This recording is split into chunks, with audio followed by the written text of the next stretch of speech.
Yanagi just starts walking up, asking if he knows what the most poisonous gas in the world is.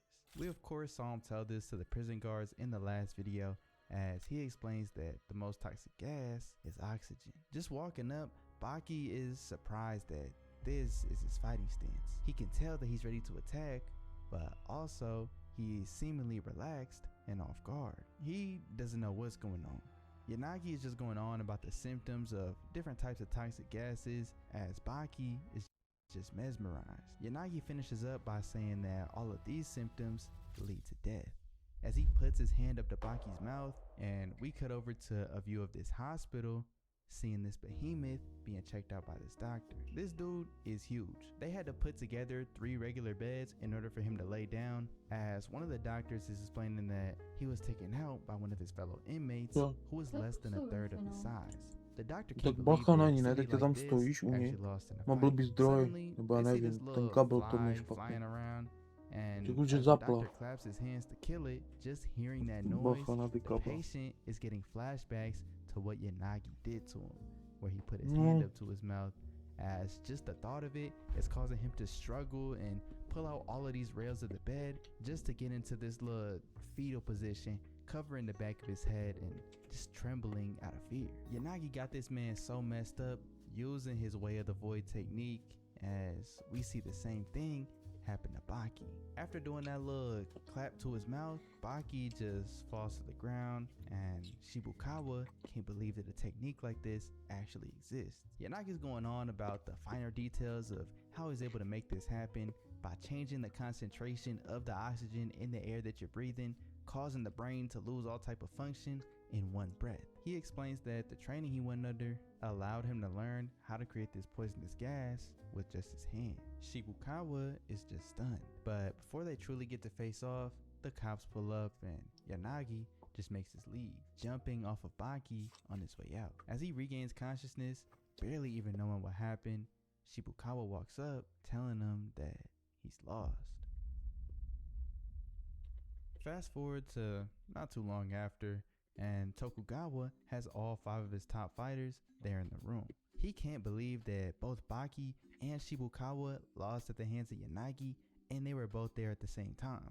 It was a 2-on-1. He's just going on about them being professional underground combat fighters. They should be able to thrive in any situation, but somehow they lost when the odds were in their favor. He's going on and on and on until eventually Hanayama just grabs him by his collar, telling him that they're all very aware of this, so what's the point in saying this? But Tokugawa bops him in the nose, telling Hanayama to unhand him, as he starts crying, saying that he is the most upset by this. He has pride in the underground combat arena and all of its fighters. He doesn't want them to lose to anybody. In the middle of his rant, Baki just gets up and leaves, apologizing to him. But as he opens the door, Dorian is right there waiting for him. He's got a bucket with him, as he says it's convenient that everybody's here in one place. Dorian went through all of the guards outside in order to make it into Tokugawa's house, as he lights this match, asking them if they like gasoline. But from behind him, we see Katsumi, the same guy who he destroyed at the gym the other day. Now, I ain't give him his name because I didn't know he was going to be relevant at the time, but he kicks the bucket all over Dorian, asking him how much he likes gasoline. Dorian starts backing up, but Katsumi sweep kicks him, getting on top of him, as Dorian says he's like a completely different person right now. Katsumi just says, honestly, he owes Dorian. He taught him the difference between a match and a real fight. But instead of lighting the fire, he walks off saying that he'd no longer be a karate fighter if he did that. That's not karate. But he says he doesn't care if he's not a karate fighter, tossing the lit lighter at him, as Dorian just goes up in flames. He's just sitting there on fire, as Katsumi asks Dappo if he's wrong for what he did, but Dappo says he's not. Warriors shouldn't worry about how graceful they are when winning. They just gotta win. If you lose, then there's nothing to talk about. But he also says that there is something that's important as a fighter, the sense of beauty. He's referring to the act of coming into a fight empty-handed. Karate fighters constantly train in order to turn their hands into their greatest weapon. So coming in with a weapon isn't necessarily a disgrace to the fight, but a disgrace to yourself and your training and your pride. They just start wondering what they should do with Dorian, since he's literally cooked. But Retsu looking at him, realizes that he's not done. He tries to finish the job, but Dorian dodges as he exhales all type of smoke that was backed up in his lungs. He rips off his clothes, wondering who's gonna be his next opponent. He's not even worried about Katsumi. He's asking if it's gonna be Retsu or Dappo. Dappo immediately steps up to bat, saying that he has got a debt to repay. But Katsumi steps in, saying that before they get into it, his master wanted a hand at Dorian as well. From the background, we see a man stepping up, Kato. He's talking with Dappo, wondering what happened to his hands. But as soon as he starts to explain, Kato surprise tags Dorian with a kick to the gut. He follows up with another hit to Dorian straight in his nose. Kato's going on about how Dorian really messed up by chopping off Dappo's hand. Dorian tries to retaliate with the kick, but Kato easily dodges it, asking him if he even feels any type of remorse. He's like, if you're not gonna listen, then you don't need this, as he slices Dorian's ear off with this hidden weapon that he had in hand. Dappo can't believe that he's resorted to this, but Kato doesn't care. Katsumi is saying that Kato's unhindered by any types of pride or ego. His way of thinking is more in line with Shinshin Kai, which is, if I'm understanding correctly, their style of karate. But he says Katsumi is more in line with Shinshin Kai than Dappo is. Dappo just looks down, saying that this will be a good learning opportunity for the both of them. He just says the Shinshin Kai fighting style is more like this, as he kicks Dorian, and they can't believe that Dappo just attacked an opponent who was already defeated. But of course, Dorian wasn't done. He had already tied his titanium wire around Katsumi and Kato without them even realizing it, as he tries to finish the job, but Dappo slices through it with his hand. Remember, this titanium wire is supposed to be the pinnacle of scientific evolution up to that moment. Dorian was going on and on about it last episode, but once again, Dappo explains that your hands are your weapons. You go through this gruesome training until your hand is your blade. He just looks over at Kato and Katsumi, saying that one day they won't need to be hindered by such weapons. At this point, Dorian starts tweaking, bruh. But out of his mouth pops out a grenade as he pulls the pin in a last-ditch effort as the explosion goes off, and we just see the police pull up afterwards. The grenade didn't do any significant damage. It just served as a distraction for Dorian to escape, as everybody, including Mr. Tokugawa, managed to make it out safely. We get a view of Dorian just walking around with this blanket wrapped around him as he goes into this alleyway leading down into the sewer right into his base of operations. He's patching up his wound from his ear that was just chopped off, but as he looks up, he sees Kato, who was following him.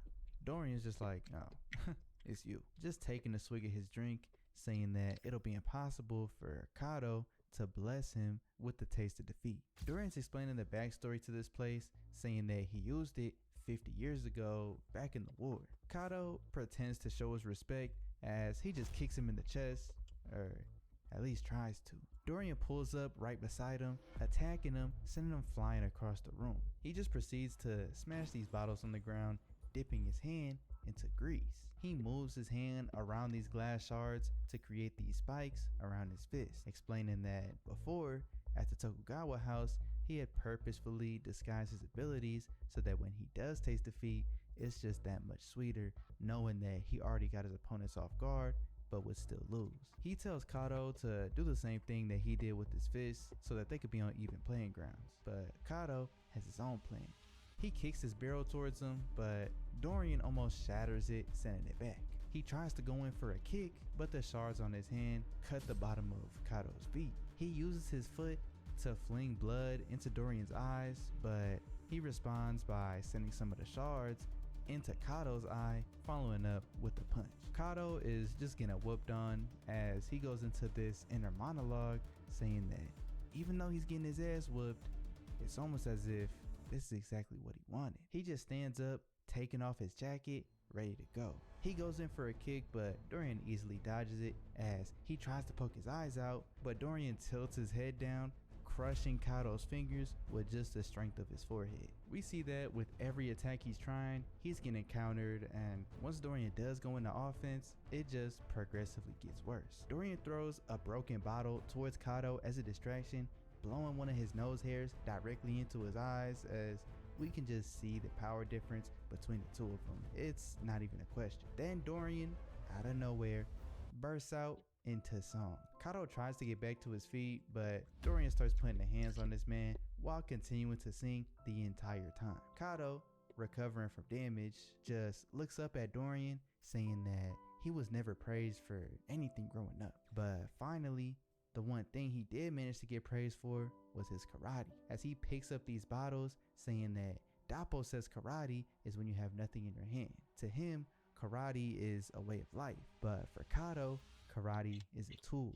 He smashes these bottles, swinging them into his face as he takes even more of them, smashing them directly onto Dorian as he just continues to throw these punches, but Dorian tells him it's impossible for him to win. Kato genuinely starts dominating this man, to the point where even he's surprised. He knows how tough Dorian is, but out of nowhere, Dorian starts to beg for forgiveness, but Kato isn't showing any mercy. He just sticks his fingers into his eyes as he yells out his battle cry. But then we just see another clap. Kato has no clue what's going on, but that makes sense because he was hypnotized. Because Kato was so locked in on him wanting to win, he easily fell into Dorian's trap. All of that fight scene that we saw was merely just a figment of his imagination. After Dorian explained what really happened, Kato just says, that's real nice of you. Well, let's turn that dream into a reality. When he pulls out that same weapon that he had used back at Mr. Tokugawa's house, but Dorian kicks him up across the jaw as he sends his titanium wire around Kato's hand, but instead of chopping it off like he did with Dappo, he brings it back so that Kato slices his own neck with the weapon that he brought. The next thing we see is over at the Shinshinkai headquarters, where Retsu is doing some training. He's about to go up to the heavy bag, but as he notices something about it, he puts his finger up, slicing through the bag, and stuffed inside of it was Kato. Instantly, he rushes him to the hospital. We then get to see, back at the Shinshinkai headquarters, Katsumi is reading off a list of all of Kato's injuries. He goes on for like 2 or 3 minutes, all different type of stuff all across his body, and that was only half of the list. He's saying all of this with everybody in attendance to explain that this is war. Later that night, we just see a man eating at a restaurant as his waiter asks him if he enjoyed the food. The customer says he enjoyed it, as the waiter says you should enjoy it as much as possible while you can, Mr. Dorian. And as he looks up, we see that it's Dorian in a disguise. The waiter explains that Kato was one of his juniors. Dorian has made an enemy of the Shinshinkai style of karate, with its thousands of members all across Japan. A little disguise like this isn't gonna save him from anything. Dorian just gets up and walks out, as he's met by a group of people waiting for him, but he walks straight through, calling a cab. As it pulls up, he asks the driver to take him to Shinjuku, as the driver says, sure thing, Mr. Dorian.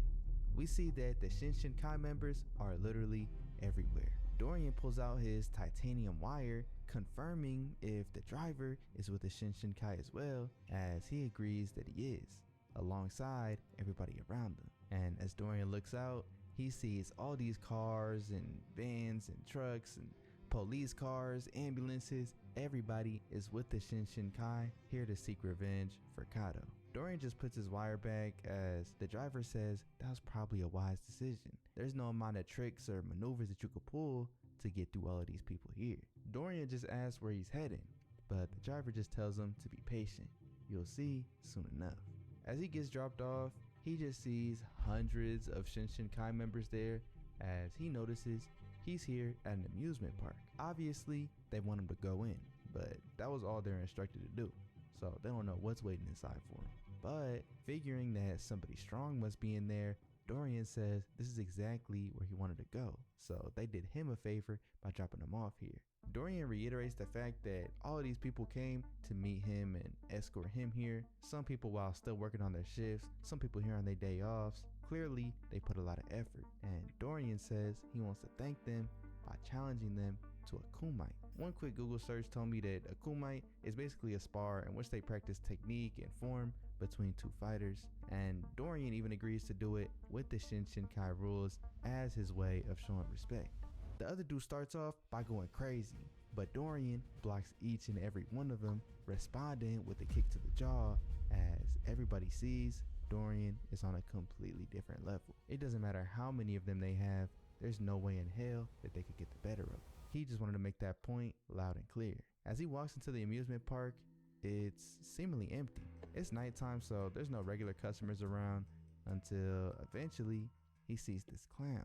This clown just turns all the lights on as he takes him by the hand, and they begin walking while holding hands as Dorian starts going on all of these different amusement park rides. He's on the little unicorn rides, having a blast. He's going to the teacups, having even more of a blast. But out of nowhere, somebody appears right in front of him, attacking. But of course, Dorian was ready for it. You know how insane that would be if this man Dorian got taken out because he was too distracted having fun on this little funk booty teacup ride. That'd be insane. But we see this big body dude, of course, from the Shinshin Kai. He is the third rank Atsushi Suedo. He's here to seek revenge on Kato, saying that he doesn't care if he dies today. He rushes in for an attack as Dorian just barely blocks it, responding with an attack of his own. Suedo is already bleeding from the nose, but he just asks Dorian if this is all he's got. He kicks him in the shin, following up with a punch, but Dorian just starts running. They're dashing all around this amusement park as Suedo doesn't know what he's doing, but he's not going to let him escape. He ends up following them all the way to this roller coaster where eventually they both get on. Suedo says that Dorian could never escape him, but Dorian just recalls back to what Suedo said earlier. Quote unquote, I don't care if I die today. Dorian says now he's going to test Suedo's resolve. They slowly begin to climb up to the peak of the roller coaster as he points out that if Suedo falls, he dies. That's just the simple reality.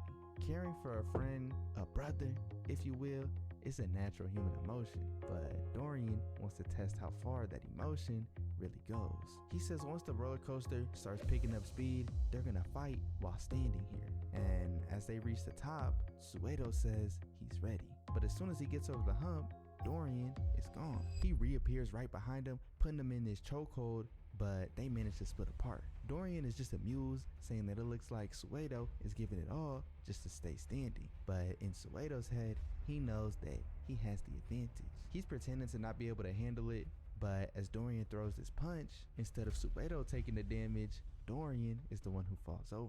We get a flashback to Suedo's training, learning from Dappo the Sanchin stance. A stance that originally was created back in the old era where they used to fight on boats. It provides extremely strong balance while fighting, which was crucial back in the day when they would be out at sea. Remembering that, Suedo begins to block all of Dorian's punches as he responds with the straight to Dorian's noggin as he just smiles.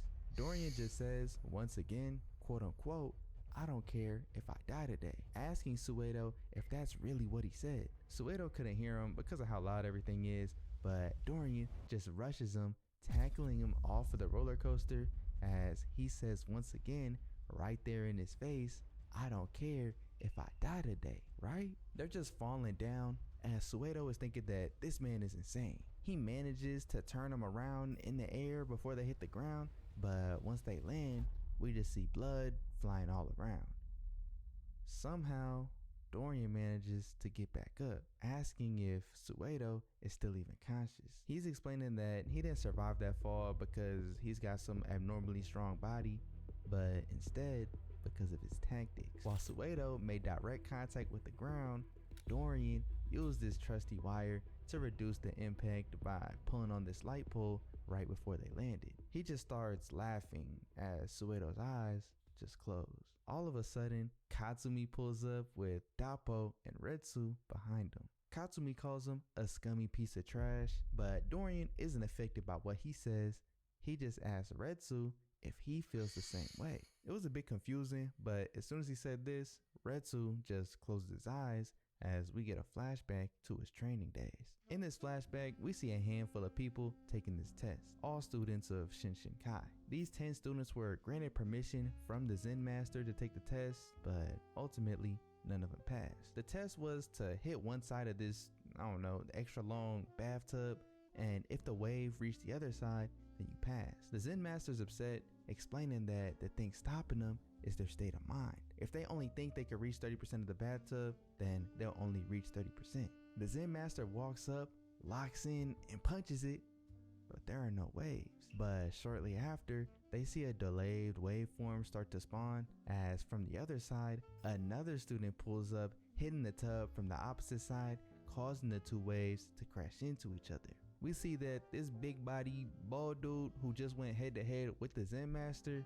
is Retsu. He's upset because the Zen master didn't allow him to take the test when he knows that he's fully qualified. He wants to know why he wasn't given the same chance as these other students, as the Zen master just takes him to the secret part of the temple that Retsu didn't even know existed. He just tells Retsu that the reason he's standing in his way from taking that next step is behind these doors, and as they walk through, they see a giant hole in the wall. This hole was made 40 years ago from a man using only his fists in one night. We get some context about the word Dagen, explaining that it's a form of training that only uses your hands and legs to turn a large boulder into a perfect sphere. We get a flashback inside of the flashback to an even younger Retsu being shown around the temple as the Zen master shows him the room of Dagens. Retsu was just amazed that all of these were made by human hands, but he sees that one podium is empty, as the Zen master says this one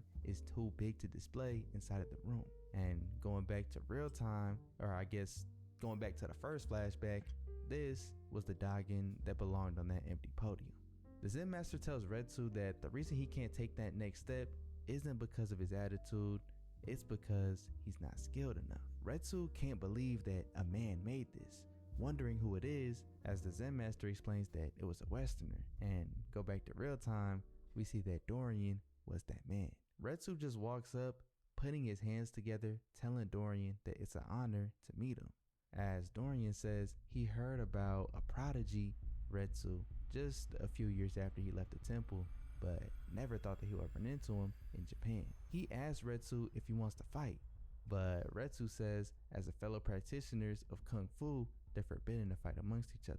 Katsumi steps up, saying that he'll just have to be the one to fight Dorian, but Dappo interrupts, saying, nah, I'ma take this fight.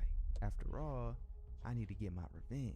Dappo just starts taking off his clothes, saying that real fights should be fought shirtless. As he undresses, I thought he was gonna be butt booty naked for a second, but he's got these little red shorts on, as they recognize the outfit as the Tiger Killer outfit. Dappo explains that 20 years ago, he fought with the Siberian tiger and got the best of him. Retsu, hearing this story, thought that it was only a myth, a legend, but Dappo confirms it as the truth. He rushes in, starting to throw hands with Dorian, breaking his cast, saying that this is payback, punching Dorian with his once severed fist. He was able to get his fist reattached after Dorian sliced it off with his wire by taking it to his special doctor. He went through the whole procedure, as Dappo didn't even get any anesthesia, but he was just sitting there straight faced as everything was reconnected. Going back to real time, Dappo just says he's back. Dorian takes off his shirt, agreeing to the fight, as Dappo rushes in with the left.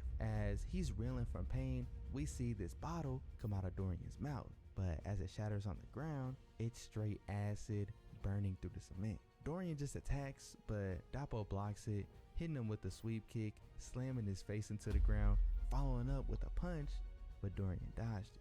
At this point, it's looking like they're going head to head as equals, but before we see a continuation, we get a view of Baki with Kozue. They're having this little conversation, as Kozue is saying that recently they've been together all the time, as she feels like he might be getting tired of her. But Baki just says at this point he couldn't imagine not liking her anymore. They just stare into each other's eyes as they go into a kiss, and everybody being mad nosy, they're just watching along as they walk, but they hold this kiss for extra long to a point where she's out of breath afterwards. Baki apologizes, but she doesn't mind. Noticing the time, they just decide to go home, but as they're holding hands walking off, we see somebody watching them. First, I thought somehow it was Spec being revived from the dead. You know how this show go. I feel like anything just happened, but instead is somebody even more powerful, the most dangerous creature in the world, Baki's father. Back to the Dorian fight with Dappo, they're just going at it when suddenly they stop. And Dorian says he can tell that Dappo truly did devote everything to karate, but he also says that's the very same reason why Dappo could never beat him. Dorian just starts doing these little funky movements as Katsumi has no clue what's going on. Dappo just kicks up these 2 stones into his hands as he throws one at Katsumi, but he was able to react in time and smack it out of the way. He's wondering what kind of little test was that? There's no way Dappo thought that he wouldn't be able to deflect that, right? But as he throws one towards Dorian, it just disappears as he turns around and we see that same stone pulverized into dust. Dorian just blows the stone dust into Dappo's face as he goes on saying that nobody who truly devotes himself to karate could ever defeat him. But Dappo interrupts by pushing him up into the air, flipping him around and punching him like 10 feet back. But Dorian just starts begging for forgiveness. Dappo has already seen this before, calling him an unoriginal bastard. But Katsumi and Retsu, just looking at Dappo, is wondering what the hell he's doing. We see that Dappo got caught in Dorian's hypnosis. Dappo was just fighting this invisible enemy. As Dorian explains what's going on, Dappo is fighting a version of Dorian who he could easily defeat. Dorian just says it's almost cute seeing the almighty Dappo fight like this, but now it's time to end this little dream. Dorian attacks, but Dappo deflects it. He continues to kick Dorian in the stomach, following up with the uppercut as Katsumi and Retsu both realize that he's doing this all while still under the hypnosis. He's being hypnotized, but he knows that he's being hypnotized. Being as experienced of a battler as he is, Dappo knows that fights by nature are supposed to be inconvenient. A fight would never go so easily. He just stomps on Dorian's neck as Dorian tries to rush in, but Dappo counters him, once again doing all of this while still hypnotized. Retsu knows the cure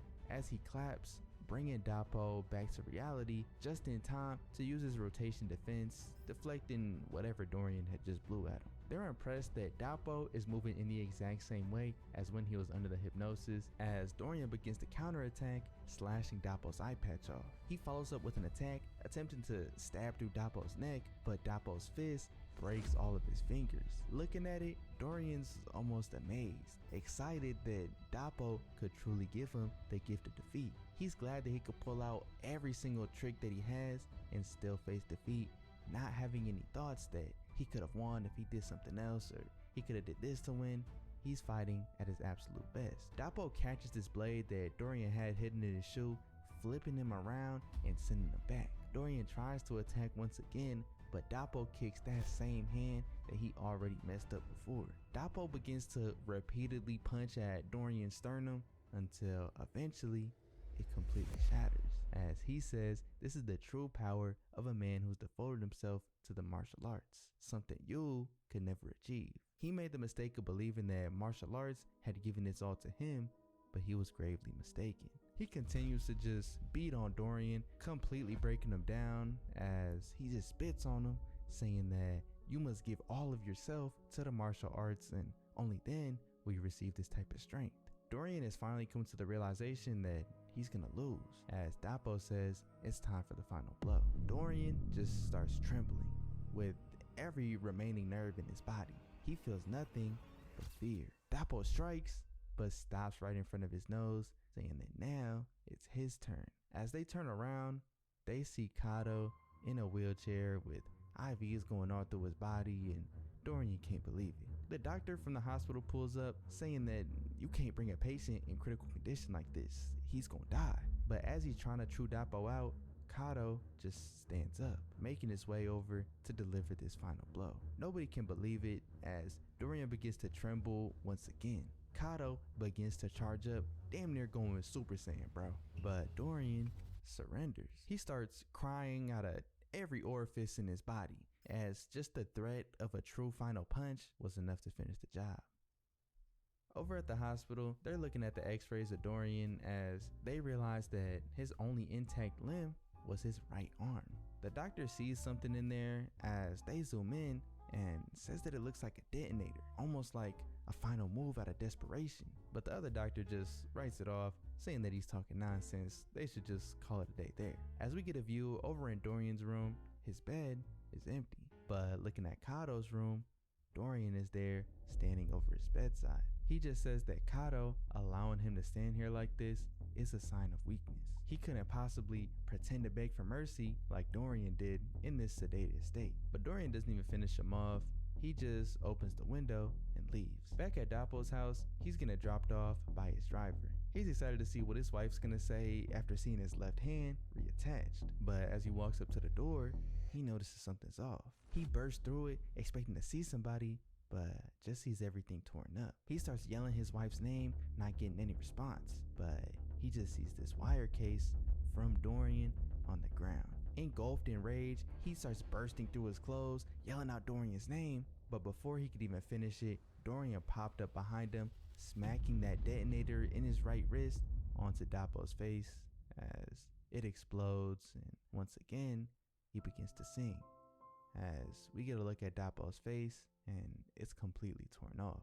Elsewhere, we see Baki and Kozue once again having a moment. Both of them are too nervous to ask each other if they want to go up to each other's rooms. He's too nervous to ask her, and she's too nervous to ask him. They just kiss once again as Kozue runs off, heading home. They're neighbors, so she tells him to get home in 10 minutes so that her mom doesn't get too suspicious. Back over with Dorian, Retsu pulls up on him. Dorian just says he's happy to see him as he has a question. He wants to know, what is strength? Retsu explains that strength is the power to carry out your will, and putting two and two together, Dorian realizes that since his will is to taste defeat, he's only been proving himself as weak by attaining countless victories. He just starts laughing, realizing how truly tragic that is. He's laughing over and over and over as he looks up at Retsu, saying that he would like to defeat him, but Retsu says that's impossible. Dorian flings this bloody towel onto Retsu's face, going for an attack, but as Retsu responds with a punch, it slows down and we get a monologue of Dorian already knowing that he's been defeated. At this point, it's all over. We get a view of this ambulance being escorted by damn near every car in the whole police force. Of course, it's because Dorian's in the vehicle, but also Retsu is in there. The officers next to Dorian ask Retsu if Dorian wakes up, they're gonna be okay, right? Because Retsu's there. As Retsu just says Dorian is no longer a threat. Y'all don't gotta worry about a thing. As Dorian gets up, the officers are instantly scared, but he just runs up to the window as we can see that his whole psyche has been turned into that of a child. He's talking about his dad and him wanting candy. He starts to get upset that he never gets any candy, and all it is back and forth with just about his dad. That's literally all he's talking about. But Retsu just puts his hand on Dorian's shoulder, saying that he'll buy him as much candy as he wants. Finally, we get a scene of Baki just waiting for those 10 minutes to pass by so he could go home. Kozue walks into her house as she's greeted by her mother, and she heads up to her room just thinking about her date with Baki. And after 10 minutes, Baki walks home, as this whole time Kozue's mom was checking her watch, knowing that Baki was gonna come home after 10 minutes. They've pulled this stunt time and time again. She's already onto it. But as Baki gets home, he's hanging out with his dog, and over with Kozue, she just takes her hair down, looking at herself in the mirror, wondering if she should sneak out to Baki's room. Her heart is beating, and she's just imagining Baki saying that he wanted to go to her room as well. In the midst of all these thoughts, she hears tapping on the window. She figures that it must be Baki, but when she opens the window, Řekni, že she opens the window to get a better look around, but she can't find him. Out of nowhere, she feels something. She instantly shuts her window and closes the blinds, feeling this chill, but hearing somebody behind her, she turns around and we see Sikorsky instantly grabbing her head and putting his hand to her mouth. He just promises her that her mom is safe, but if she makes so much as even a peep, he won't hesitate to kill the both of them. So it's in her best interest that she just stays quiet for a while. Damn. If there's one thing about this show, Řekni, že tím, že to... piecing so much together. It's built this Řekni, ať jde za expectation malou. of being so random that literally you could pull out anything and it just works because it's Baki. I'm hoping that in this next stretch of episodes, we get to see Baki put in some work, because I'm trying to see what he could really do. He went out bad versus Yanagi earlier. I'm not trying to see that. Let me know if y'all want to see part 3. As y'all might have noticed, I'm trying to go crazy for the end of the year. I appreciate y'all for showing love. See so many scenes that are so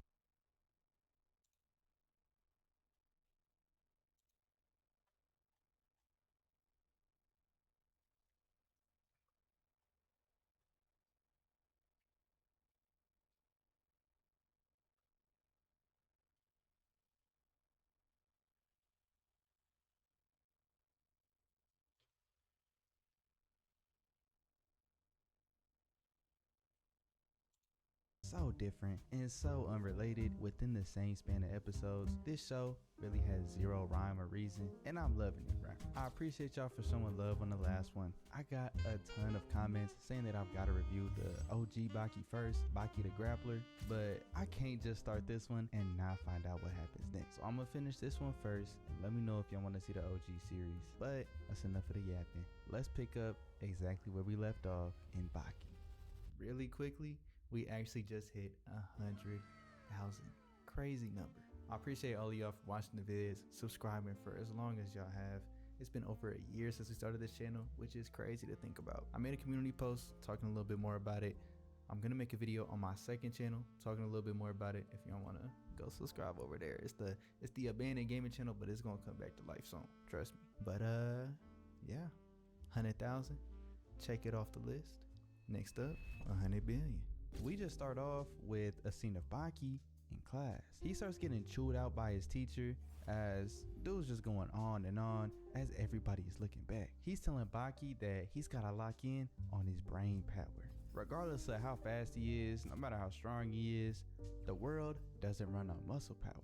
But Baki says he does know of a few people who could defeat beasts, but the teacher says, I ain't never heard of no humans that could defeat beasts. He's going on and on about how there's limitations to the human body, and no matter how fast you run, you can't jump up from the bottom floor of a building to the top floor. It just don't make sense. Even the other students are starting to get fed up with him just talking this crazy. It was amused at first, but now they like, all right, chill, bro. We get it.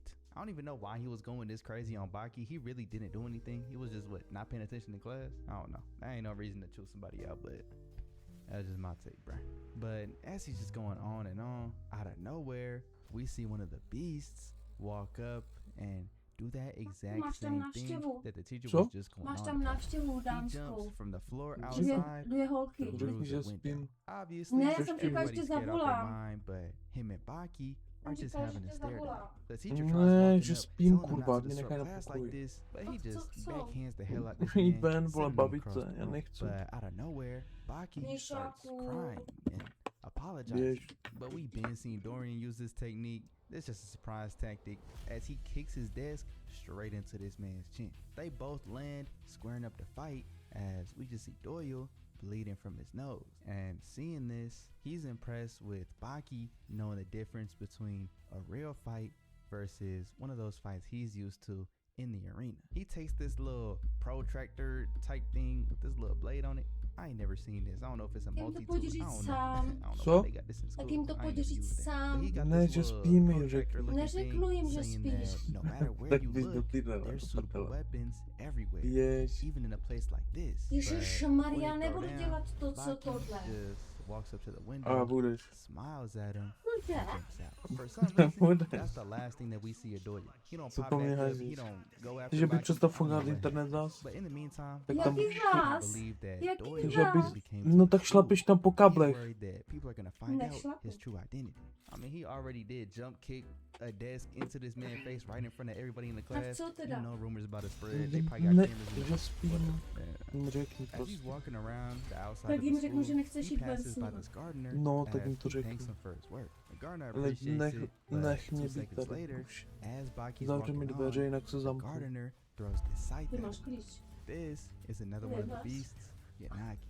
2 of these Běž, already jinak se pulled up zamknu. on Pojď jim to in the span říct of sám. 30 seconds, bro. I'd be sick. But Yanagi just pulls out these 2 sights attached to this rope, starting to swing them around as Baki is startled. But Yanagi is saying, come on, you're not gonna say this is unfair, are you? With him using these weapons and Baki being weaponless.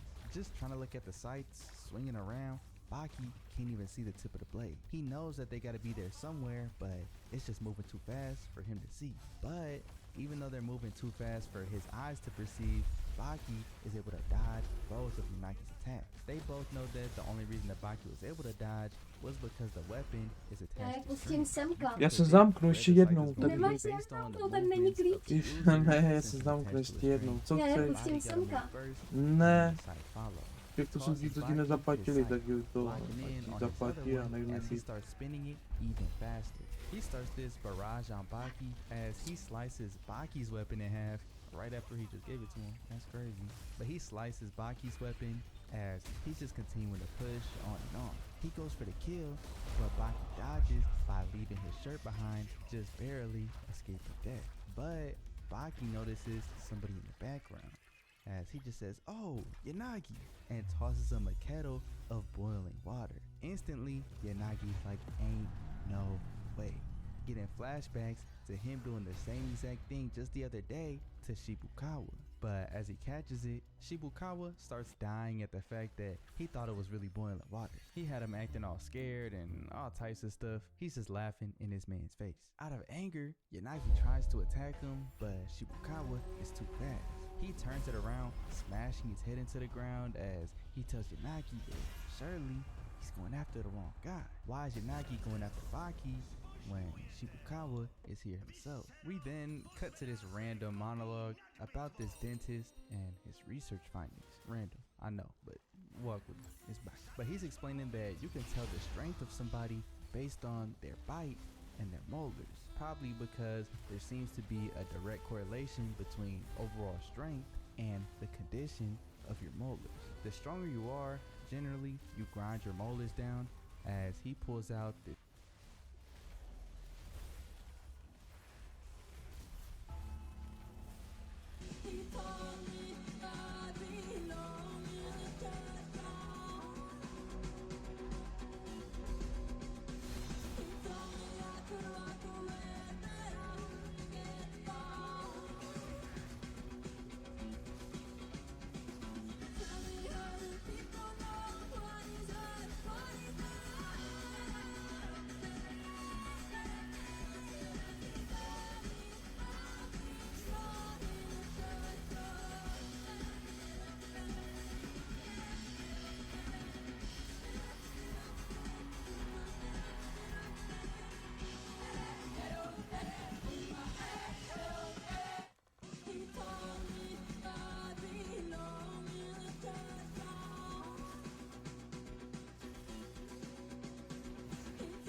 Dnes si povíme o jedné obrovské záhadě. Vlastně o jedné z největších záhad v historii Německa. Jedná se o velmi brutální čin, kterému předcházelo zlo, nenávist, závist, vypočítavost a manipulace. To nejšílenější na tom celém je, že když se to všechno stalo, když objevili místo činu, tak se toto místo činu proměnilo v jakousi atrakci. Sousedé z okruhu několika kilometrů přicházeli na statek, aby se podívali na absolutně nepředstavitelně nechutné místo činu. Chtěl bych vám všem říct, že Barča, která pro vás dělá příběhovou linku a kompletní rešerše případů, které vám vyprávím, odešla během minulého měsíce na mateřskou dovolenou. Je dost možné, že už na konci tohoto měsíce nebo na začátku příštího bude v její rodině o jednoho člena rodiny navíc. Dejte jí prosím do komentářů co nejvíce síly a lásky, jak jen to jde. Chtěl bych jí totiž tímto udělat radost a trošku ji i překvapit. Chci vás také upozornit, že webové stránky nocnimury.com teď nějakou dobu nebudou fungovat, protože se kompletně předělávají. Když budou zpátky, můžete se těšit na zbrusu nové zboží. V pondělí 3. listopadu proběhne speciální charitativní stream. Pokud chcete, abych odvyprávěl váš smyšlený, děsivý nebo hororový příběh, napište ho na tento e-mail s předmětem Chci mít příběh na stream. Já vám pak pošlu, co je třeba dodržet, aby se váš příběh objevil na našem 4. charitativním streamu. Vítejte na kanále Noční můry. Kanál, který se zabývá příběhy lidí, kteří si prošli opravdovou noční můrou. Jestli vás takové příběhy zajímají, tak nezapomeňte dát palec nahoru, odběr a zazvonit na zvoneček, aby vám žádné z budoucích videí neuteklo. Ničím se tedy teďko nenechte rušit. Je totiž čas pustit se do dnešního příběhu.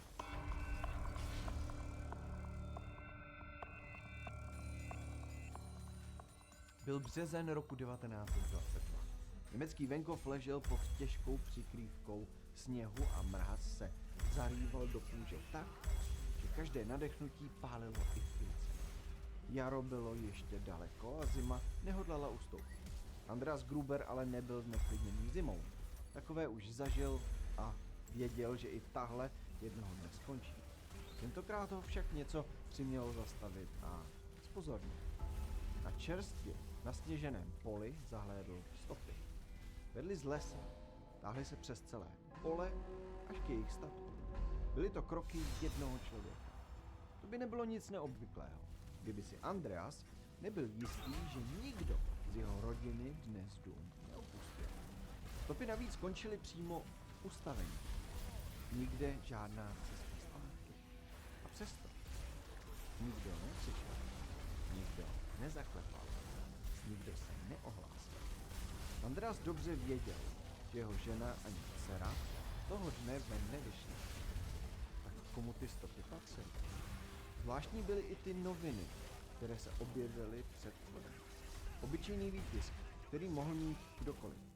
Jenže tenhle plátek vycházel výhradně a jenom v Mnichově. A Mnichov byl odsud přes 70 km daleko. Andreas noviny zvedl a vešel do domu, aby se zeptal, kdo si je objednal. Já nic, kroutila hlavou jeho 72letá žena Cecilie. Stejně tak i jejich 35letá dcera Viktorie. Ani ona v žádných novinách nevěděla. Andreas ale nepatřil k mužům, kteří by se snadno nechali vyvést z míry. Spíše než jako hrozbu bral věci kolem sebe jako drobné nehody, náhody, které se prostě stávají. Rozhodl se, že až půjde příště kolem pošťák, zastaví ho a zeptá se, jestli mu ty noviny nevypadly, třeba z brašny. Andreas nebyl žádný strašpitel. Byl tvrdohlavý a považoval se za rozumného muže. Možná právě proto se kdysi ocitl na statku Hinterkaifeck. S Cecílií se seznámil v roce 1886. Jemu bylo 28, jí už 37. Cecílii, vdově po Josefu a Samovi von Hinterkaifeck, zůstal na bedrech obrovský statek a 2 děti z jejího prvního manželství. Andreas ji nebral z lásky, ale z vypočítavosti. Viděl v ní jednoduše cestu k majetku. Cecílii naopak lichotilo, že o ní stojí mladší muž a zároveň věděla, že sama statek nezvládne. Potřebovala chlapskou ruku. Tak stál daleko od vesnice. Blízko byl jen les, jinak nic. Samota, která jedně jim přinášela klid, pro ní znamenala tíhu. Nejbližší sousedé žili více než kilometr daleko, a když bylo potřeba něco udělat, neměla se na koho obrátit. Chlapí do ní chyběl sůl. Pro Andrease byl sňatek s Cecílií hlavně prostředkem, jak se bez větší práce dostat s manželem. Nebyl to vztah postavený na citu. Po krátkém dvoření se spíš dohodli, že se vezmou, jak si řekli, tak také udělali. Z jejich společného manželství pak vzešly 2 další děti. Jen jedna z nich se však dožila dospělosti, dcera Viktorie. Viktorie vyrůstala přímo na statku a zůstala tam i jako dospělá. V té době bylo běžné, že děti od rodičů neodcházely, ale zůstávaly doma, aby pomáhali s hospodářstvím a jednou statek převzali. Viktorie byla pracovitá a rodičům se snažila být oporou. Starala se o domácnost, obstarávala zvířata a plnila úkoly, které jí ukládali. Na hádky mezi rodiči si zvykla. Vnímala je, ale neměla sílu zasahovat. Jenže sama si nesla mnohem těžší břímě. Od 16 let jí totiž vlastní otec zneužíval.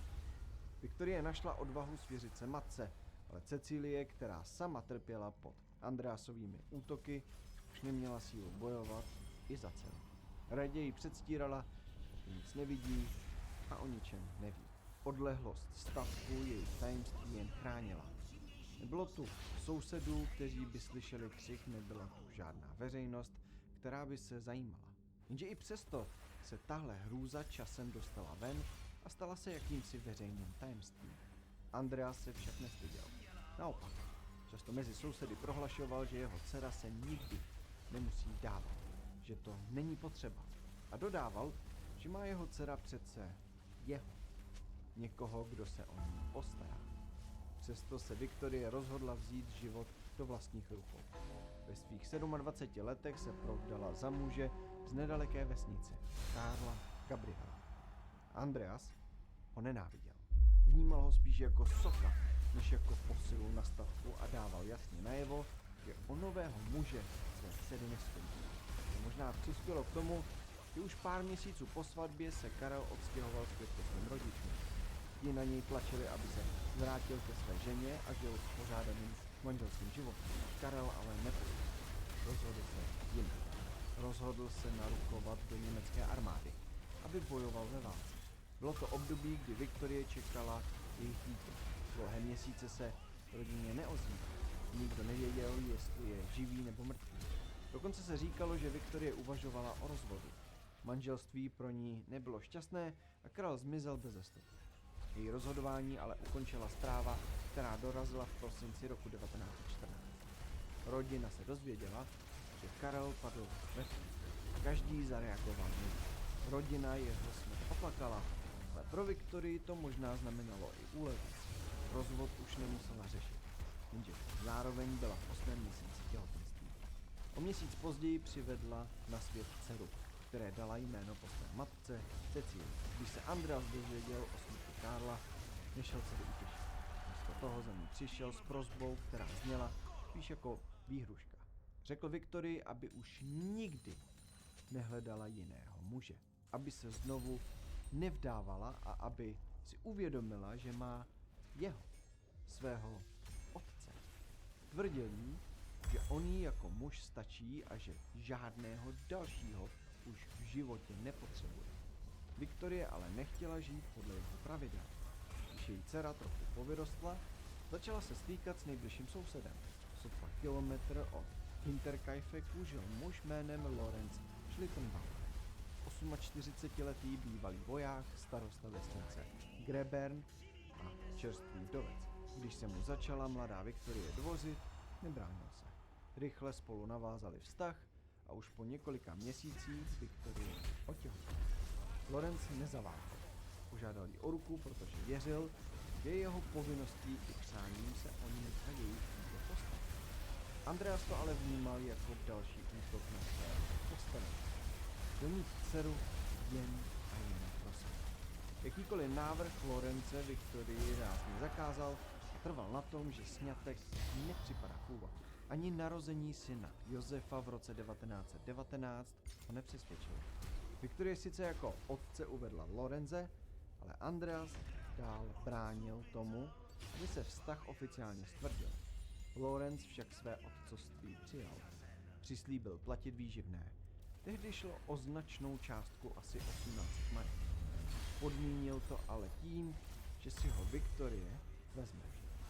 Jenže Viktorie odklepl otce odmítla. Lorenz to nenechal být.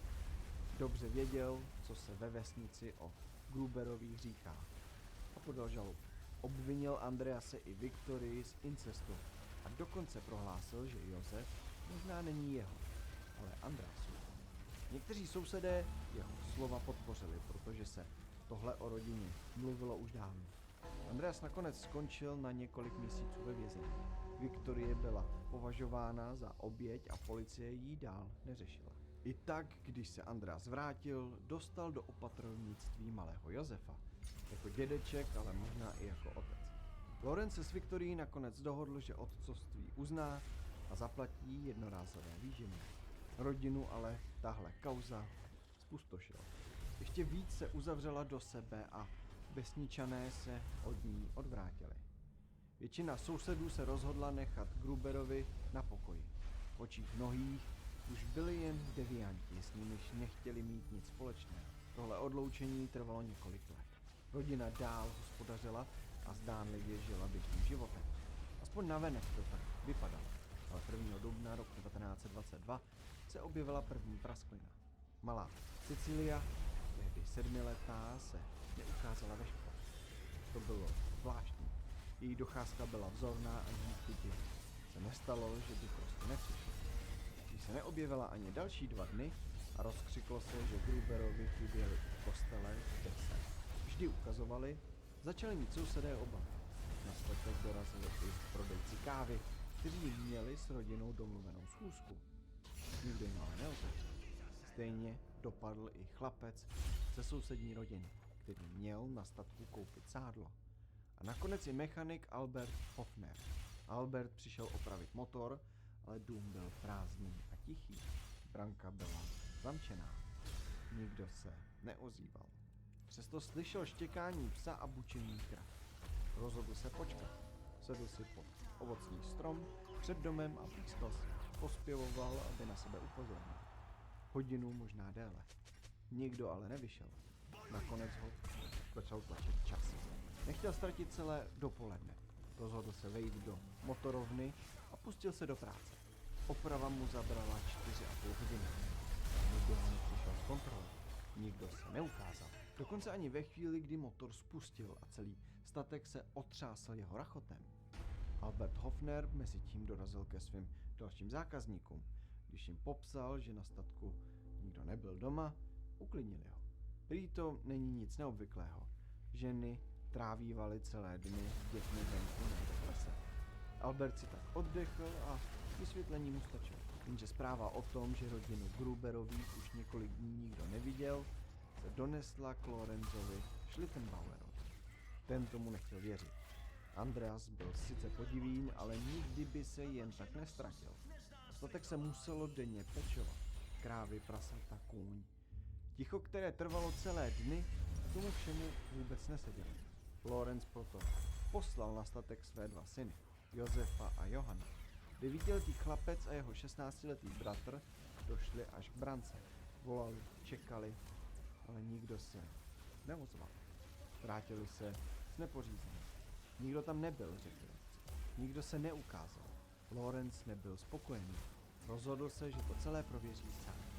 Ještě téhož odpoledne se obul a spolu s chlapci a 2 sousedy zamířil Hittenkajdu. Na statek dorazil Lorenz, jeho synové a 2 muži z vesnice. 30letý Jakob Siegel a 56letý Michael Paul. Prošli průchodem mezi strojovnou a stodoly. Nikdy žádný pohyb. Lorenz zamířil ke dveřím stodoly. Byly zavřené. Rozhodl se je vyrazit. Ještě než to udělal, otočil se k svým synům a přikázal jim, aby počkali venku.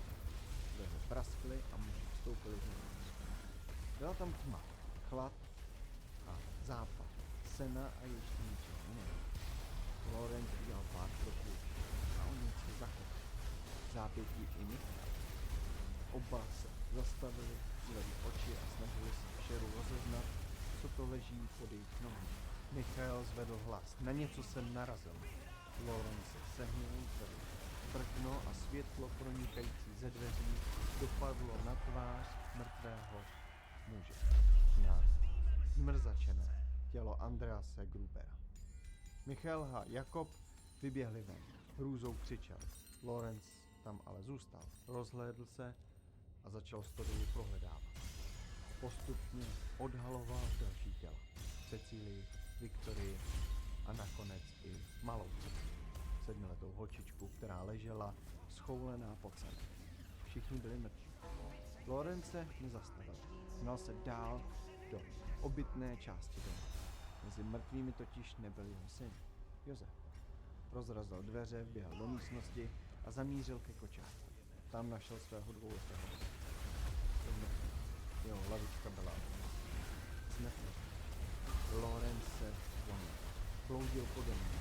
Hledal svíčku, když ji našel, tak ji zapálil u synova lůžka. Jako by tím chtěl svému dítěti dopřát poslední rozloučení. Zatímco on klečel u kočárku... Prostě úder, kámo, na nás nalítne. Tímhletím buildem, crazy shit buildem. Mrtvou ženu, kterou nikdo z nich nepoznával. Byla to nová služebná, která na statek nastoupila teprve předchozí den. Sousedé chtěli okamžitě běžet pro policii. Řekli Lorenzovi, že musí odejít a přivolat pomoc.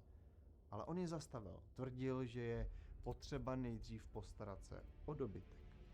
Nikdo nevěděl, jak dlouho zvířata hladověla. Nařídil mužům, aby jim naházeli seno, zatímco on sám se vydal do sklepa pro mléko, kterým chtěl nakrmit telata a selata.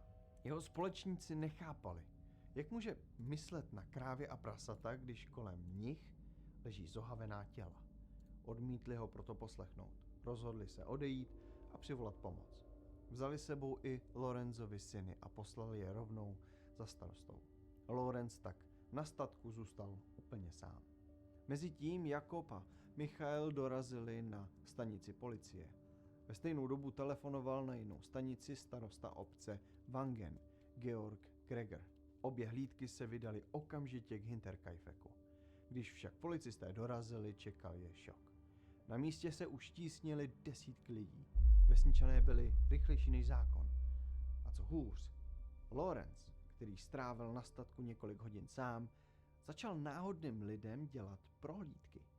Vodil je po místnostech, ukazoval jim těla. Každý krok, který udělali, každá stopa, kterou za sebou zanechali, nenávratně zničila důkazy. Policisté strávili na místě celý den. 10 hodin se snažili zajistit, co ještě zbylo, ale většina stop byla rozdupaná. Další ráno si předvolali hlavní svědky, Lorenze, Jakoba a Michaela, kteří těla objevili. Vyslechli i Cecílii Staringer, nevlastní sestru Viktorie, bratra Andrease Grubera a Francisku Schäfer, sestru služebné. Jejíž tělo sousedé nejprve nepoznali. Marie Baumgartner totiž nastoupila na statek teprve večer před vraždami. Právě Franciska byla poslední, kdo rodinu viděl živou. Doprovodila Marii na Hinterkaifeck. Uklidňovala jí, když se mladá žena bála nástupu do nové práce. Kolem 6. večer odešla. Netušila, že už sestru nikdy neuvidí. Od sousedů se policisté dozvěděli i o zvláštních událostech, které se děly těsně před masakrem. Andreas prý den před vraždami objevil stopy ve sněhu, které vedly od lesa přímo ke statku, ale zpátky už ne. Sousedé ho prosili, ať zavolá policii, nebo ať je aspoň prohledá. On se ale jen zasmál a řekl, já se nebojím. Stopy potvrdil i lovec, který je viděl na vlastní oči. Andreas se neznepokojil ani poté, co na svazku klíčů od domu zjistil chybějící klíč od vchodových dveří. A pak tu byly i zvláštní noviny. Mnichovské vydání nalezené u dveří. Nikdo z rodiny si je neobjednal, ale Andreas mával rukou, že to musel být pošťák. Podezřelou atmosféru dokreslila i slova bývalé hospodyně Crescens Riegerové. Statek opustila, protože měla pocit, že tam straší. Vyprávěla, jak celá rodina slyšela kroky na půdě a jak cítila, že je někdo sleduje. Ten pocit v ní rostl tak dlouho, až raději odešla. Na její místo nastoupila právě Marie Baumgartner. Službu měla nastoupit 31. března, což byl její první den v nové práci a zároveň poslední den života. V pátek 31. března, v den, kdy k vraždám pravděpodobně došlo, usnula malá Cecília během vyučování. Spolužáci i učitelka se jí ptali, proč je tak unavená. Dívka jim prý řekla, že v noci hledala s dědečkem maminku. Viktorie tehdy utekla ze statku ven, uplakaná, a oni ji našli sedět na kameni nedaleko domu. Policisté později určili dobu vražd na páteční večer mezi 6. a 10. hodinou. Všichni obyvatelé statku zemřeli po přesných úderech těžkým nástrojem do hlavy. Podle vyšetřovatelů šlo o krumpáč nebo motiku. Útoky byly vedeny tak zkušeně, že pachatelem musel být někdo, kdo se zbraní podobného typu pracoval. Mohl to být řezník, voják nebo jakýsi řemeslník. Nejvíce ran utrpěla Viktorie. Její tělo leželo ve stodole pod vrstvou sena. V lebce měla 11 úderů a na krku stopy poškrcení. Její matka Cecílie ležela hned pod ní, pod tělem svého manžela Andrease. Ona sama měla v lebce 8 ran. Andreas jen 1. Jediný úder mu stačil k smrti a byl bosý v domácím oblečení. Do stodoly šel neozbrojený, nepřipravený. Vůbec netušil, že půjde na smrt. Nejděsivější byl však pohled na 7letou Cecílii. Našla se v pyžamu, bosá. V dlaních svírala chomáče vlastních vlasů. Zřejmě je vytrhla v šoku a bolesti po útoku. Bitva ukázala, že žila ještě 3 až 4 hodiny, než vykrvácela. Další tělo leželo v domě, překryté těžkou peřinou. Byla to nová služebná, Marie. V hlavě měla 2 rány. Jedna na spánku od tupého nárazu, druhá na temeni od ostrého předmětu. Nejmladší oběť, 2letý Josef, ležel v kočárku v matčině ložnici. Pachatel ho zasáhl 1 ranou do hlavy. Při vyšetřování i později demolici statku našli policisté několik krumpáčů a jiných těžkých nástrojů, které mohly být vražednou zbraní. Na žádném z nich se ale nepodařilo zjistit dostatek stop. Žádný nebyl označen jako jistý. Záhadou zůstal i motiv. Jedni mluvili o majetku. Gruberovi žili na tehdejší dobu poměrně dobře. Jenže v domě zůstaly šperky, mince, kladní knížky, dokonce i hodiny, loupež to nebral. Pak tu byly další podivnosti. O zvířata bylo během těch dní postaráno. Jakoby na statku někdo zůstával. Na půdě leželo rozházené a slehlé seno. Povolené střešní tašky nabízely dokonalý výhled na dvůr a na pohyb celé rodiny. Z trámu viselo lano. Jakási úniková cesta pro někoho, kdo mohl dům opustit, kdykoliv se mu zachtělo. Rodina navíc už dřív slyšela kroky na půdě. Mohla to být snad kuna, nebo někdo, kdo tam žil a čekal na správnou chvíli. Policisté tehdy prohledali celé okolí. Z výpovědí sousedů i známých rodiny vyplývalo, že Gruberovi neměli nepřátelé, alespoň neoficiálně. Jenže čím déle vyšetřování trvalo, tím více začaly objevovat pochyby. Mnoho očí se totiž obrátilo zpět k Lorenzovi Schlittenbauerovi, sousedovi, který těla objevil, a zároveň muži, který se dlouhé roky s rodinou přel o otcovství malého Josefa. Byl to právě on, kdo na statku zůstal dlouho po objevení těl, kdo bez povolení vodil po místě činu cizí lidi a komu se podařilo zničit většinu stop. Někteří vesničané přísahali, že se po statku pohyboval s podivným způsobem. Dokonce, že se k obětem choval příliš jistě, jako by přesně věděl, kde kdo leží. Lorenz všechna obvinění odmítl. Policie proti němu neměla dost důkazů. Přesto na něj zůstalo podezření až do konce jeho života. Po válce se vyšetřování několikrát znovu otevřelo. Zkoumaly se nové teorie, mluvilo se o tulácích, o bývalých vojácích, o vyřizování účtů, ale žádná z nich nedokázala odpovědět na všechno. A tak statek Hinterkaifeck zůstal symbolem jednoho z nejzáhadnějších zločinů v dějinách Německa. Místem, kde ticho lesa pohřbilo nejen část životu, ale i pravdu o tom, co se tam vlastně stalo. Tak co? Kdo podle vás stál za vraždami v Hinterkaifeku? Myslíte, že šlo o Lorenze, nebo o někoho, kdo na statku žil už předtím? Co byste udělali na místě Andrease, když našel ty stopy ve sněhu? Zavolali byste policii, nebo byste to taky nechali být? Věříte, že vrah mohl na statku zůstat celé dny počinu, krmit zvířata a spát na půdě? Myslíte, že policie tehdy mohla případ opravdu vyřešit, kdyby lidé na statek nechodili a nezničili statku? Který detail vás v tomhle příběhu nejvíc vyděsil nebo překvapil? A kdybyste měli hádat, byl motivem žárlivost, pomsta nebo něco mnohem temnější? Napište svůj názor do komentáře. Jestli chcete vidět víc kanálu Noční můry, tak nezapomeňte dát palec nahoru, odběr a zazvonit na zvoneček, aby vám žádné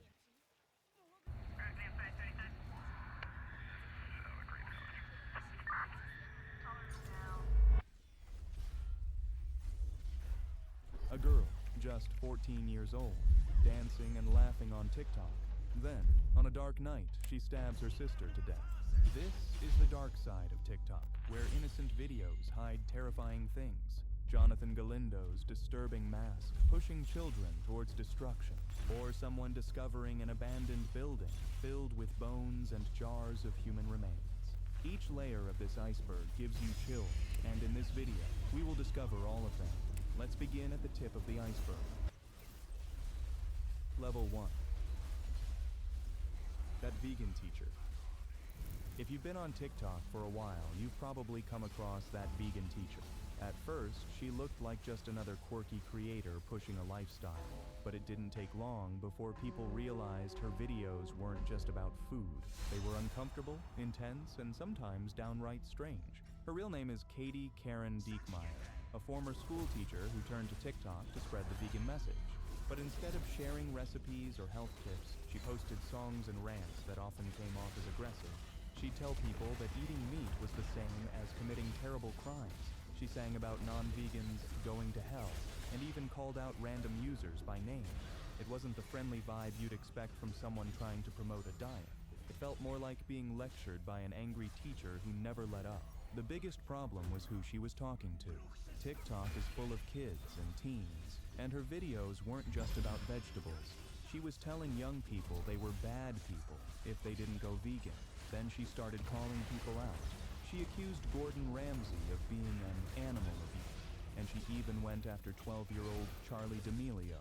What could have been a harmless movement turned into something that felt more like harassment.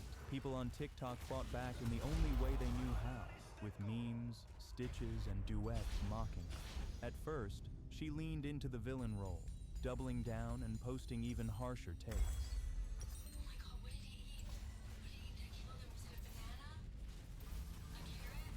But the more extreme she got, the more people started digging into her past and questioning whether she should have been teaching kids at all. By 2021, TikTok finally pulled the plug and banned her account for breaking too many rules. Of course, that wasn't the end. She moved over to YouTube and still posts videos today. But on TikTok, her name became a warning. What started as an educational page about food ended up as one of the app's most infamous and unsettling accounts. Proof of how quickly things can spiral when you mix a ton of views and an extreme opinion with a young audience. Pinky Doll NPC streams. If there's one TikTok trend that had people saying, "What am I even watching right now?" it was this one. Take it, baby, it's so cute. Gang it, gang it. Yes, yes, yes. Gang it, gang it. Yes, Robin. And the person who started it was a TikToker called Pinky Doll. Her lives were a bit strange. She'd stand in front of her phone with a blank smile and repeating the same robotic lines. Every time someone sent her a little gift, like a fire emoji or an ice cream cone, she'd act it out. Pretend to lick, blow on hot flames, wave her hands around. It was like watching a video game character glitch out in real time. At first, people laughed about her. It was so weird that it was almost funny. But the longer you watched, the more unsettling it felt. Pinky Doll could keep this up for hours, barely breaking character. saying the same handful of phrases thousands of times. The stiff movements, the frozen smile, the repetition. It was less like watching a person and more like watching a robot stuck on a loop. All this made a ton of money though. During some streams, she was pulling in thousands of dollars. That's when copycats exploded. Dozens of people tried to do the same thing, standing in front of their cameras, acting like broken characters for tips. But Pinky Doll stayed the face of the whole trend. Some viewers thought it was smart, turning TikTok's gift system into easy money. Others said it was disturbing, like watching someone sell off their personality just to keep viewers hooked. Either way, the NPC streams became one of the strangest TikTok trends ever, and Pinky Doll will always be the name people think of first. The Angel of Death Challenge. Every once in a while, TikTok creates a challenge that isn't just dumb, it's straight up dangerous. The so-called Angel of Death Challenge is a perfect example. At first, it looked like just another trend, but the name alone made clear that this wasn't harmless. Clips started spreading of teens running across busy highways, or even lying down in the middle of the road at night while blasting music with lyrics about the Angel of Death. The point of the whole thing was to act fearless, to show you could stare death in the face. Some would wait until cars were coming close to them and then jump away last second. Others stayed frozen on the sidewalk, with headlights racing closer. It's not hard to see why this freaked people out. Not only were teens risking their own lives, but drivers were suddenly forced to slam their brakes, which could have caused crashes in seconds. Parents, police, and safety groups quickly spoke up, warning that one wrong move could end in disaster. But here's the problem with TikTok. The more shocking something is, the faster it spreads. Hashtags tied to the challenge gained millions of views before moderators could take them down. There were even stories of kids overseas losing their lives while trying it, though no exact numbers were ever confirmed. The mystery around it only made the whole thing sound darker. Eventually, TikTok started blocking the hashtags and deleting the clips, but the damage was done. The Angel of Death Challenge is now remembered as one of those reckless online trends that went way too far. Level 2. Cartel TikTok. One of the darkest rabbit holes on TikTok is something people call cartel TikTok. It might look like the usual flexing you see online. Expensive cars, loads of cash, designer clothes, and even wild animals. But behind a lot of these accounts are people connected to real cartels. Instead of dance trends or comedy, the videos sometimes showed guys with guns, bulletproof trucks, and masked faces. Some clips even had cartel logos stamped on them, like they were advertising. And the scary part? These weren't grainy news clips. They were edited with flashy filters and music in the same way people edit entertaining videos. What made it even more disturbing was how casual it felt. You'd scroll and suddenly see tigers chained up in a backyard, gold-plated guns, or people flexing with their crimes. Comment sections were filled with teens joking around, some even saying they wanted to join the lifestyle. To them, it looked cool, but in reality, this was organized crime dressed up to look like entertainment. Authorities eventually noticed. News reports said real cartel members were using TikTok to recruit, intimidate rivals, or just show off their immense power. That raised one big question: how much of this was just for clout, and how much of it was raw footage of real crime? TikTok tried to shut it down, banning certain hashtags and deleting accounts, but it didn't stop. For every account removed, another one popped back up with the same kind of content. Cartel TikTok is remembered because it showed just how far things can go on the app. One moment you're watching dance videos, and the next, you're staring at people tied to one of the most violent criminal networks in the world. Jonathan Galindo. Only a few TikTok accounts freaked people out the way Jonathan Galindo did. If you've never seen it, just imagine someone in a creepy, low-budget, goofy costume, black dog ears, long nose, and painted face. But what made it disturbing was what came with it. Bill fucker? Yeah, it's from me. This is Larry.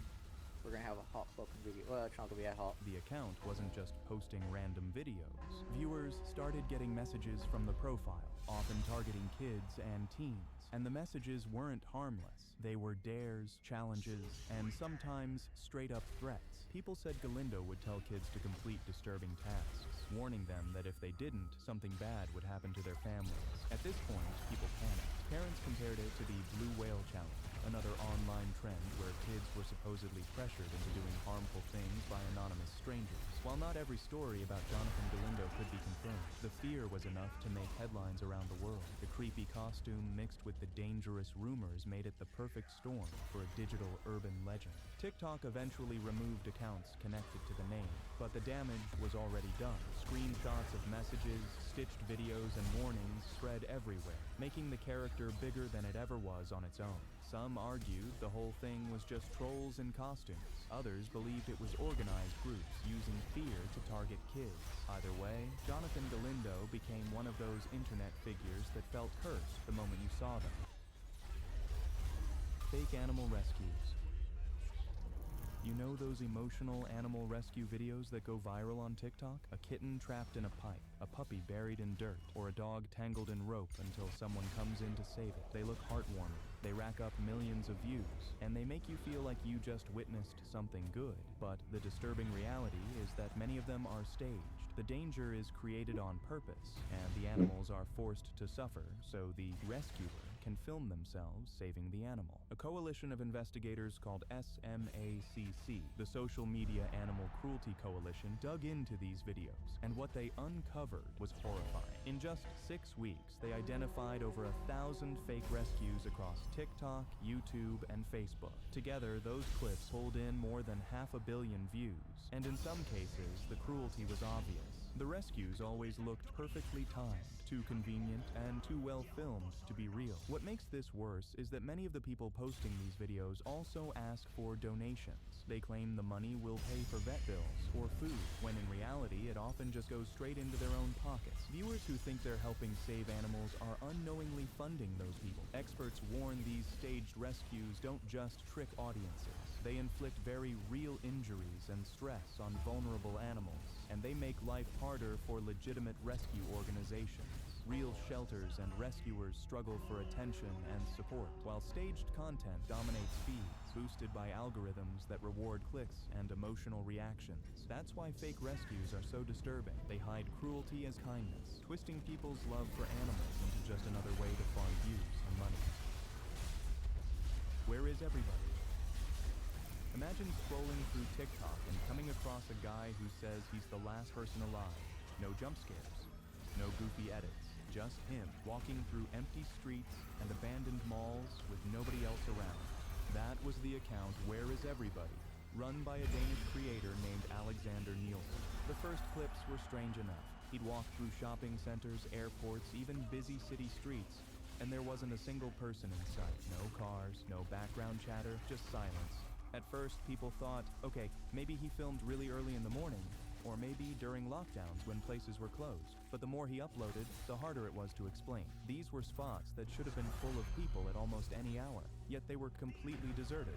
Then Alexander added another layer. He started claiming he wasn't in our time at all.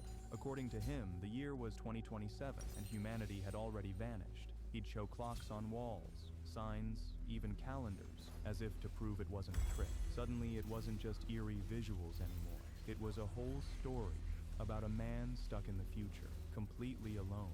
Viewers couldn't stop talking about it. Some swore he had access to places after hours, maybe even permission to film when everything was closed. Others said it had to be clever editing, pointing out details like weird reflections or repeated backgrounds. And of course, plenty of people half-jokingly wondered if he really had slipped into another world. Eventually, some of the how he did it theories started to make sense. Viewers showed examples of digital tricks he could have used, pointing out moments where the footage looked a little too clean. But honestly, even once you knew it was staged, the videos still felt unsettling. The emptiness was so convincing that you couldn't help but picture yourself in his shoes, walking through a city where every sign of life had just disappeared. That's why Where is Everybody stuck with me. It didn't matter if you believed the story or not. The thought of waking up one day and realizing you're the only one left is terrifying, and Alexander managed to capture that feeling perfectly. Level 3. Cara Santarelli crash. There's this TikTok that still creeps people out whenever it gets brought up. Cara Santarelli was 18, a high school senior from Florida. Her account looked like anyone else's. Lip syncs, goofy posts, car selfies, just a normal teenager having fun online. But then she posted one video that blew up in the worst way. She was sitting in her car, smiling into the camera, and the caption said, "They say I'm a bad driver, but I've never hit a person or an actual car." At the time, it just seemed like a sarcastic response to haters, nothing more than a joke. Less than a week later, Cara tragically lost her life. She was driving down Highway 29 when a man speeding the wrong way slammed into her head-on. He was running from the cops, going way too fast, and neither of them survived. Cara died instantly. When people realized the timing, her TikTok spread like wildfire. That caption suddenly looked like some kind of eerie prediction. Screenshots flooded Twitter, TikTok, and Instagram, and the comments filled with a mix of shock, sadness, and even cruel jokes. Some people couldn't believe how surreal it was. Others said it felt like she somehow called it before it happened. Her family, though, had to watch strangers turn her death into content for TikTok. To them, Cara wasn't an eerie coincidence or some viral headline. She was their daughter, their classmate, their best friend.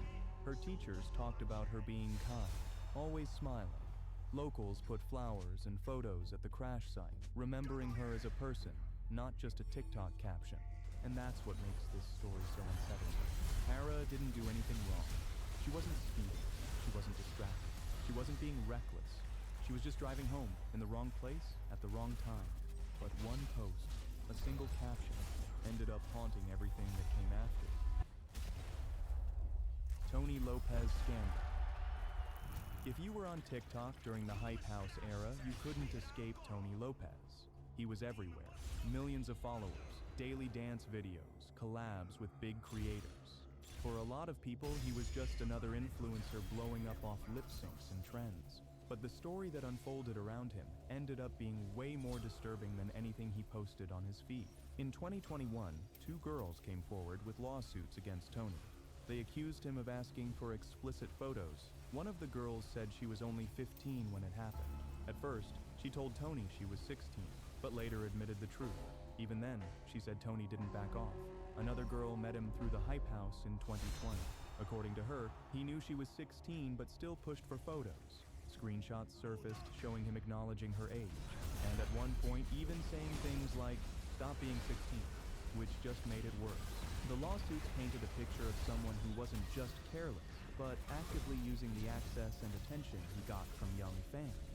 And once this came out, TikTok wasn't looking at Tony Lopez the same way again. Clips that once showed him dancing and smiling now circulated with commentary about grooming and predatory behavior. His reputation flipped almost overnight. Tony responded with a half apology, admitting he wasn't proud of his past choices and saying he was disappointed in himself.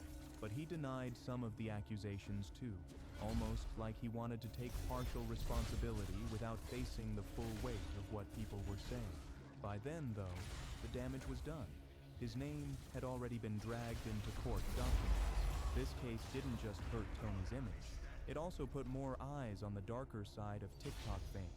People started talking about how easily influencers could reach minors and how little control there really was. Taylor Frankie Paul. She might not be a known name outside of TikTok, but in the mom influencer world, she was basically everywhere. With millions of followers, she built her brand around being a young Mormon mom, posting about parenting, lifestyle, and relationships. But what started as wholesome content quickly turned into one of TikTok's messiest scandals. Taylor first blew up when she revealed something that caught everyone off guard. She and her husband had been involved in soft swinging. That means swapping partners with other couples, but supposedly stopping short of full-on intercourse. Except according to Taylor herself, the line got crossed. She admitted she did go all the way with another man, which led to her marriage falling apart and her husband filing for divorce. Suddenly, the internet wasn't watching her videos for family content anymore. They were watching to see what drama would unfold next. But the scandal didn't stop at her private life. In 2023, Taylor was arrested for domestic violence. Reports said she'd been drinking when she got into a heated fight with her boyfriend after he refused to take her to a concert. What followed was chaos. She allegedly tried to choke him, threw objects at him, and even picked up a metal chair. That chair ended up missing him, but struck her young daughter instead, which turned the fight into something much darker. The police arrested her, and she eventually took a plea deal, pleading guilty to aggravated assault. For her followers, it was a shocking turn. The same creator who built her brand on motherhood and family values was now in headlines for violence and child endangerment. And as the story spread, she became less of an influencer and more of a walking controversy. Even today, she has a whole subreddit dedicated to cataloging her drama, from serious incidents to petty stuff like showing up in a white dress at someone else's wedding. Taylor still posts on social media, but her reputation has never really recovered. What was once a career built on relatability is now remembered for messy relationships, swinging confessions, and a domestic violence case that changed everything. Rainy Street Killer TikTok. In early 2023, Austin, Texas, found itself in the middle of a chilling rumor. People believed there was a serial killer lurking around Rainy Street. Videos started popping up on TikTok, and the phrase "Rainy Street Killer" spread fast. The fear came from a series of deaths. Over the course of a year, multiple men were found dead in Lady Bird Lake, the reservoir that runs near the popular nightlife area. Theories exploded on TikTok. Rainy Street is known for its bars and parties, and the path leading back toward the water is dark, with stretches that don't have lighting or security. To many, it felt like the perfect hunting ground for someone waiting to prey on people walking home after a night out. TikToks claimed that police were patrolling the area on ATVs and warning people quietly, while still publicly denying the idea of a serial killer. That contrast fueled the fear even more. Why were bodies showing up, but officials brushing it off? The victims were mostly young men, often in their 20s or 30s, who had gone out drinking with friends before being found drowned. Some families weren't satisfied with the explanations, pushing back on the idea that all of the deaths were simple accidents. To them, it didn't add up. The way the bodies were discovered, the timing, and the lack of security around Rainy Street all made it feel suspicious. Whether there was ever truly a killer is still debated. Police in Austin have repeatedly said there's no evidence of foul play, calling the deaths tragic accidents. I spoke to homicide detectives and there's no serial killer at this time. At least we don't believe there is one. But TikTok helped spread the idea that something darker was going on. And once social media gives a story a name, like the Rainy Street Killer, it sticks, no matter how much officials try to push back.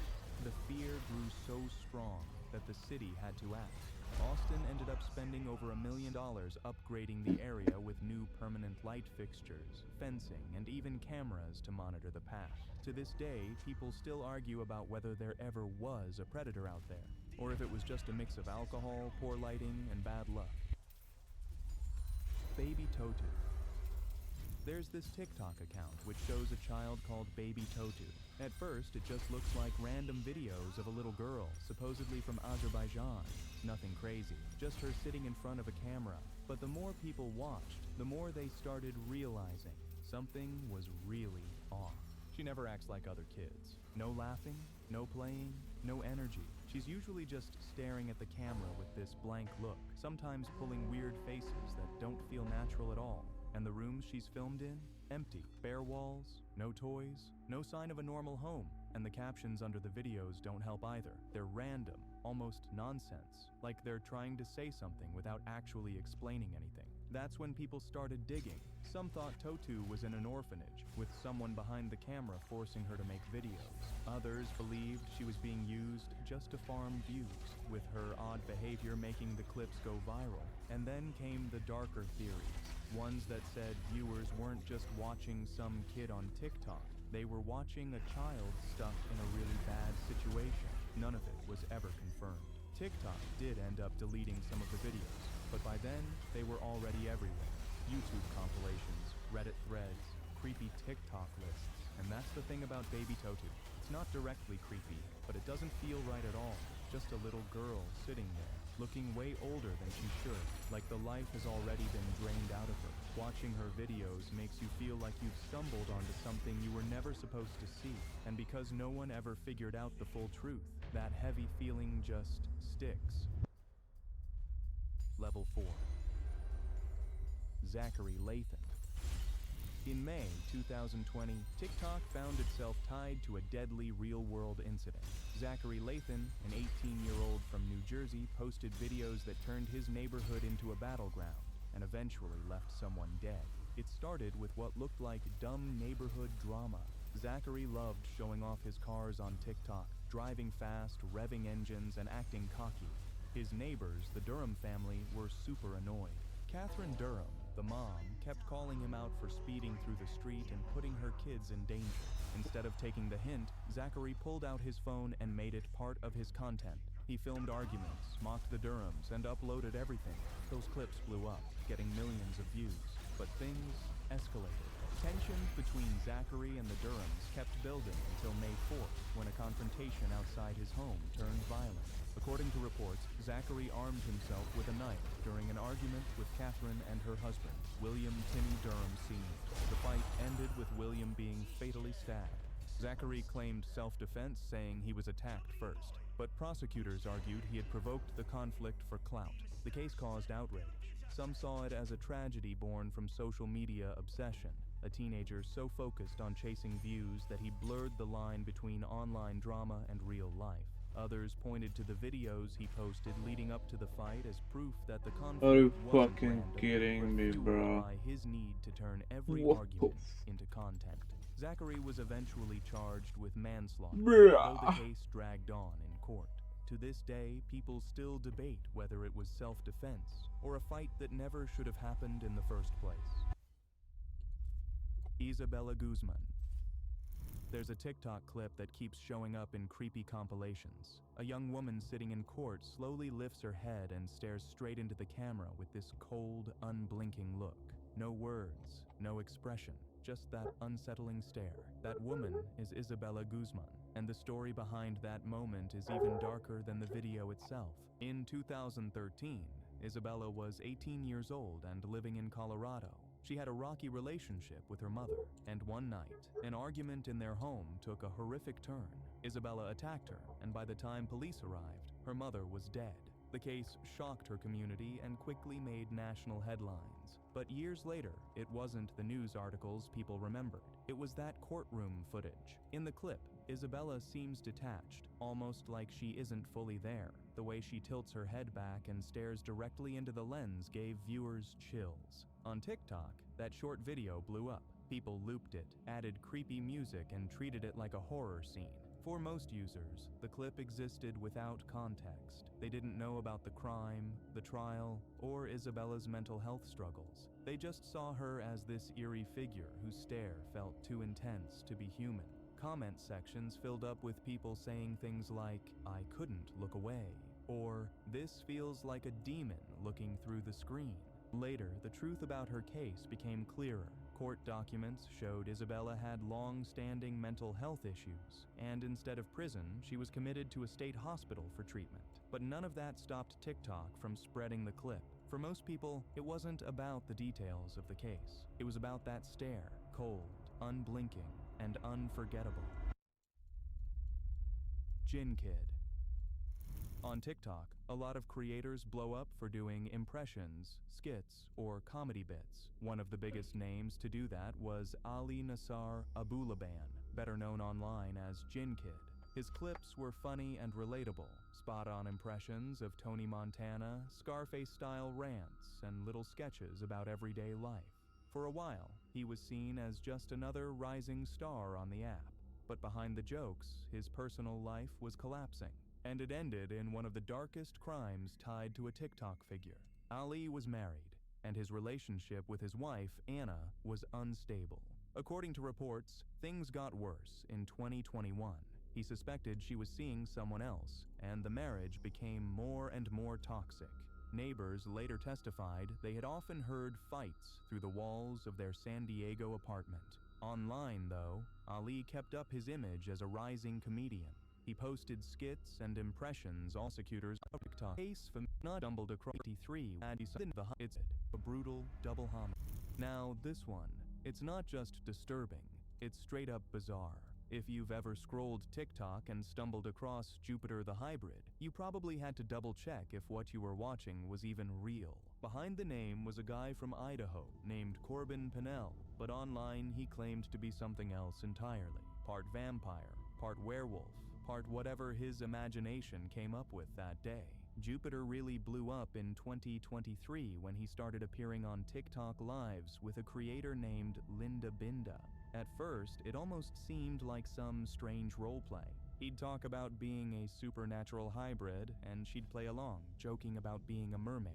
But things quickly got darker. He bragged about having a pony wife named Sharur, supposedly brought to life through blood rituals, and even claimed they had pony children.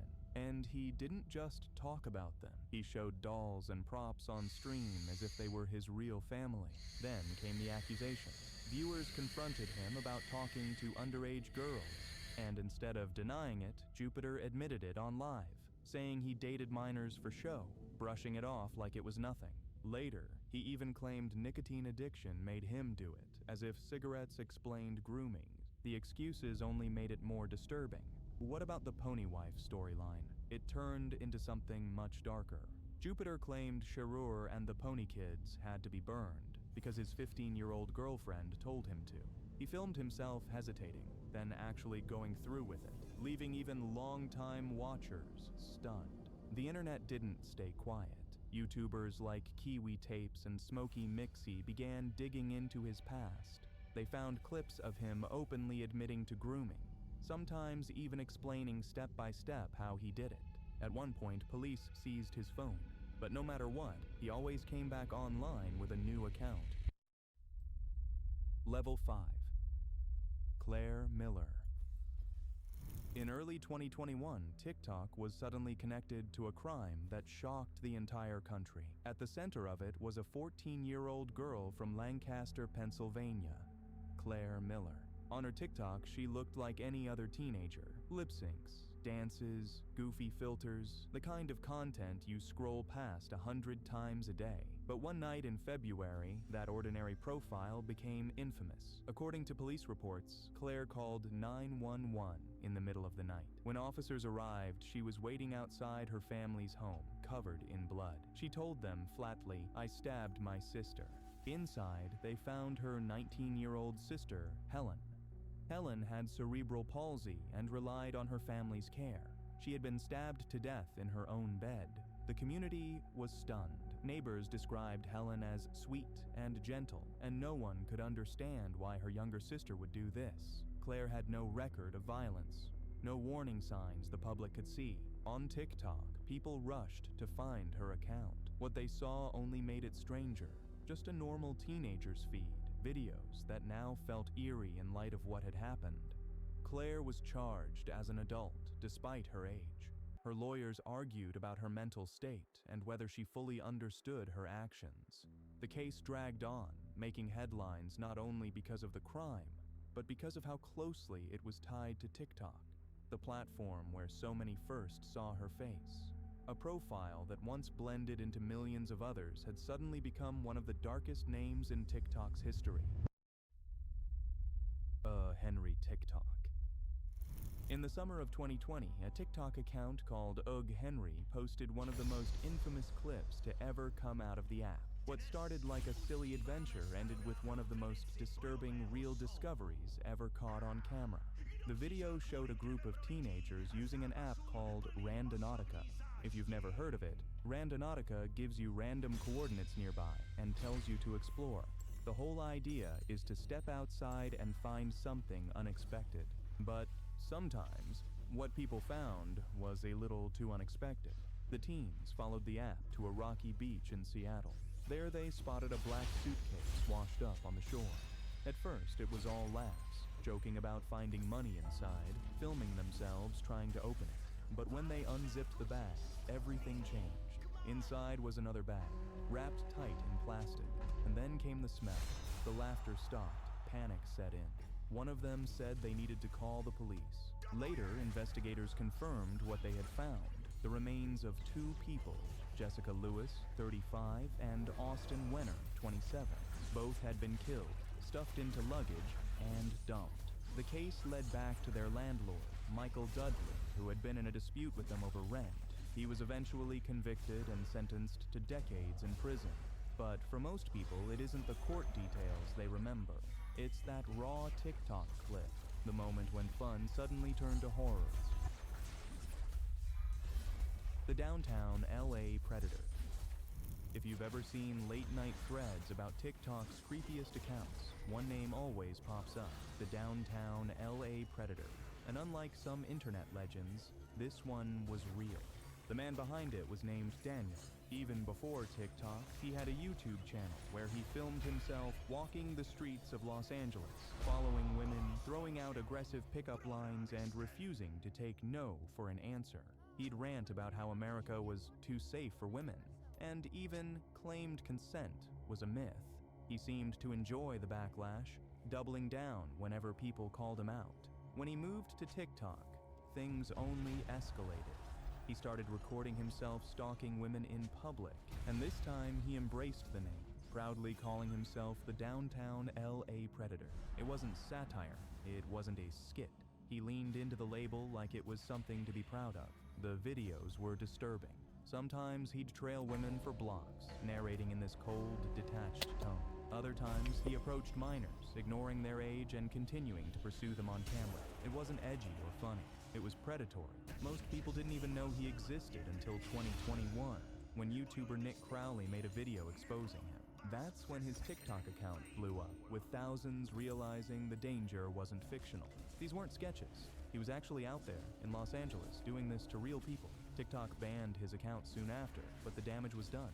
Because he wasn't just a character online, he was real, he was active, and, for a time, he was roaming the streets of LA, turning women into his content until the internet finally caught on. Renisha and Kira. In 2023, one of the most disturbing TikTok-related videos to come out of Australia started making the rounds. It showed a 14-year-old girl named Kira Hart at what was supposed to be a normal sleepover. Instead, she was beaten by the people she thought were her friends. The video shows Kira being punched, stabbed with scissors, and threatened with a knife while the attackers laugh and record it all. The main girls involved were Renisha Gretsch and Chloe Denman, who posted parts of the assault online like it was funny. Kira ended up in the hospital with serious injuries to her face and body, needing surgery to recover. The footage shocked people because of how casual the young girls were about it, acting like the whole thing was a joke while someone was being seriously hurt. What made things even worse was how the case played out. Renisha and Chloe were arrested but quickly released on bail, later receiving light sentences. Kira's family said justice wasn't done, and many people agreed. Social media lit up with support for her, while thousands called out the legal system for going easy on the attackers. The clip still gets shared around today, and every time it comes back, it raises the same reaction: anger, disbelief, and sympathy for Kira. Level 6. Aaliyah Salazar. In August 2022, 14-year-old Aaliyah Salazar from Colorado was doing what so many teenagers do every day, filming a TikTok with her friends. She loved making content, and on that day she was just hanging out, recording another clip that probably would have been forgotten by the next week. But instead, that video captured the moment her life ended. While the music played and the girls danced, one of the teens pulled out a Glock 19. The gun didn't even belong to them. It had been given to the group by 21-year-old Alano Vargas, who was later charged for illegally providing a firearm to minors. Instead of respecting the weapon for what it was, a deadly firearm, the teens treated it like a toy. They passed it around, laughing, handling it without any care at all. Then, in a split second, everything changed. The gun went off, striking Aaliyah in the head. She collapsed, and the video cut, leaving behind chaos and screams. Aaliyah died instantly. She was only 14 years old. The aftermath was just as devastating. Police arrested the two friends who were with her, charging them with manslaughter. But because they were minors, the maximum sentence they could face was only 6 years. To Alia's family, that felt like an insult. They argued the system seemed more focused on protecting the kids who pulled the trigger than on justice for the daughter they had just lost. The tragedy sparked debate across the community. Some argued it was a horrible accident, kids being careless with something they didn't understand. Others saw it as pure negligence, a chain of bad choices that never should have happened in the first place. Either way, the result was the same. 1 second she was laughing and dancing, and the next, everything was over. Duckpack 51. In 2021, a strange name started showing up on TikTok and Reddit, Duckpack 51. At first, it didn't mean much, but people soon connected it to one of the most disturbing bait-and-switch videos ever uploaded on the app. The clip opened like a normal TikTok. A girl was dancing in front of the camera, lip-syncing to music, nothing unusual. Then, without warning, the video cut to cartel footage showing someone being brutally... It was real and it was graphic. The video spread before moderators could take it down. The video was traced back to an old blogspot page called Duckpack 51. That site was known for hosting gore and violent cartel clips, and one of those made its way into TikTok through this format. For a lot of people, it was the first time they had seen something like that, and it left them shaken. Rumors quickly spread about the people in the video. Some thought the girl dancing at the start was the same person shown in the cartel footage, which made it even more unsettling. But later it was confirmed that wasn't true. The victim wasn't her at all, but a 19-year-old man from Mexico named Jose Rodolfo Bellucci Botello. His death had been filmed and used as a cartel warning before being repurposed for this TikTok bait. Even after the original was removed, the clip had already been copied and shared across different platforms. It popped up in creepy TikTok compilations and Reddit threads, usually with little to no explanation of what it really was. For many, Duckpack 51 became a kind of shorthand for TikTok's darker side, where you could never be sure what a random video might suddenly turn into. Level 7. Beanbag Adventures. In 2022, a Chinese TikToker known as Beanbag Adventures started gaining attention for his urban exploration videos. On the surface, they looked like the usual abandoned building content you'd see on TikTok. But one series of clips he uploaded went way beyond that. In January of that year, he explored an old building that had once been a medical facility. At first, it seemed like a standard Lost Place video. Dusty hallways, broken windows, and old equipment left behind. But the deeper he went, the stranger it got. In the basement, he found jars filled with liquid and what looked like preserved fetuses. Other rooms had children's clothes laying around, along with bones that he filmed up close. The smell, he said, was terrible. Viewers were horrified, with many speculating that the building might have been tied to illegal organ harvesting. Most of the bodies he showed had visible openings in their chest, which only fueled the rumors. Beanbag himself brushed it off, claiming a lot of what he showed were props, but people didn't believe him. What made the situation even more disturbing was that he kept going back. In December 2022, almost a year later, he returned and found things had changed. Clothes and bottles appeared in rooms that had been empty before. The pool of water in the basement now had more decayed remains than the first time he filmed there. He posted several more visits, each time showing new items and bones, as if someone else had been there moving things around. Theories spread fast. Some believed the whole thing was staged for clicks, pointing to how neatly some of the jars were arranged and how convenient the discovery seemed. Others argued that whether it was fake or not, the footage was disturbing enough to raise questions about what was really happening in that building.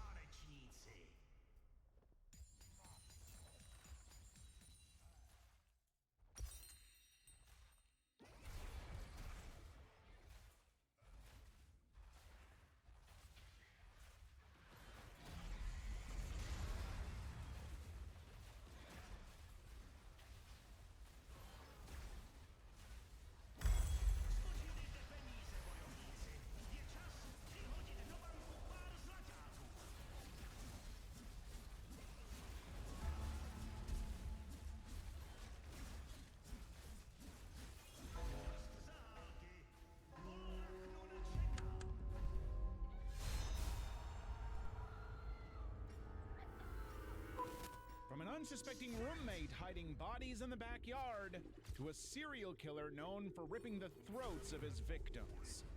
23 documentaries, 23 disturbing videos, 7 levels. Let's start at the tip of the iceberg.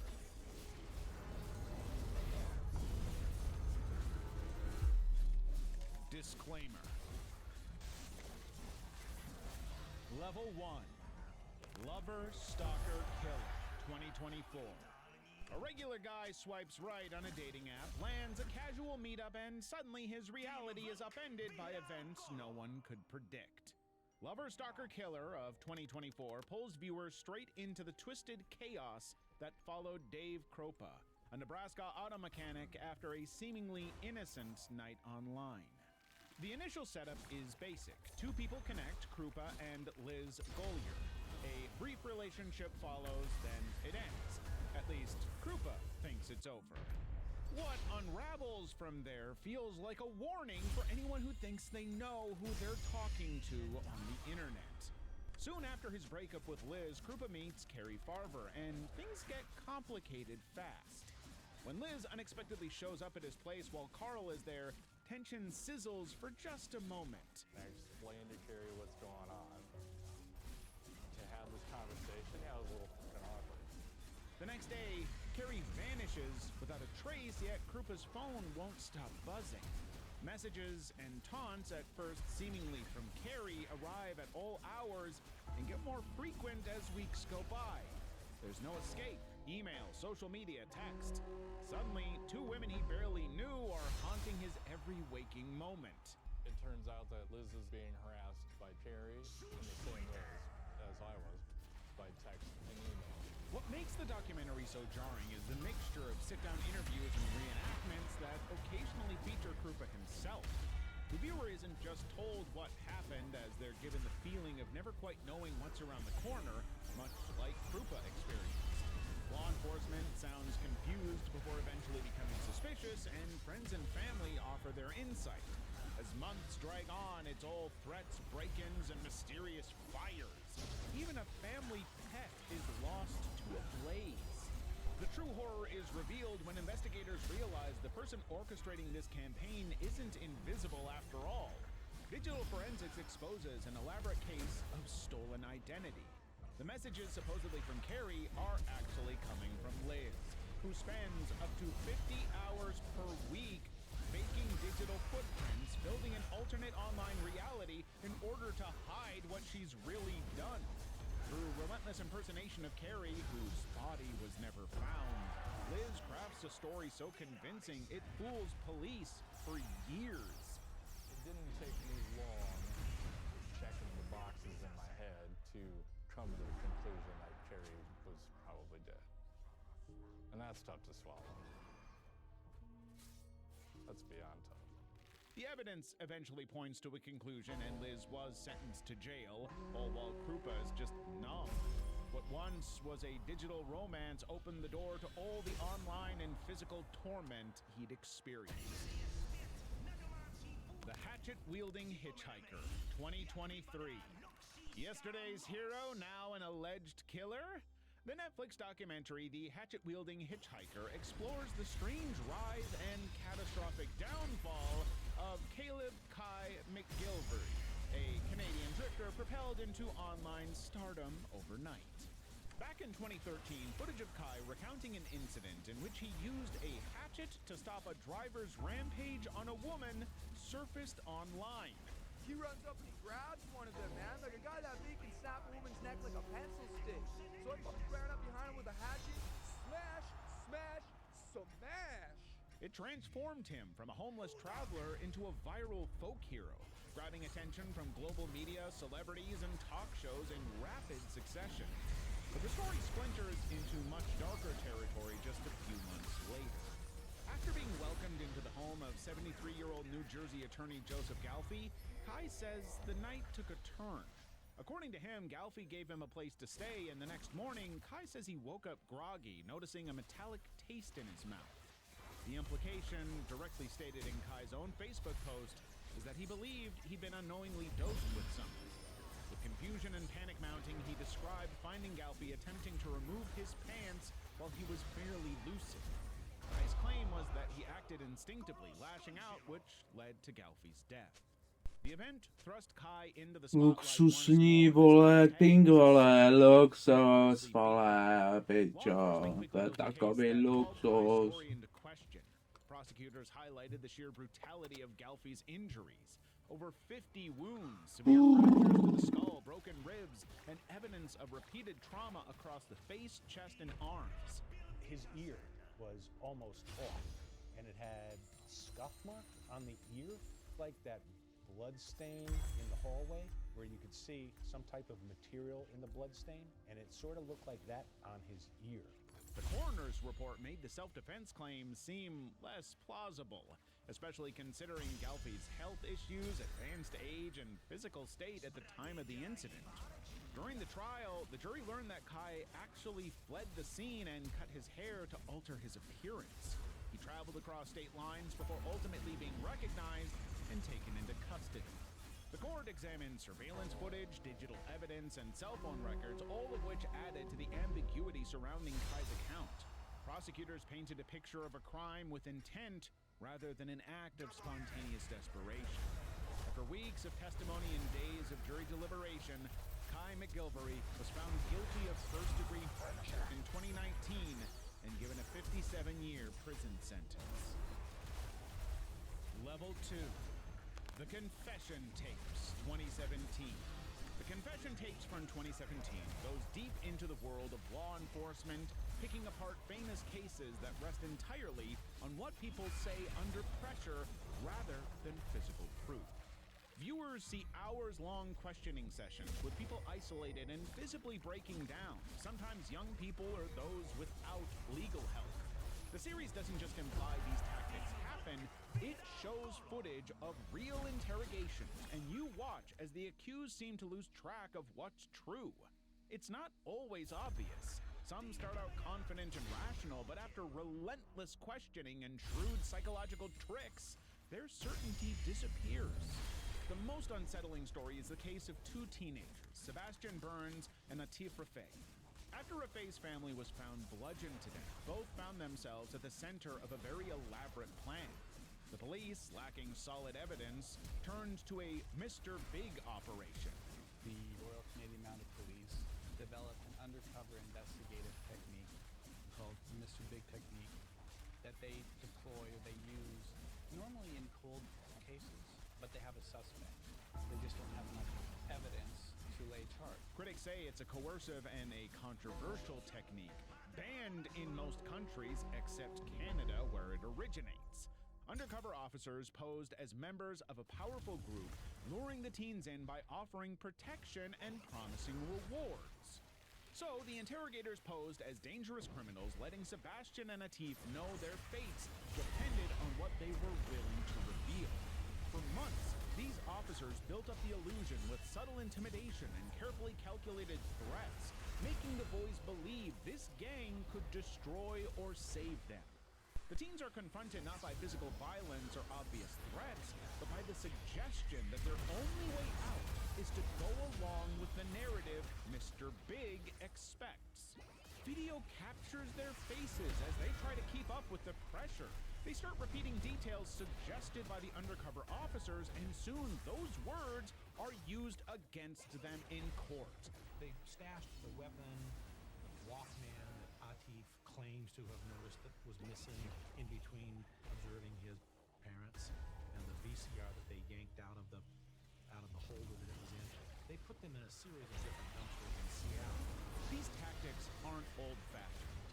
Experts in the series discuss how law enforcement still uses subtle threats, deception, and manipulative questioning, pushing people into saying things that simply aren't true.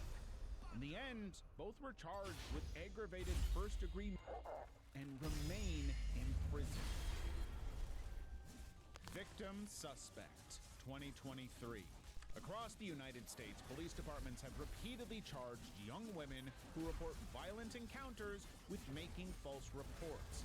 Accusations that number over 200 documented incidents nationwide in less than a decade. Victim Suspect is a Netflix documentary tracing investigative journalist Ray DeLeon's pursuit of a pattern that's hard to believe. DeLeon's investigation unravels how dozens of people, mostly college students, sought help only to be cross-examined until their stories were flipped back onto them. Instead of support or justice, they faced jail time or even public shaming simply for coming forward. Nikki pled guilty and went to prison. Emma also pled guilty. When I spoke to them, they both maintained that the assaults did happen. The documentary doesn't tiptoe around the way officers handle these cases. Hours of audio and video show investigators deploying tactics meant for hardened suspects.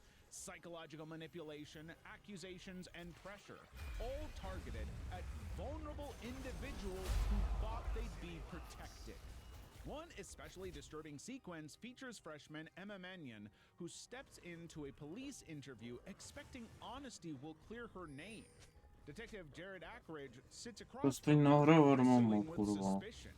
He brings up surveillance videos that supposedly contradict her account, tells her he spent hours reviewing camera footage, and then leans in with, "I do not believe you at all." The detective told me he didn't hold you down the start.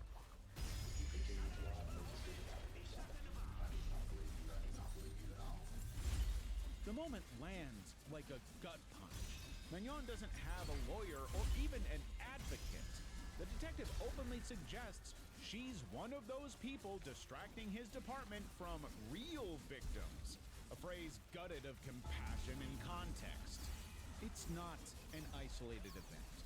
The footage reveals Ackridge pushing Emma to recant, gaslighting her about the story she's tried to explain. The interrogation continues, making Magnon question herself until exhaustion leaves her defenseless. The pattern that emerges feels brutally clear. DeLeon's footage and interviews show this happening repeatedly. You're no longer a victim. You do not get the right to privacy anymore. These young women have no idea. There is an institution of people who allow it to happen. As the boundaries between justice and intimidation blur, especially for those who might least expect their truth to be doubted. Thankfully here, we wouldn't doubt your story. We'll just keep making videos you like if you hit that subscribe button. Level 3. Worst roommate ever, 2022. Some roommates pull neat tricks, others leave you wondering if you ever truly know the person living next door. Worst roommate ever from 2022 isn't about someone forgetting to do the dishes. It's about real stories where sharing a space becomes far more dangerous than most can imagine. The tension in every episode comes from how quickly personal boundaries collapse when someone exploits kindness, loneliness, or desperation. The case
Tak jako větší ping se nemohl mít, co? Asi.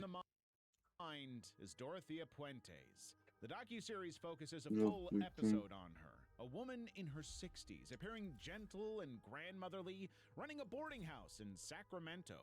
Her tenants were some of society's most vulnerable, people with disabilities, the elderly, and those on the margins. What made this story so disturbing is the sheer ordinariness of the setting. Tenants trusted her not just with rent, but often with their government checks. They would pay for their rent.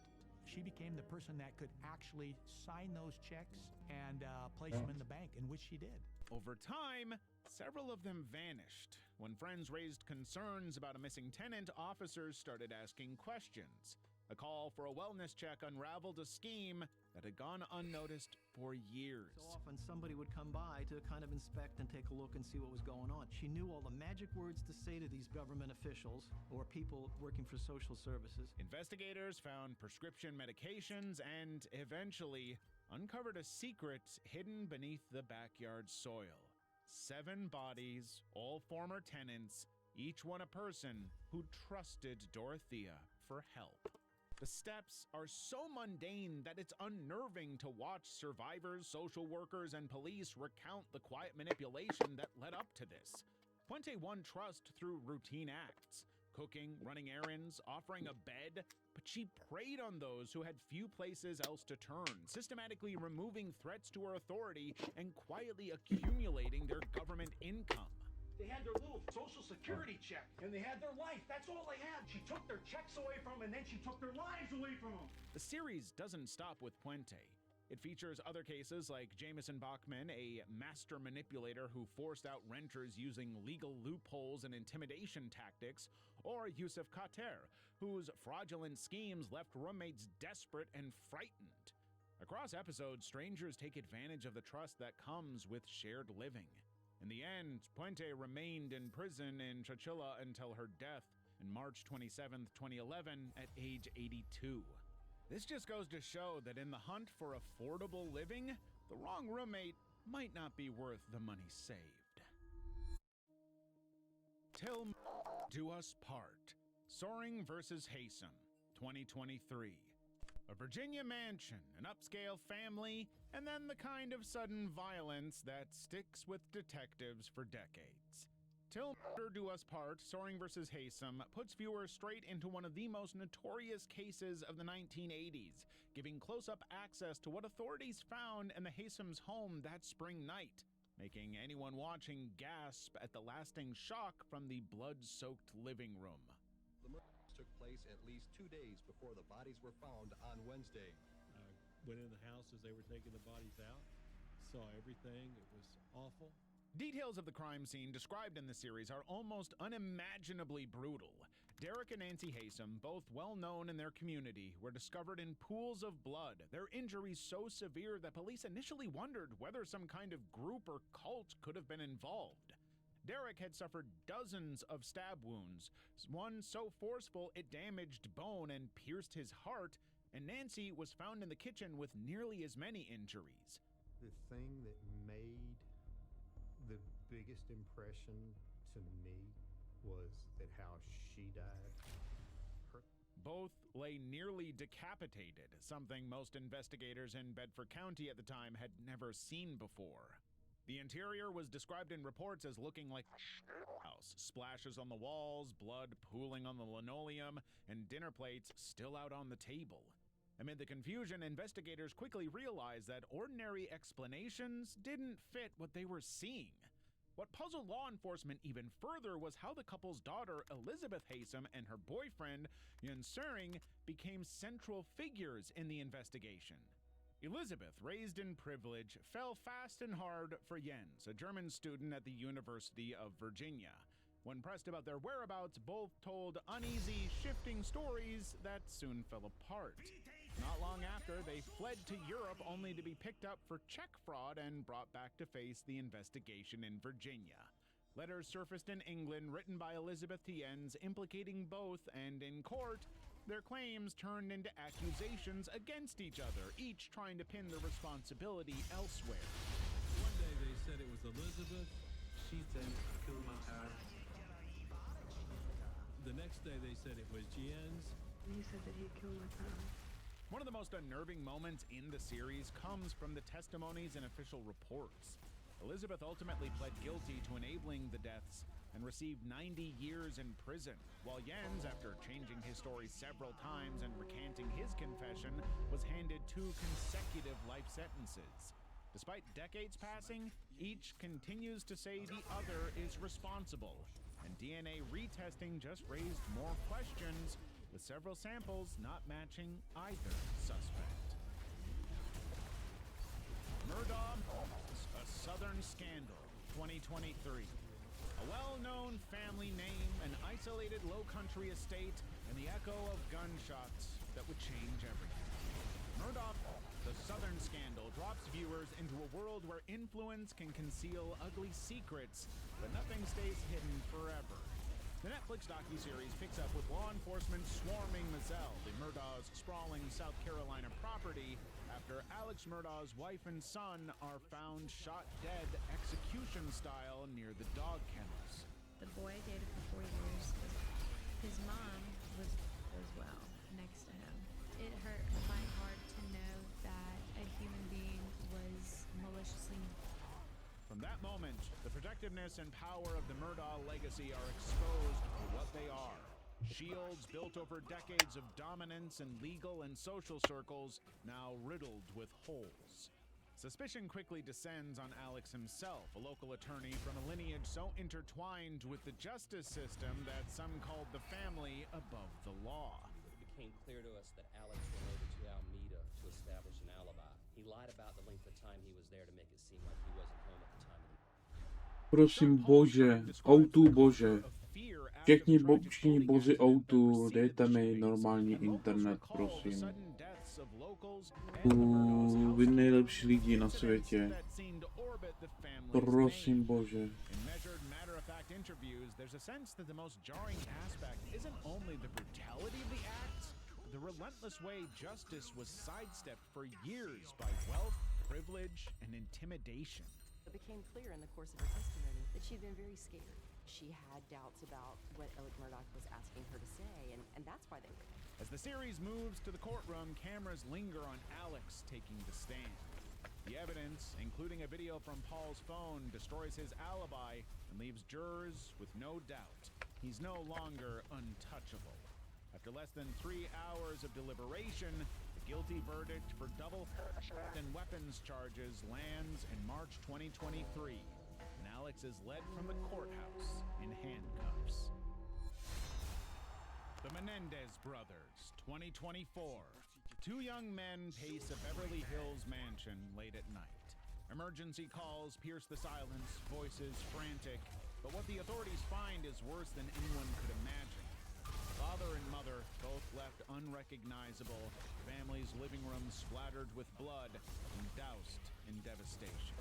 For over 3 decades, the story behind that carnage has riveted, confounded, and horrified the public. In the new 2024 Netflix documentary, The Menendez Brothers, viewers finally hear the voices of Lyle Menendez and Eric Menendez from prison.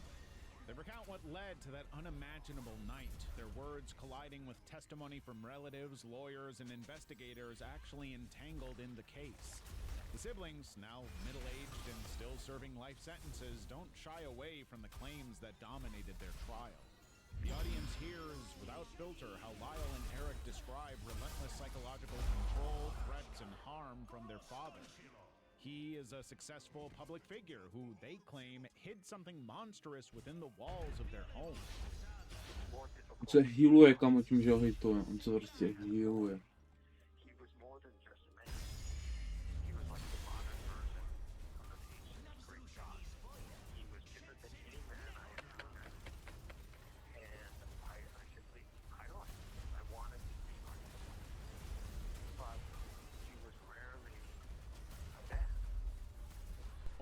Of audio, the brothers reveal the suffocating mix of panic, desperation, and numbness that defined their state of mind and, as they see it, led to catastrophe. Investigators, on the other hand, detail a scene so graphic it is seared into memory.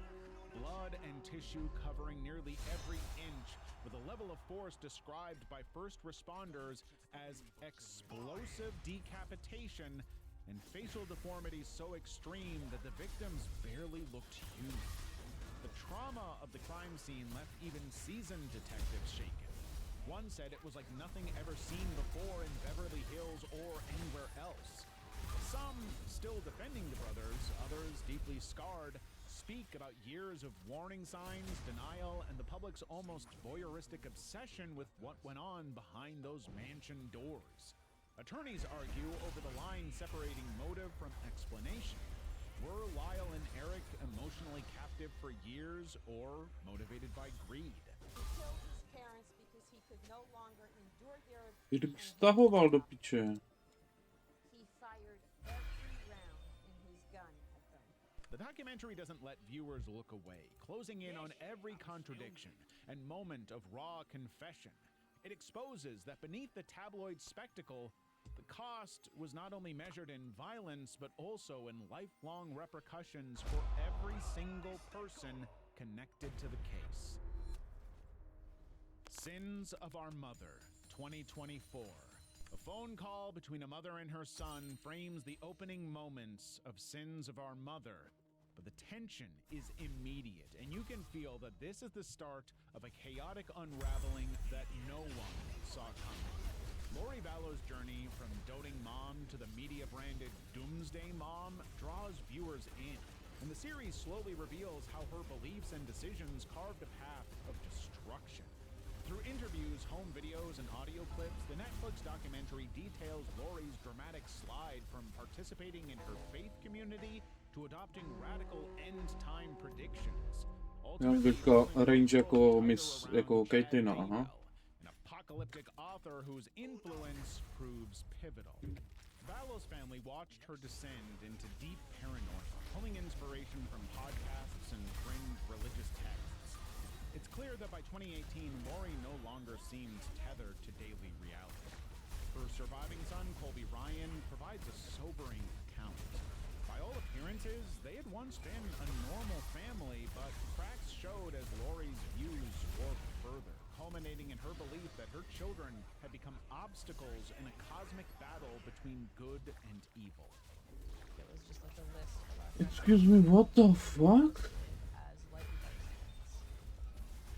What does that mean, light and dark spirits? You think I'm a dark spirit, whatever that means. And I saw my name on there, and I was a free dark spirit. This is totally not okay. Family members recount the horror of watching Lori enthusiastically embrace the idea that the world would end in July 2020, and with Daybell elevate her own significance to be exalted goddess. The series paints Lori's meetings with Daybell as a turning point. They believed they had known each other in previous lives, held the power to summon disaster, and were destined to lead a select group of survivors when society collapsed. By the time Lori's children, Tylee and JJ, disappeared, the adults around them were tangled in fantasies about zombies and heavenly interventions. Police interviews collected in the documentary expose how their inner circle justified increasingly bizarre behaviors. The depths of Lori's manipulation and denial are brought into focus through Colby's candid conversations. You know that I'm asking this thing up. But she reaffirmed it. Yes, they're fine. They're fine. So it started to build up more and more.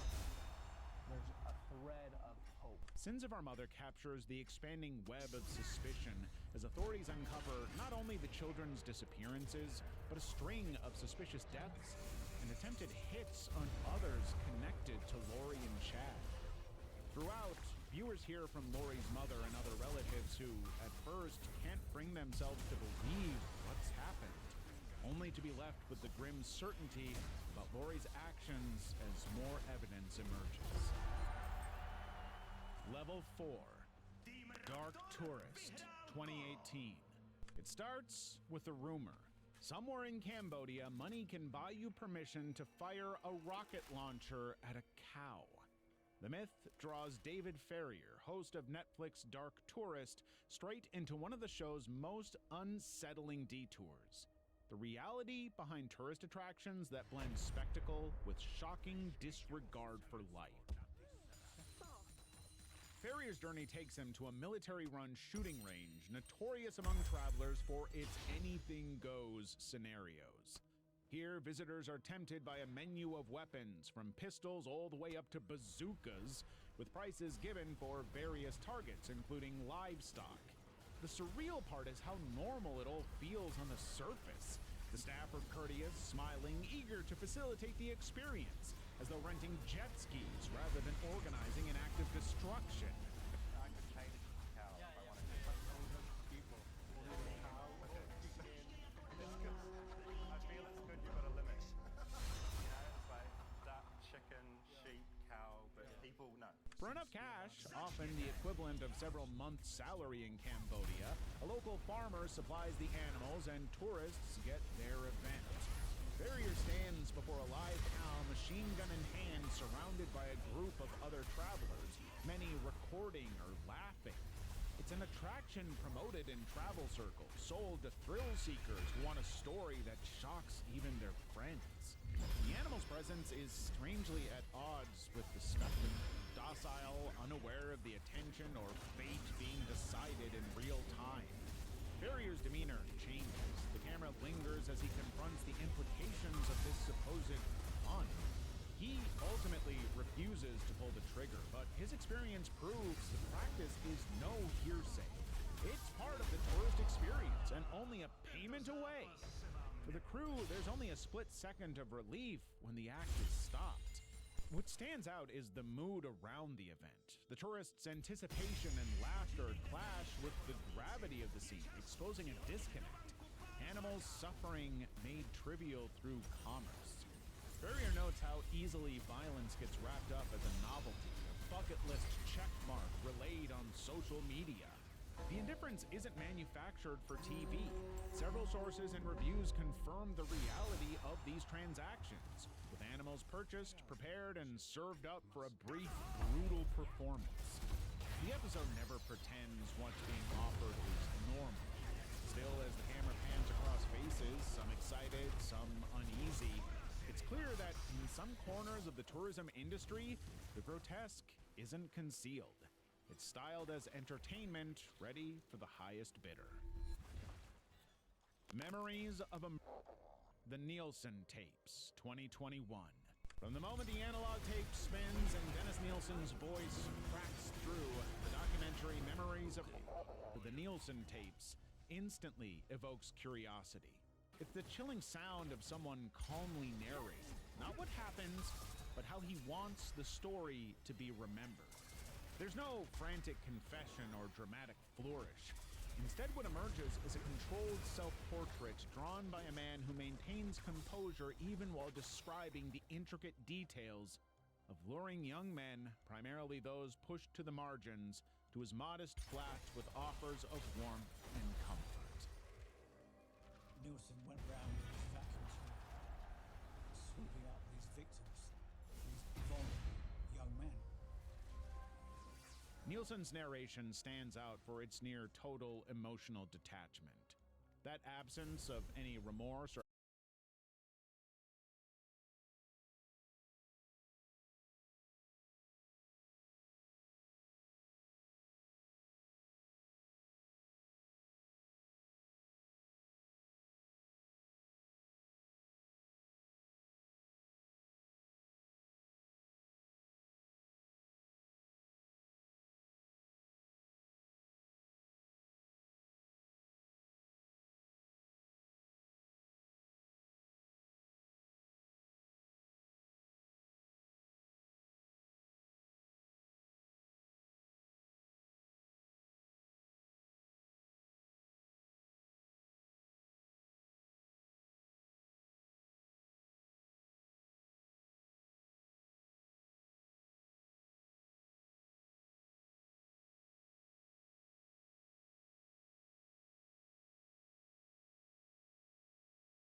The disturbing clarity with which Nielsen describes his actions and the muted pride with which he discusses how he fooled police for years.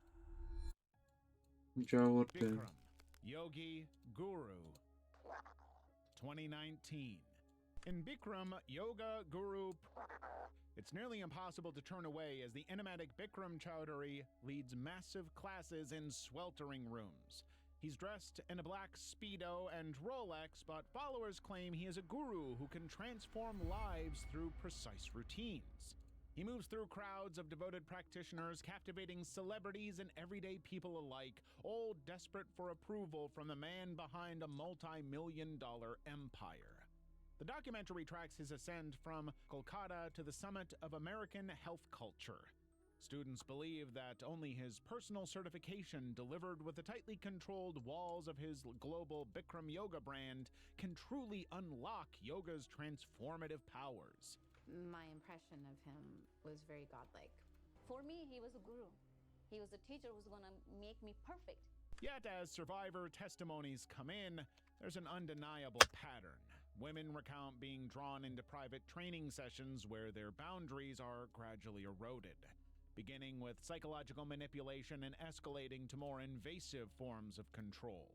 Behind closed doors, Bikram weaponized microaggressions. Insults about bodies, relentless demands for devotion, while dangling the prospect of career advancement or spiritual enlightenment. All while participants were cut off from outside support in grueling 8-week training camps, left exhausted and vulnerable, and told that questioning him meant jeopardizing their future. Bikram asked me if I would be with him.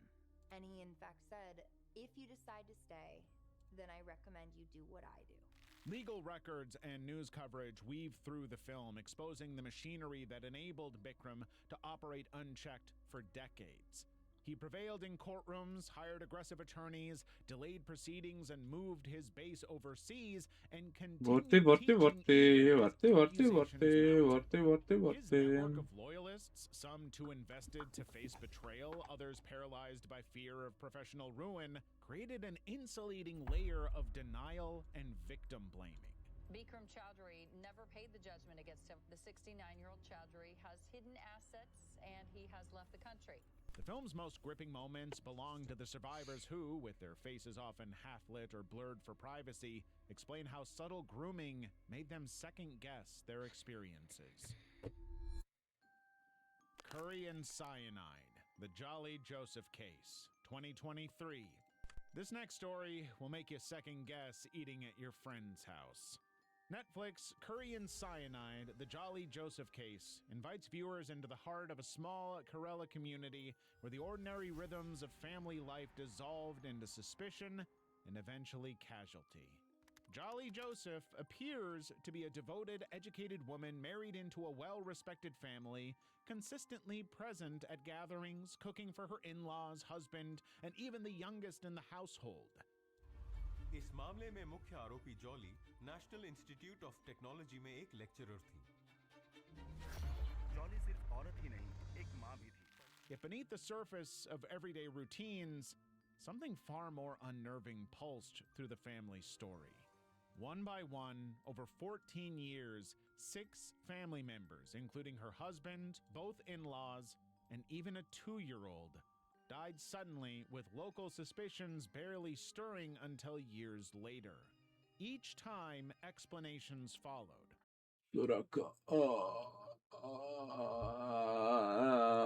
There was a time when Leafy was on the top of YouTube. Millions of viewers waited for his every upload, while memes starting from his channel spread to every corner of the internet. Fast forward to 2025, however, and you won't find Leafy anywhere. He's been banned from practically every major platform on the planet, and has been simply forgotten by the internet. Though, looking back, it's not hard to see why. So last night I'm chilling with my boy.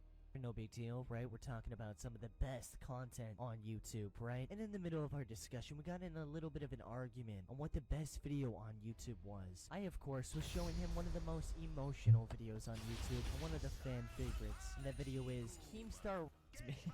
The content that made him popular was toxic to say the least. He had no issues punching down on small creators, even the ones suffering from autism and mental illnesses. Subscribe, support, stay positive. So you know. Sorry.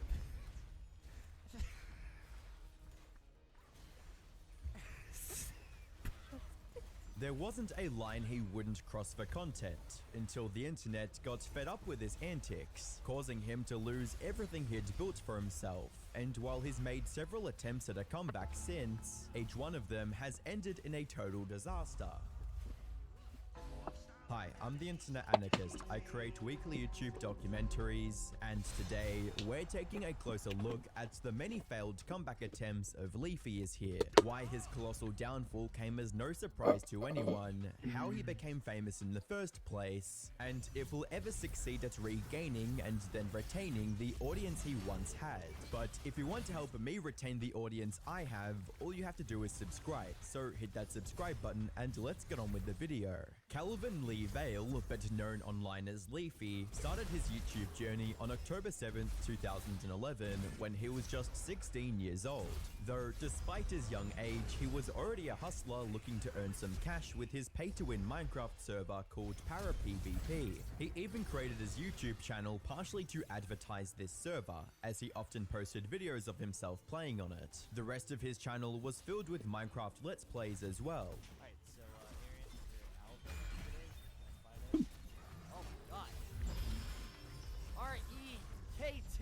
He likely wanted to become a gaming YouTuber just like most other new creators at the time. However, despite his efforts, his early Minecraft videos received little to no views. That all changed, however, when another Minecraft YouTuber with over 20,000 subscribers called Static777 liked one of Leafy's videos. This gave Leafy the exposure he needed to earn his first 50 subscribers on the platform. From there, he kept gaining new viewers at a slow but steady pace, allowing him to enter the YouTube Partner Program at 700 subs and eventually reach the 10,000 subscriber milestone by the end of 2012. These views also converted into many new players checking out his Minecraft server, engaging with the pay-to-win mechanics, and ultimately helping Leafy earn over $100,000 in revenue. However, the stress of running a server, the constant infighting with other server owners, and DDoS attacks were too much for him to handle. So, sometime in late 2013, he stepped away from the server and focused almost entirely on his YouTube channel that had over 17,000 subs by this point. His videos talking about the server drama in videos also gave him the idea to branch away from gaming and venture into commentary style content. Hey, what's up guys? Today we're going to be talking about DDoSing. However, while this new format started off with him just telling different stories from his life, it wasn't long before these videos took a much darker turn. As 2015 rolled around, he transitioned away from gaming and storytelling content completely. Instead, his focus shifted to talking about and making fun of other creators on the internet. What the f is that lipstick, dude? It's so thick, it looks so hard. Looks like a piece of clay. Ugh! Like, who would want to kiss that, dude? It looks so fucking thick, it looks like a piece of paint. This became a bigger success than Leafy could have ever imagined. And there's no better indicator of the virality of these videos than his sub count, which went from 100,000 subscribers in August 2015 to over 4.9 million just a year later. Leafy had become a well-known name on YouTube, but unlike many other YouTubers who earned their fame and fortune through hard work and good content, Leafy's rise was built almost entirely on toxicity, bullying, and a tendency to cross the line. The vast majority of his uploads during this time were sessions with other, often smaller creators. It didn't matter if his target was a young child trying to start on YouTube with Minecraft, just like he did. Today I'm gonna be showing you one of my favorite Let's Play channels, and let's just fucking play it right now, okay? Hey guys, it's Super Brian Cupcake here, and I'm gonna be doing some freaking survival games, you freaking stop freaking lying! Well, the bar has been set for videos, guys. This is the new bar, okay? Just like, it's almost so bad that it's hilarious. Like, the video starts off and you already know it's gonna be a video. Or a man with autism trying to do good in life. Subscribe, support, stay positive.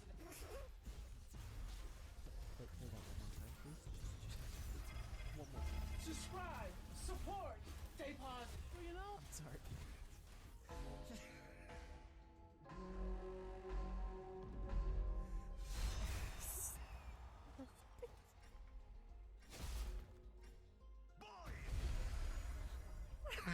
Oh my god. And the worst part is, his audience gobbled it all up. He was getting massively rewarded for just turning on his microphone, insulting someone for 10 minutes, and uploading it to YouTube with unrelated gameplay footage and minimal editing. So he kept on posting more and more of these videos, pushing the boundary every time to keep his audience entertained. Like his video on a small YouTuber named Mr. Black Darkness 666, titled The Saddest Man on YouTube. Leafy somehow came across a video of Vlad, the host of the channel, complaining about his life and proceeded to laugh at every second of it. From Vlad's mention of his poor living conditions, This is where I live. I live up there, where you can see the grid. Yeah, I know it's a dump, and I hate it here. his appearance, Dude, the eyeshadow with the long dyed hair straightened out, the context. It takes this mother probably like 40 minutes to get dressed. And look, don't get me wrong, you can wear whatever you want. You can walk outside with a pancake on your head as a hat. You can do whatever you want. But I'm gonna be real with you, dude. I'm gonna give you the hard truth.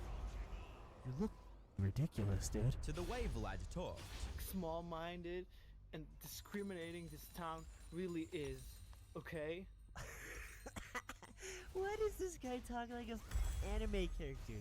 He's like, I'm gonna show you how shitty this town is. Okay?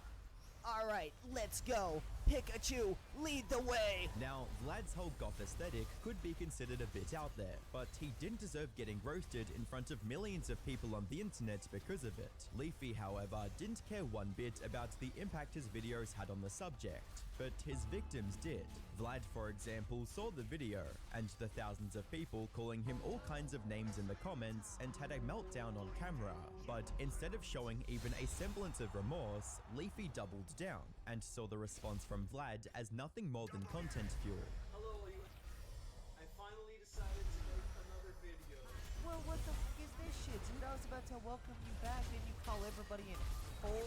Jesus Christ, right after Starry's being edgy. And what is that just like, I get it that this is like one of those videos where it's like, distress just barely happened, but like, why don't you just button up your shirt? I'm just saying. This back and forth continued for a few more videos, including Vlad performing a satanic ritual to curse Leafy.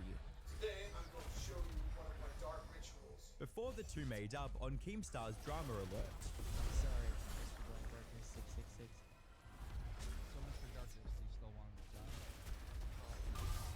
The thing is, despite Vlad getting genuinely distressed by the harassment he'd received thanks to Leafy's video, his downright ridiculous actions like the satanic ritual overshadowed any backlash Leafy might have received from this whole fiasco.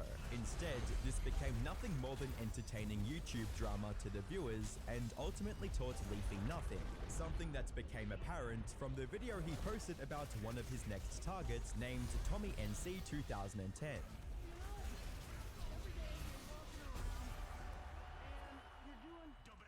You see the strangest things.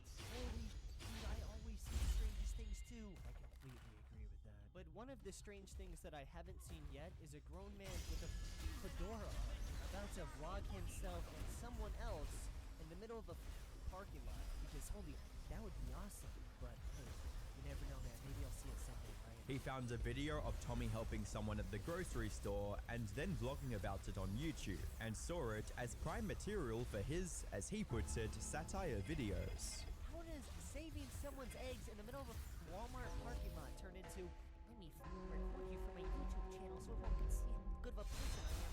How does that, where does it escalate to that? Because again, there's nothing wrong with this fedora wearing motherfucker saving someone's eggs. Good for you. You're a great guy, okay? Good job. Here's your star. But why does he have to record it? What Leafy failed to understand, or knowing him purposefully ignored, was that Tommy was on the autism spectrum. These videos were his way of spreading a positive message of doing good in life and helping others as much as one could. Leafy's video on him, however, drowned all of that goodwill with hate and toxicity, causing him to break down on camera.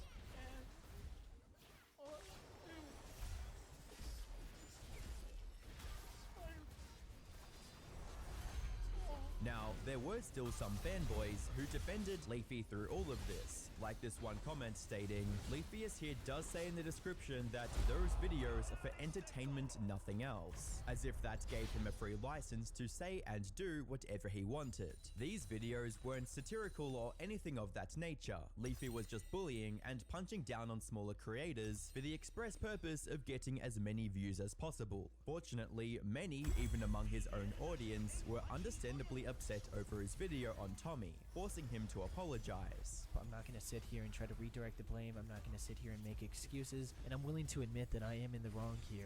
But even then, most of his apology was just excuses about not knowing Tommy was autistic, completely missing the point that unleashing millions of fans on a small creator was the real issue, regardless of his condition. However, while this controversy didn't put much of a dent in Leafy's YouTube career at the time, it certainly marked the beginning of his eventual downfall. Up until this point, Leafy saw himself as the top dog of YouTube, someone who could make fun of others all he wanted without any consequences. After all, he'd gained tens of millions of viewers and over 4.8 million subscribers in just a single year by doing exactly that. But what he didn't realize was that his reputation was about to be destroyed beyond repair, all from a single video by another YouTuber known for roasting others. On the 12th of September 2016, iDub dropped a nearly 20-minute long content pop on Leafy. Hey everybody, welcome back to another episode of Content Pop. As you can probably tell, I can hardly contain myself right now, because today is the day we get to bully Leafy. To put it simply, this gave Leafy a taste of his own medicine, as the first thing Ian did in his video was roast his appearance, specifically his weak chin, just like he'd been doing to many others before. I think my only stipulation is bullying.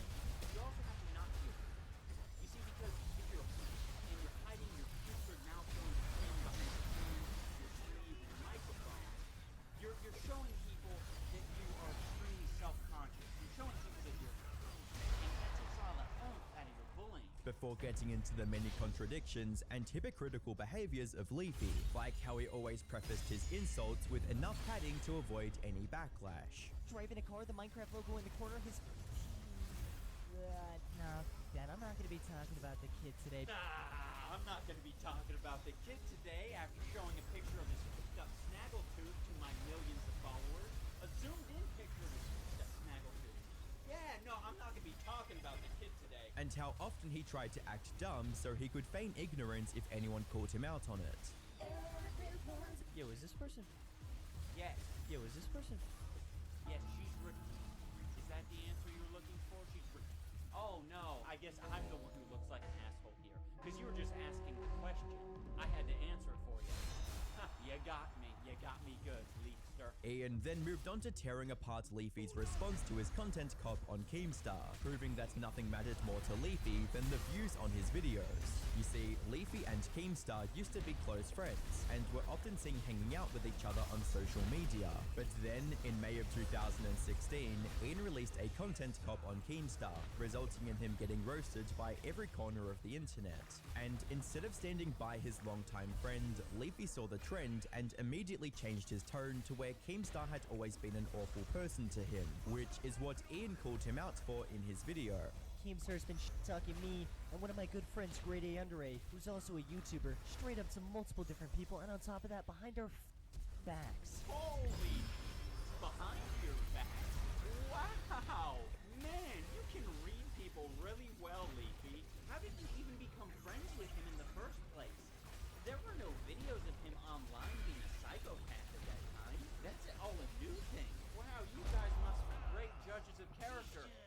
Fuck this. By Keemstar going behind your back. And he covered all of this in less than 6 minutes of the 20-minute long content cop, and Ian carried that same energy through the rest of the video as well, at one point going as far as printing out posters of Leafy's weak chin and roasting him around town.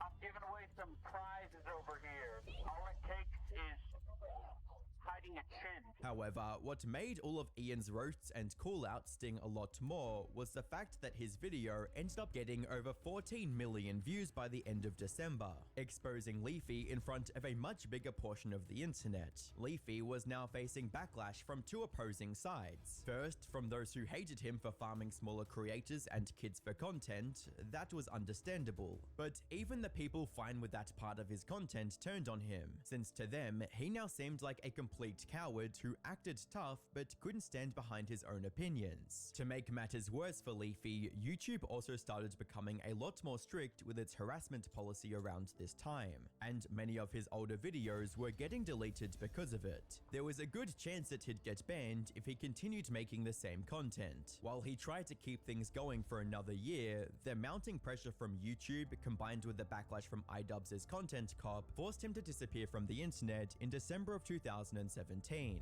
Now, many assumed that this was the end of Leafy, that he'd retired from YouTube for good and would never come back, when in reality, he was just waiting for the right moment to attempt a comeback. And this moment was given to him on a silver platter in March of 2020, when iDubbbz posted a video defending his girlfriend's new OF account. This video was received extremely poorly by a large portion of his audience, giving Leafy the perfect opportunity to swoop in with a video on the man responsible for his downfall. My girlfriend started an OnlyFans account, which is a website where you can upload amateur anything from double penetration all the way over to lewd cosplay and everything in between.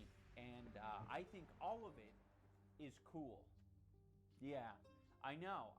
Dude, you're a cuck. This 130-second video kickstarted his comeback and allowed him to return like he never went away. He also used this opportunity to attack Ethan, as he had spoken out against Leafy in the past as well. People saying, oh, Leafy, come back. I would love to see Leafy come back and try to exist in the landscape today.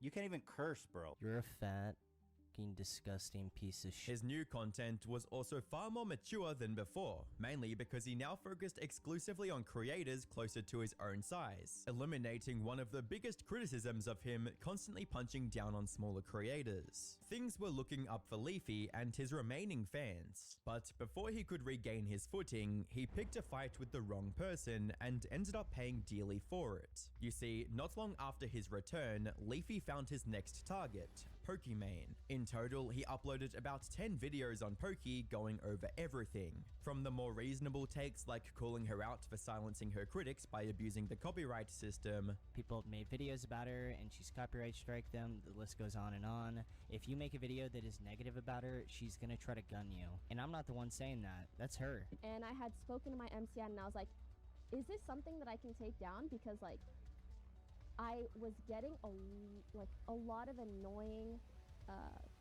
from it at the time. To talking about her rumored secret boyfriend. This part is just for you guys, you tier 3 subs. She has a boyfriend. Let me say that one more time.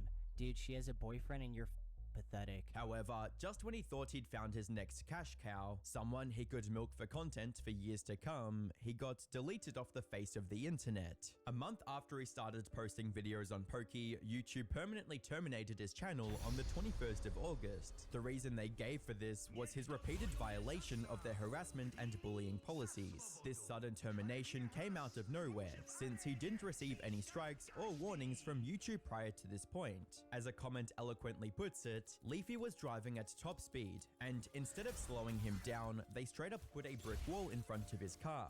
The whole thing was fairly bizarre, and left other creators like Charlie questioning everything.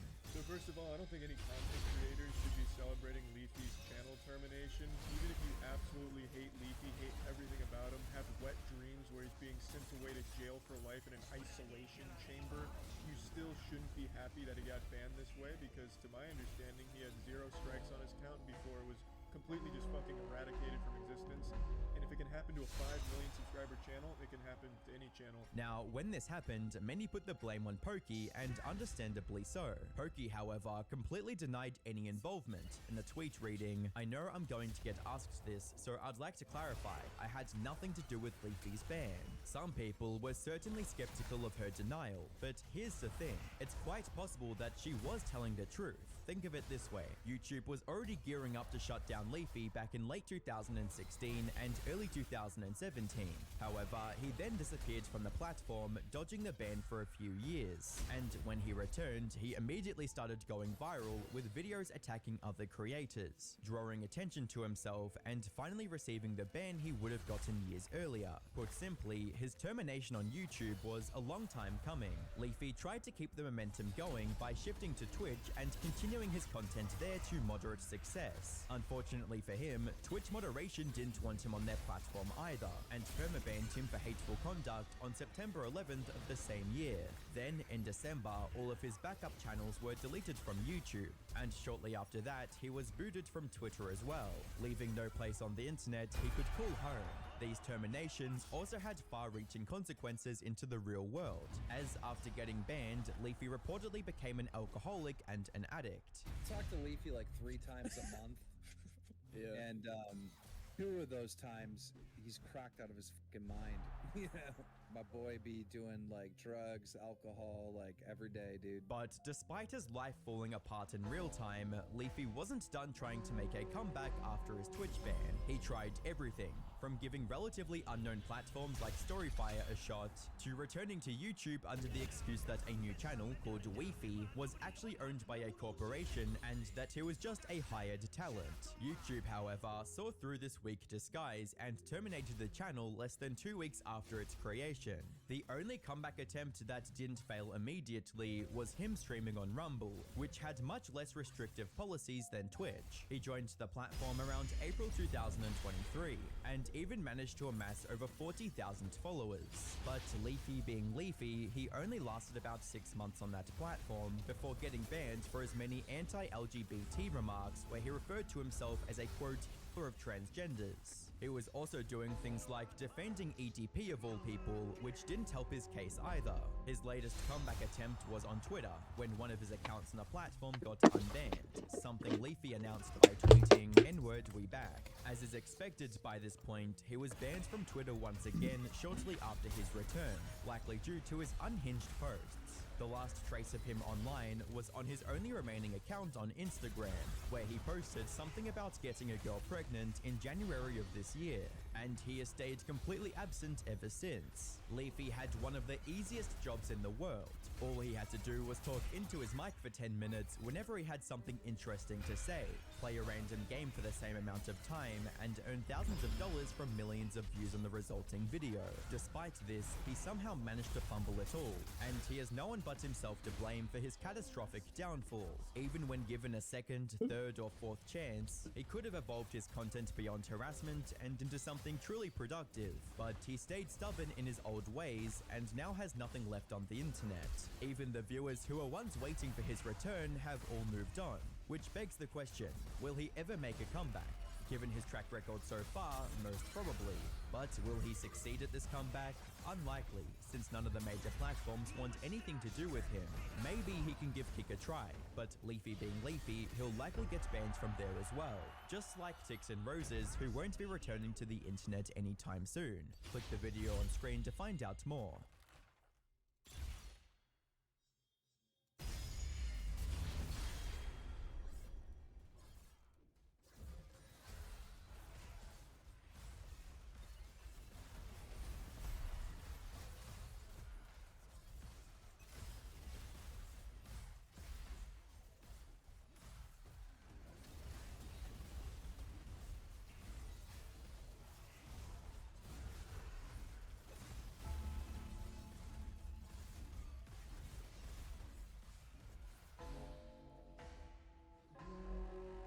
utečenců, kteří na poslední chvíli utekli před policií, až po vojáka, který se během pár vteřin rozhodnul, že opustí svou rodnou zemi. Severní Koreu se ročně pokusí opustit stovky lidí. Drtivá většina z nich však selže. Vláda dělá vše proto, aby se počet uprchlíků zmenšoval. Staví zdi, elektrické ploty a snaží se udržet obyvatele uvnitř. Kdokoliv, kdo se pokusí o únik na svobodu, doslova hazarduje se životem. Někteří z přichycených ho ztratí hned. Ostatní jsou posláni do pracovních táborů, ze kterých se nikdy nevrátí. Jak je možné, že některým se i přes veškeré překážky podařilo ze Severní Koreje uprchnout? Abychom to pochopili, tak se podíváme na 3 odlišné příběhy lidí, kterým se povedlo nemožné. A začneme únikem přes zamrzlou řeku.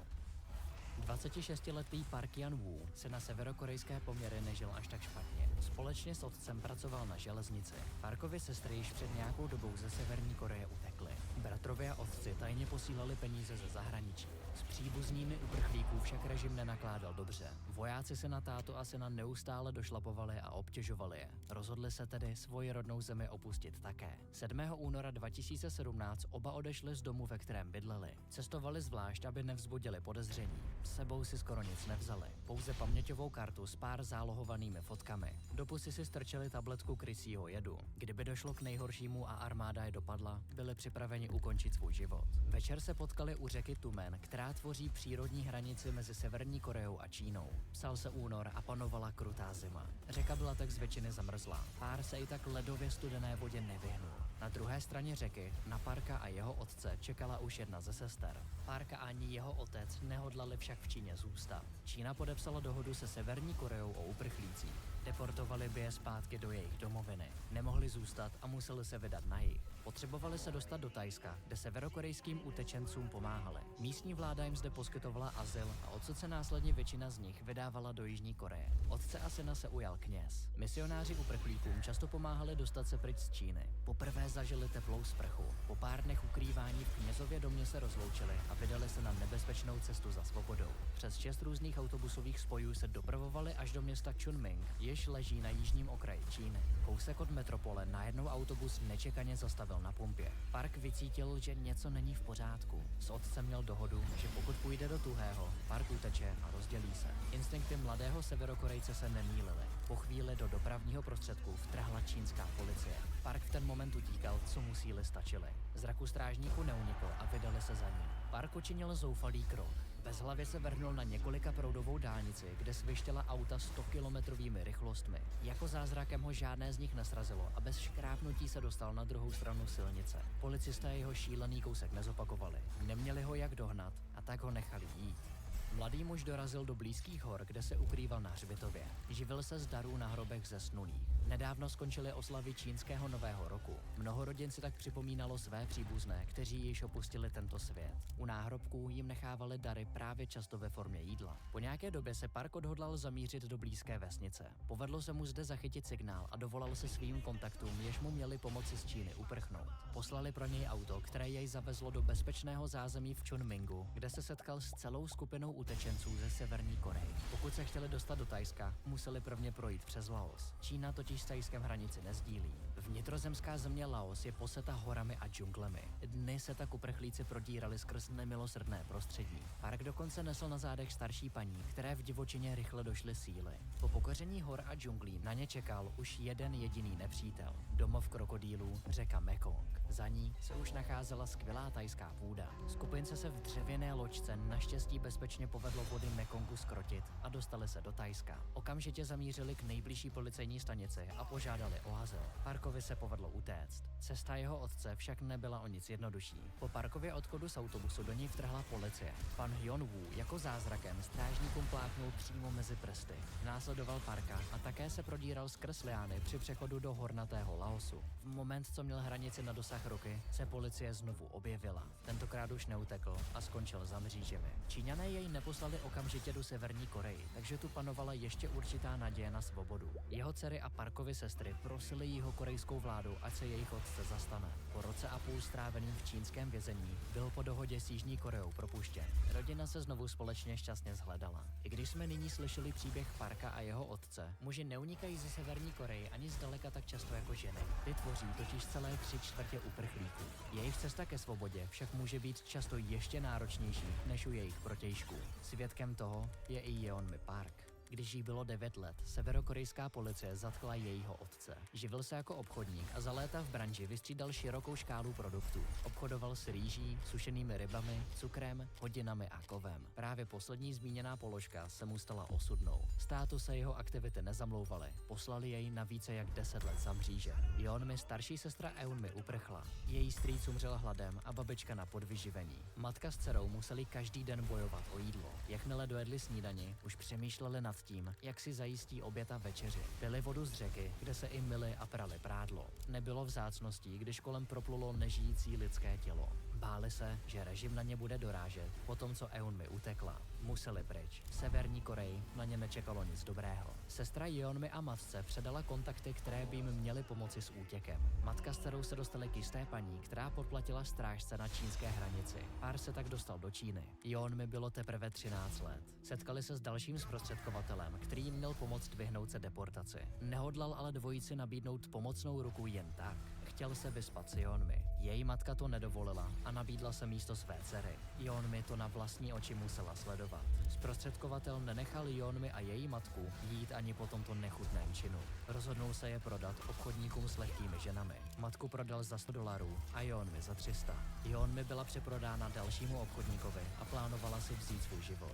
Obchodník ji sdělil, že pokud s ním zůstane, pomůže jí najít zbytek její rodiny. Jeonmi se tak nechávala tímto obchodníkem zneužívat a doufala, že nelhal. Pomoc nikde nepřišla. Avšak Jeonmi se setkala s další uprchlou Severokorejkou, která jí představila misionářů.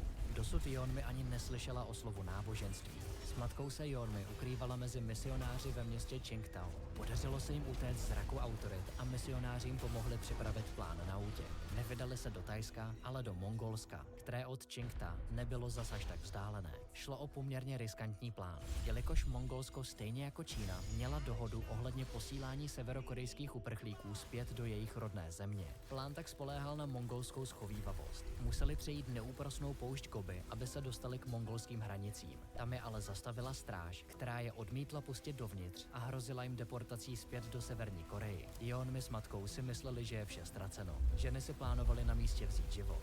Loučili se spolu. Jejich zoufalost a žál však obměkčila srdce strážců a ti je pustili do útrob svého státu. Dovezli je na záchytku do hlavního města jménem Ulaanbaatar. Jeonmi si myslela, že si s nimi akorát hrají a ve finále je stejně pošlou zpět do Severní Koreje. To se naštěstí nestalo. 1. dubna 2009 byly poslány na Čingischánovo mezinárodní letiště, odkud odletěli do Jižní Koreje. O mnoho let později je informovala jihokorejská národní zpravodajská služba o osudu Eunmi. Jeonmi měla za to, že její sestra je už po smrti. Povedlo se jí však uprchnout skrz Thajsko a tak se po dlouhé době opět shledali. Samotná Jeonmi se následně vydala za oceán do New Yorku, kde žije dodnes. Stala se občanem Spojených států a před pár lety se jí narodil syn. Příběh Jeonmi patří mezi jedny z nejznámějších o útěků ze Severní Koreje. Mnoho novinářů poukazovalo na to, že jej vypráví hned v několika různých verzích. Těžko říct, jestli ji přikrášluje, nebo je její mysl zastrašena traumatickým oblakem. Avšak Oh Chang-sungův únik už nikdo nemůže vyvrátit, jelikož byl snad jako jediný zdokumentován na kameře. Když se 13. listopadu 2017 24letý Oh probudil, ještě netušil, že tento den se mu stane osudným. Utéct ze Severní Koreje neplánoval. Vystudovaný inženýr nyní sloužil v armádě. Žil si v luxusu a pohodlí. Jeho otec byl vysoce postavený generál. Nicméně k režimu lásku zrovna nechoval. Měl za to, že každou chvíli vypukne válka se Spojenými státy. Nebylo tomu dávno, kdy Kim Jong-un testoval jaderné hlavice a Donald Trump mu hrozil prstem. Onoho podzimního dne holdoval alkoholu. Pohádal se s kamarády a musel utopit svůj žál. Sloužil poblíž demilitarizované zóny. Usednul za volant zeleného džípu a vydal se směrem ke kontrolnímu stanovisku. Prorazil závory stanoviště. Alkohol mu nejspíš zastřel mysl. Hlavou se mu okamžitě myhlo, že za tento přešlap na něj čeká poprava. Místo toho, aby zašlápnul brzdu a zastavil, dupnul na plyn. Během pár vteřin se rozhodnul, že uteče. Přes demilitarizovanou zónu na hranici mezi Severní a Jižní Koreou neuprchne takřka nikdo. Jde o jednu z nejstřeženějších hranic na světě. Všude se to hemží vojáky a elektrickými ploty. Proto snad každý, kdo hodlá opustit autoritativní stát, uniká přes Čínu, jelikož hraniční přechod s ní je méně hlídaný. Se slepou odvahou vydal vstříc smrti. Můžeme se už jen domnívat, co se mu honilo hlavou, když motor jeho džípu burácel na most bez návratu. Vojáci, jeho přátelé, se kterými v armádě sloužil, mu byli v patách. Dojel k lesu, kde končila silnice. Pokusil se s džípem vjet mimo asfalt, ale zaseknul se ve škarpě. Auto se nerozjíždělo a vyskočil z řidičského sedla a vzal nohy na ramena. Jeho bratři ve zbrani se nacházeli pouhých pár metrů od něj a začali po něm střílet. Zas vystukolek utíkal, co mu síly stačily. Jeho kamarádi neminuli. Hned na několika místech na těle cítil palčivou bolest, ale jeho nohy kmitely dál. Hranici měl na dosah ruky. Utíkal přes přísně střežený vojenský komplex a přelezl zeď. Překročil tak demarkační linii a dostal se na půdu Jižní Koreje. Hned za ní se však zřítil. Vězelo v něm 6 kulek. Myslel si, že to je jeho konec a měl za to, že zemře. Jihokorejští vojáci ho se zatajeným dechem sledovali. Báli Nedále se pro Oha dojít. Mohlo dojít ke konfliktu se severokorejskou armádou. Severokorejci porušili dohodu a stříleli přes demarkační linii. Přítomnost vojáků z nepřáteleného státu mohla celou situaci ještě více vyhrotit. Dva odvážlivci z řad jihokorejské armády se však proplížili za zítkou a Oha odtáhli do bezpečí. Ležel tam půl hodiny a nevypadalo to s ním dobře. Na místo po chvíli přiletěla helikoptéra s americkými doktory, která jej vzala do nemocnice v Suwonu. Raněného vojáka dotáhli na operační sál. Vyndali mu kulky z žaludku, obou paží, obou noh a pravé strany pánve. Ztratil víc jak polovinu krve. Při operaci mu našli přes 50 červů ve střevě. Jeden z nich měřil dokonce 27 cm. Mimo jiné zjistili, že trpěl hepatitidou typu B a tuberkulózou. Doktorům se povedl mistrovský kousek a zachránili mladíkovi život. V nemocnici strávil 5 týdnů a první dny ho strážila i samotná armáda, kdyby se náhodou v Severní Koreji rozhodli poslat někoho, kdo by měl Oha zlikvidovat. Oha zranění překonal a zůstal v Jižní Koreji. Vypověděl, že nemá svým přátelům z řad vojáků za zlé, že po něm stříleli. Tvrdil, že být v jejich kůži udělal by to samé.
Zatuchnuté chladné podzemie, cez ktoré pretekajú splašky celej väznice, potkany, choroby, stovky mešťanov, ktorí čakajú na verejnú popravu väzňov, alebo odsúdené monštra na doživotie či tisíce členov najobávanejších gangov, ktorí sú zavretí v jednej cele. Toto všetko skrývajú v sebe najhoršie väznice sveta a my si dnes o nich povieme.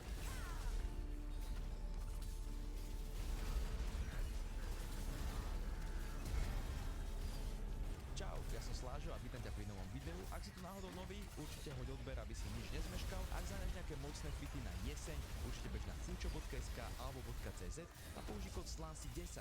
Dostaneš zľavu na celú tvoju objednávku. A ak ma chceš podporiť ešte viac, určite sa staň členom tohto kanála, dostaneš videá o deň skôr, prístup k bonusovému obsahu, či už vo forme príspevkov alebo videí, alebo napríklad k hlasovaniu, ako to bolo aj v tomto prípade. Dal som členom na výber 3 možnosti a oni odhlasovali, že chcú vidieť video o najhorších väzniciach na svete. Tak pevne verím, že sa mi to podarilo spracovať tak, aby som vás nesklamal. Ja tému väzníc mám celkom napozeranú, pretože medzi moje najľúbenejšie seriály alebo dokumentárne série patrí aj Inside World's Toughest Prisons, seriál, kde týpek, ktorý bol neprávom odsúdený, dostal sa na slobodu a teraz navštevuje najhoršie väznice, ktoré na svete máme. A taktiež som videl aj o jednotlivých väzniciach, ktoré som zapojil do tohto videa, samostatné dokumenty. Toto video je taký zoznam, ktorý som dal dokopy podľa toho, čo sa mne zdalo najzaujímavejšie a myslím si, že som vybral tie väznice tak, aby každá bola špecifická v niečom inom alebo zaujímavá v niečom inom. Není to nejako zoradené, že od najlepšej po najhoršiu, každá väznica je zlá podľa mňa. A chcem ešte upozorniť, že v jednej kapitole o ruskej väznici Black Dolphin budem rozprávať o celkom citlivých udalostiach a veciach, tak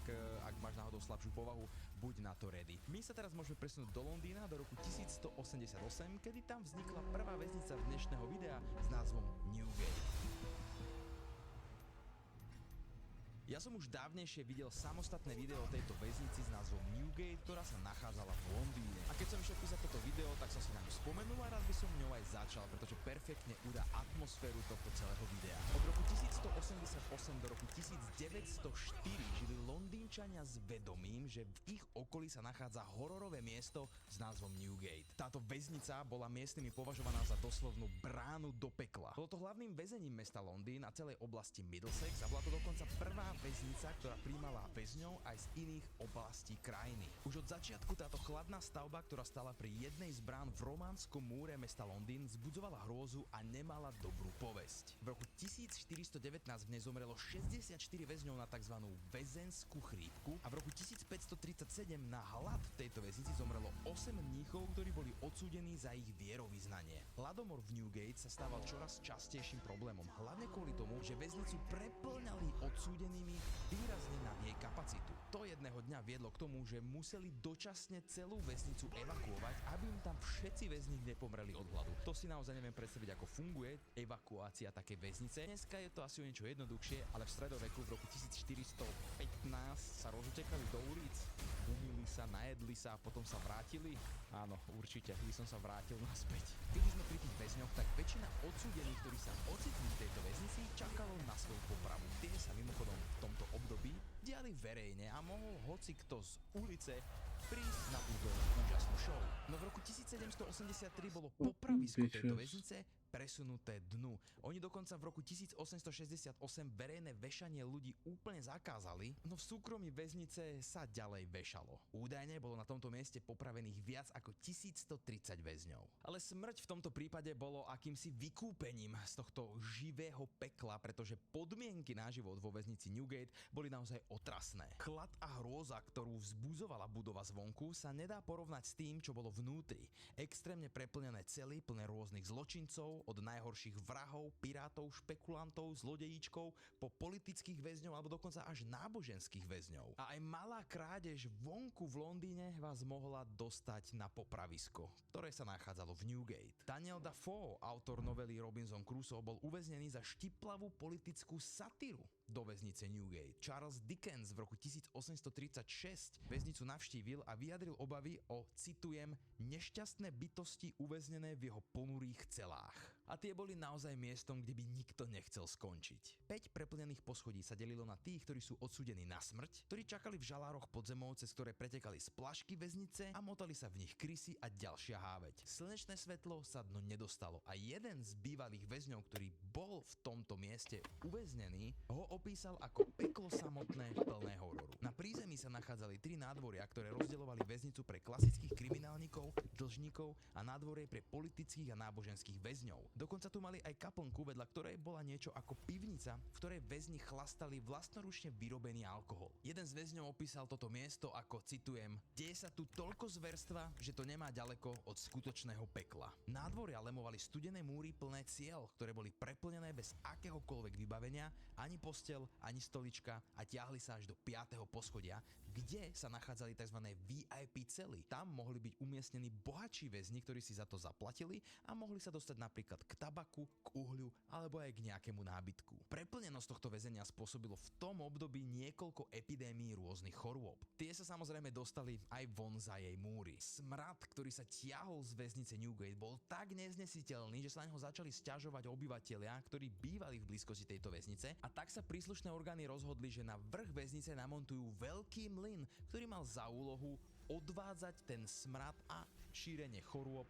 mimo mesto. To však bolo úplne zbytočné. Hlavnou autoritou v tomto skutočnom pekle bol riaditeľ väznice, ktorý býval v dome ležiacom pri hlavnom vchode a pomáhala mu ostraha, ktorá miesto poriadku plodila ešte väčšie zlo. Často totiž využívala svoju autoritu, ak to poznáme z filmov alebo zo seriálov. Väčšinou väzňov šikanovala, brala im dary, ktoré väzni dostali, brala im peniaze, ktoré väzni dostali. Dokonca sa nechala uplácať za to, že im uvoľňa putá. Newgate má aj svoju celebritu menom Jack Shepherd, ktorému sa až 2-krát podarilo z väznice ujsť. Toto ma vždy fascinovalo, ako je možné ujsť z väznice. Dnes to je podľa mňa takmer nemožné v mnohých prípadoch. Kedysi to bolo o niečo jednoduchšie. Aj v jeho prípade to je mega fascinujúce, že ho to vôbec napadlo, že to potom spravil a dokonca sa mu to aj 2-krát podarilo. Pomohlo tomu aj to, že Jack nebol žiaden nováčik, totiž už 2-krát predtým sa mu podarilo ujsť z 2 rôznych iných väzníc kým ho do Newgate premiestnili. Mysleli si totiž, že z tejto väznice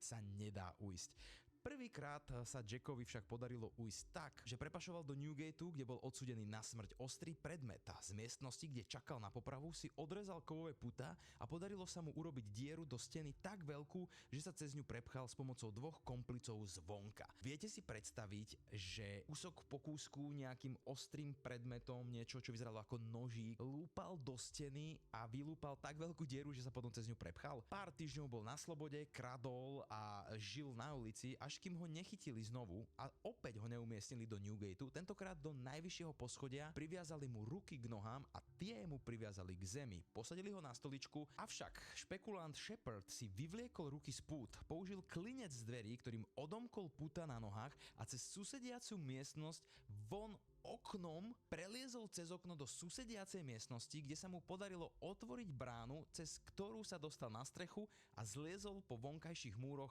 opäť do londýnskych ulic. 2 týždne na toho chytili opäť a povrávalo sa, že Jack má naplánovaný 3. únik priamo v deň jeho popravy, avšak to sa mu nepodarilo a 16. novembra 1724 bol popravený. Zaujímavosťou však je, že jeho vytrvalosť a jeho rebélia sa stala takým hrdinským činom, alebo z neho vytvorilo hrdinu tej spodnej vrstve obyvateľov Londýna. Brali ho ako niekoho, kto je ochotný vzdorovať autoritám. Väznica Newgate prešla aj rôznymi zmenami počas rokov jej existencie a konkrétne najväčšími po 2 veľkých požiaroch. Tým prvým bol požiar v roku 1666, ktorý položil takmer celé mesto Londýn a muselo byť nanovo vystavané, a v roku 1780 otriasla celým mestom antikatolícka vzbúra Gordon Riots, počas ktorej ľudia vtrhli do väznice a oslobodili takmer všetkých väzňov. Štartér tejto vzbúry bol Lord George Gordon, ktorý bol následne v Newgate uväznený. To je taký trošku paradox. Predstavte si, že urobíte nejakú vzbúru, rabujete jeden úrad za druhým, dostanete sa do väznice, vyženiete stade všetkých väzňov a potom vás do tej istej väznice zavrú. Smola. No ale počas viktoriánskeho obdobia sa začala vnášať akási kultúra do väzníc a aj z Newgateu sa začalo stávať reedukačné centrum pre kriminálnikov. Začala sa tam uvádzať akási rovnošata, mali jedla v rovnaký čas, v rovnaké dni, mali nejakú disciplínu. Jednoducho už to nebolo proste peklo na zemi, kde v jednej miestnosti bolo 40 rôznych ľudí z rôznych vrstiev, s rôznymi zločinmi na krku, ale začalo to vyzerať viac ako dnešný väzenský systém. No a táto väznica bola v roku 1902 zavrená a v roku 1904 zbúraná. Dneska na jej mieste túto povesť nesie už len nápis s názvom Newgate Street. Ak budete náhodou v Londýne, môžete sa tam ísť pozrieť a cvaknúť si fotku.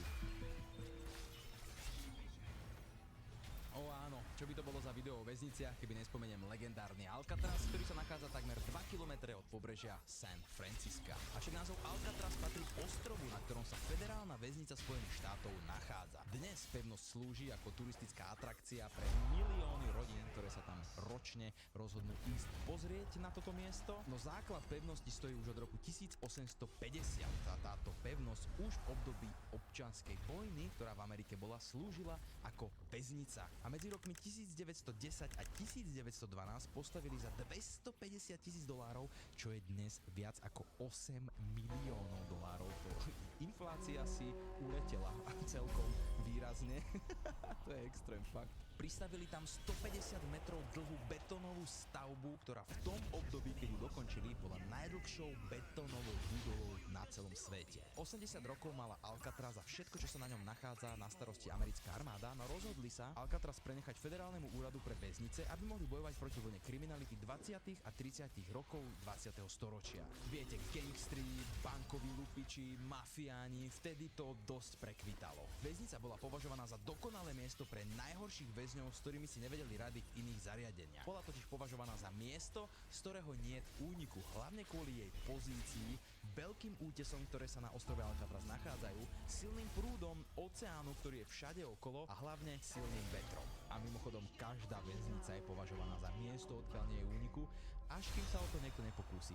V prípade Alcatrazu 14 krát, ale o tom si ešte povieme. Hlavným rozdielom oproti väzniciam, ktoré budeme preberať v tomto videu, je aj to, že držali striktný počet väzňov a nikdy sa nestalo, že by ich tam bolo viac, ako by ich tam malo byť. To dáva aj zmysel, keďže tu držali naozaj tých najhorších z najhorších. Na prvom výročí väznice úrady napísali: zriadenie tejto inštitúcie nielenže poskytlo bezpečné miesto na zadržiavanie ťažších typov zločincov, ale malo aj pozitívny vplyv na disciplínu v ostatných našich väzniciach. Avšak väzni to vnímali trochu inak, čoraz častejšie nahlasovali brutalitu. Prvým väzňom, ktorý spáchal samovraždu, bol Ed Woodke a väzeň Ruf Persfur si odsekol sekerou, ktorú zobral z hasičského auta, keď boli niekde na vychádzke, predpokladám na dvore, všetky prsty na jednej ruke a potom žiadal spoluväzňa, aby mu odsekol všetky prsty aj na druhej ruke.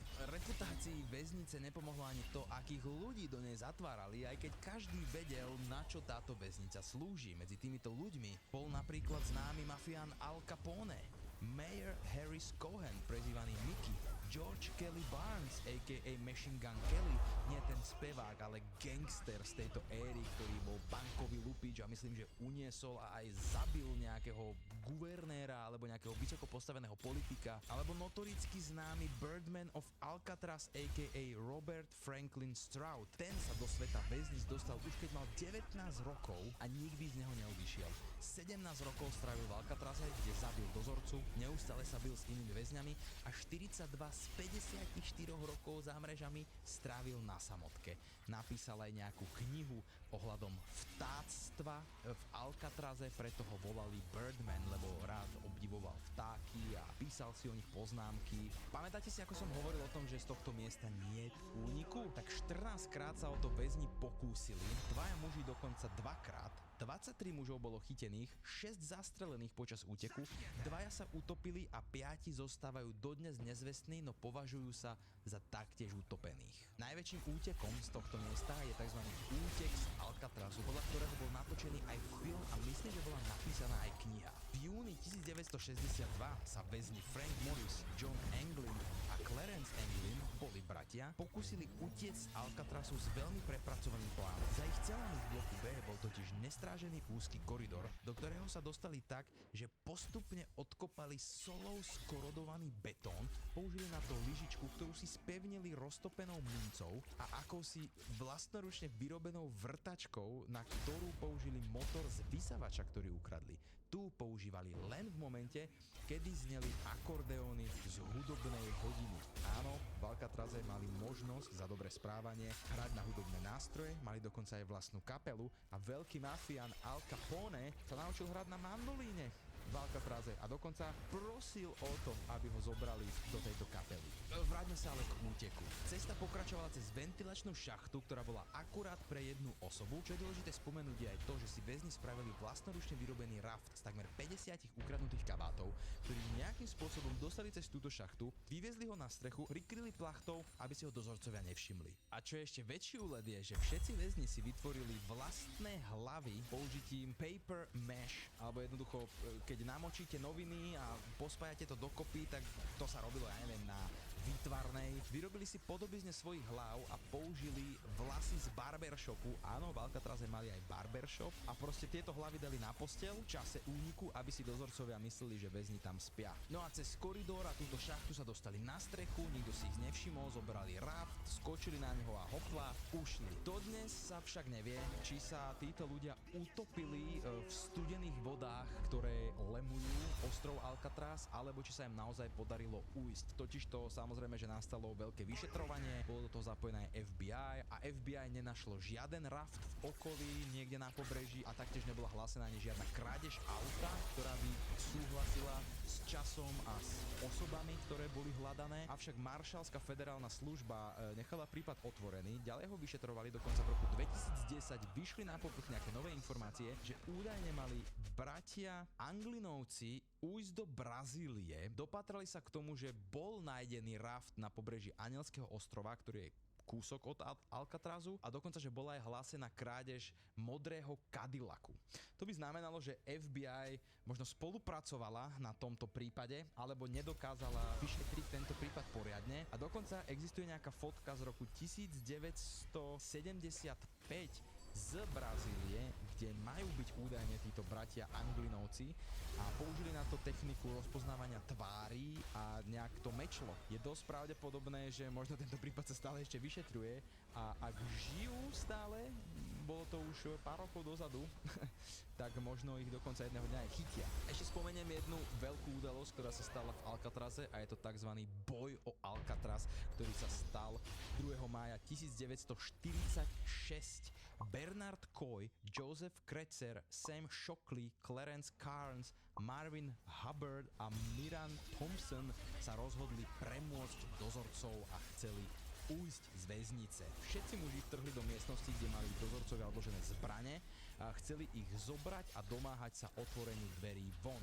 Jeden z dozorcov, William Miller, sa oddal všetkému, čo títo muži chceli, okrem toho, aby im dal kľúče, aby sa dostali von na dvor. Keď útočníci nemohli dvere otvoriť, zvolili agresívny prístup. Millera s ďalším strážnikom zobrali ako rukojemníkov, no na rozkaz Shockleyho a Thompsona ich Kretzer bohužiaľ zastrelil. Coy, Kretzer a Hubbard sa rozhodli bojovať ďalej a niekoľko dní zápasili a prestreľovali sa s americkou armádou, ktorá bola na ostrov vyslaná, aby túto vzburu zastavili. Všetci traja boli však zastrelení a Carnes, Shockley a Thompson boli odsúdení na smrť. Carnes, ktorý mal vtedy len 19 rokov, dostal 2-krát do živote a Thompson so Shockleym dostali plynovú komoru. To som inak ani nevedel, kým som nepísal tento scenár, že plynová komora sa teda používala aj ako trest smrti kedysi.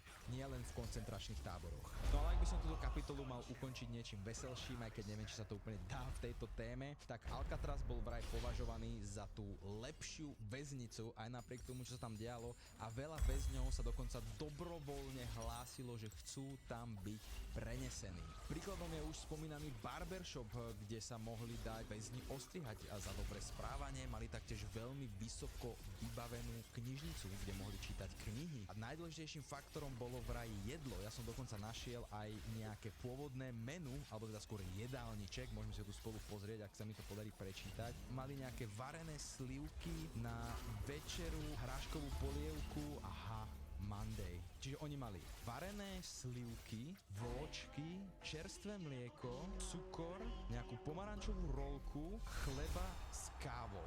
Na dinner hráškovú polievku, hovedzinu, dressing, zemiakovú kašu, jablkový koláč. Ty kokos, ale však oni sa lepšie stravovali, jak ja tu ľudskou, čo si robíme obedy. Si to môžete zastaviť a prečítať všetko. Wow. Práve kvôli spomínanému veľkému úteku z Alcatrazu, ktorý bol veľmi finančne náročný, dokonca sa kvôli nemu aj pohádalo vedenie a vznikli tam nejaké spory a nastali aj nejaké ďalšie udalosti, sa Alcatraz ako väzenie zatvorilo a dnes je to najdôležitejšia turistická atrakcia mesta San Francisco. Dokonca Donald Trump prehlásil, že hodlá znovu otvoriť väznicu Alcatraz pre najhorších kriminálnikov Ameriky, avšak potom to aj rýchlo zrušil tento plán, pretože jej renovácia a opätovné uvedenie do chodu plus samostatný plynulý chod väznice by bol na dnešné pomery extrémne nákladný. No, tu sa začíname dostávať do trošku temnejšej časti tohto videa a viem, že Severná Kórea je na samostatné video, ale rozhodol som sa ju zapojiť aj do tej dnešnej témy a určite, ak by ste mali o to záujem, tak spracujem Severnú Kóreu ako samostatnú videoesej, lebo je tam o čom rozprávať. Možno viete, že Severná Kórea má aj dnes väzenské tábory, ktorých kedysi bolo viac ako 30 a delia sa na politické tábory a tzv.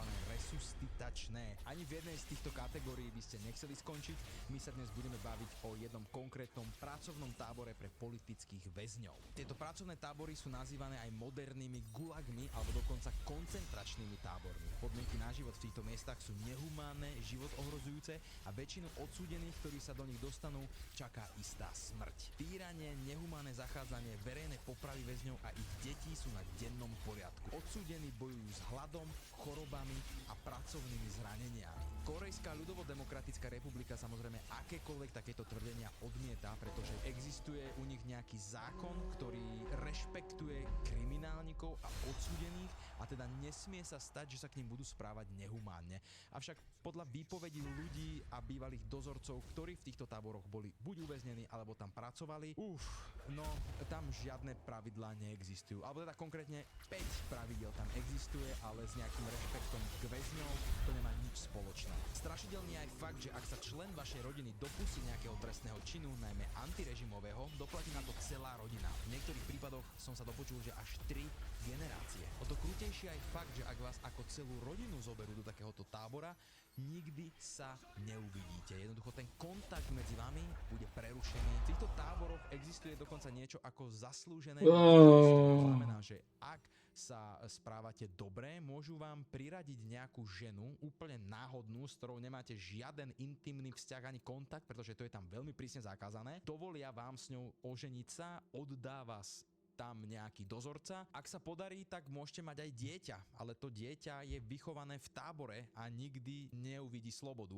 pokiaľ teda neujde nejakým zázrakom. Videl som taký dokument, na ktorý tu budem hrozne často referovať v tejto kapitole, bude v popise, pozrite si ho. Tam dokonca hovorili 2 dozorcovia, bývalí. Jeden z nich povedal, že často sa dialo to, že dozorcom sa nejaká žena páčila, lebo že boli atraktívne tam tie ženy a že začali s nimi sa riešiť a často proste dozorca si spravil dieťa s väzňom a niekedy sa nepodarilo to dieťa porodiť a tak ďalej. No proste hrozné veci. Údajne takmer tretina väzňov, ktorých je takmer 200,000 v týchto táboroch, sú deti, ktoré sú nútené do prác, sú znásilňované a týrané. Pozorňujem, že veci, ktoré teraz budem rozprávať, sú naozaj že veľmi kruté. Shin Dong-hyuk sa narodil v pracovnom tábore s názvom Camp 14 a ako 23-ročnému sa mu podarilo z neho uísť. Jeho výpovede v knihe Útek z Campu 14 a dokument Camp 14 Total Control Zone, to je ten dokument, o ktorom tu stále hovorím, a tak mimochodom aj označujú v Severnej Kórei trest smrti, v podstate, že majú totálnu kontrolu nad vašim životom už do konca vášho života,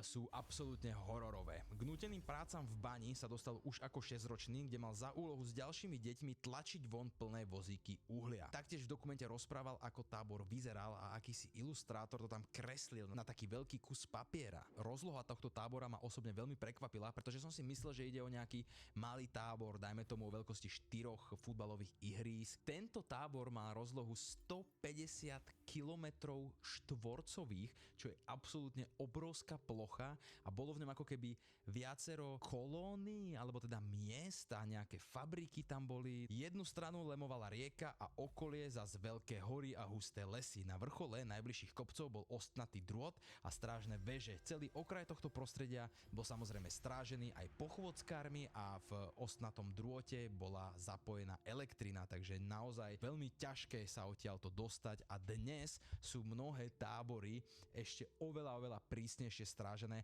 a hlavne sú strážené aj hranice s Čínou, ktoré v tomto období neboli až tak strážené, čiže ten únik bol jednoduchší. Shin žil s matkou v dome v jednej miestnosti bez nábytku a spali na zemi a v zime si na sebe obliekali čo najviac oblečenia, aby nezamrzli. Keď mu režisér dal v dokumente otázku, či má nejakú prvú spomienku z detstva, Shin sa chvíľku zamyslel a potom povedal nič konkrétne. Išli sme s matkou na verejnú popravu. Mal som asi 4 roky.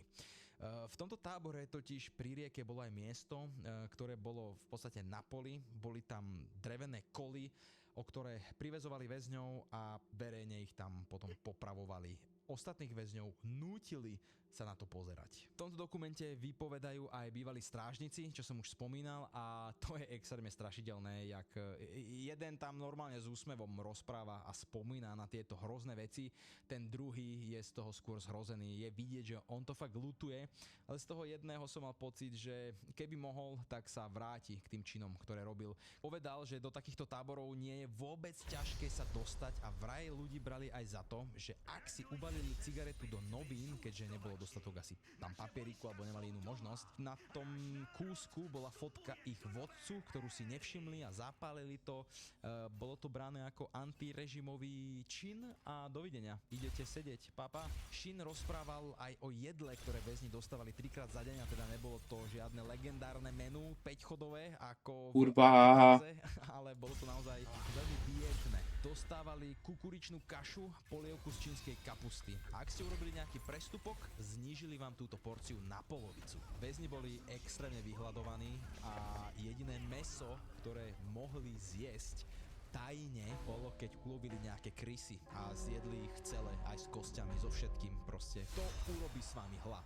Camp 14 mal 5 pravidiel. Prvé pravidlo. Väzni nesmeli ujsť. Každý, kto sa o to pokúsi, kto je zapletený do úteku, alebo kto uvidí útek a nenahlási ho, bude okamžite zastrelený. Pravidlo číslo 2. Kradnutie je zakázané. Kto ukradne jedlo alebo schováva jedlo, bude okamžite zastrelený. Číslo 3. Väzni musia na slovo počúvať dozorcu. Ak mu neposlúchnú alebo mu prejavia disrespekt, budú okamžite zastrelení. Pravidlo 4. Ženy a muži nesmú mať mimo práce medzi sebou žiaden kontakt. Ak dôjde k intímnemu kontaktu bez povolenia, budú obaja zastrelení. No a posledné pravidlo, väzni sú zodpovední za svoje činy a musia niesť za ne vinu. Ak sa tak nestane, budú zastrelení. Ja neviem, musí to byť proste hrozné sa dostať na takéto miesto, kde vlastne jediný mindset, ktorý máte, je prežiť zo dňa na deň. A možno, že z hodiny na hodinu a nikdy neviete, kedy si strážnik povie, že nemám náladu na teba a hotovo, vybaví ťa. Jeden z mnohých zarážajúcich príbehov, ktoré Shin v dokumente povedal, sa týka donášania na jeho matku a jeho brata. Jedného večera sa Shin vracal k sebe domov a našiel tam svojho brata, ktorý tam nemal čo robiť, pretože mal službu v nútenej práci.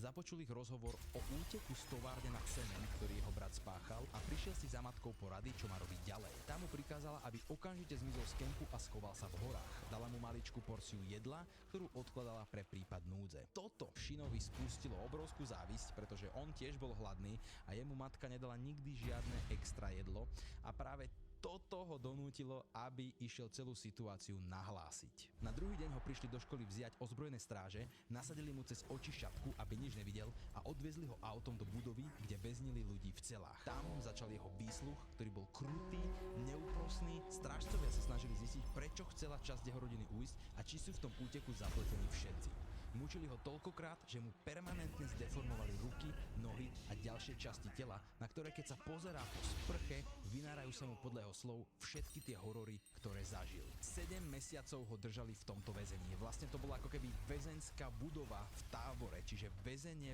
vo väzení. Viete si predstaviť peklo, ktoré už v pekle je? A ak ste si mysleli, že to nemôže byť už horšie, tak je. V jedno ráno ho náhle vyviedli z jeho cely do miestnosti, kde mu robili prvotný výsluch, v ktorej stal aj jeho otec, o ktorom nevedel, že ho tiež zadržali a myslel si, že je dávno mŕtvý. Obom nasadili stráže šatky a odvezli ich na miesto, kde keď si šatky dali dole, uvedomili si, že stoja na popravisku v prvom rade a budú svedkami popravy matky a brata. Tých samozrejme aj popravili. Po niekoľkých rokoch však do kempu 14 priviezli istého staršieho muža, ktorého prevelili k Shinovi do jeho pracovnej skupiny. Shin sa s týmto človekom spriatelil a tento starší pán rozprával Shinovi o tom, aký je život vonku, aké ľudia nosia farebné oblečenie, aká sa dá počúvať hudba a že existuje aj iné jedlo ako kukuričná kaša s kúskom bok choy. To bola vec, ktorá Shina najviac zaujala, táto téma jedla, pretože bol non-stop vyhľadovaný a chcel aj on okúsiť, ako chutí kuracie mäso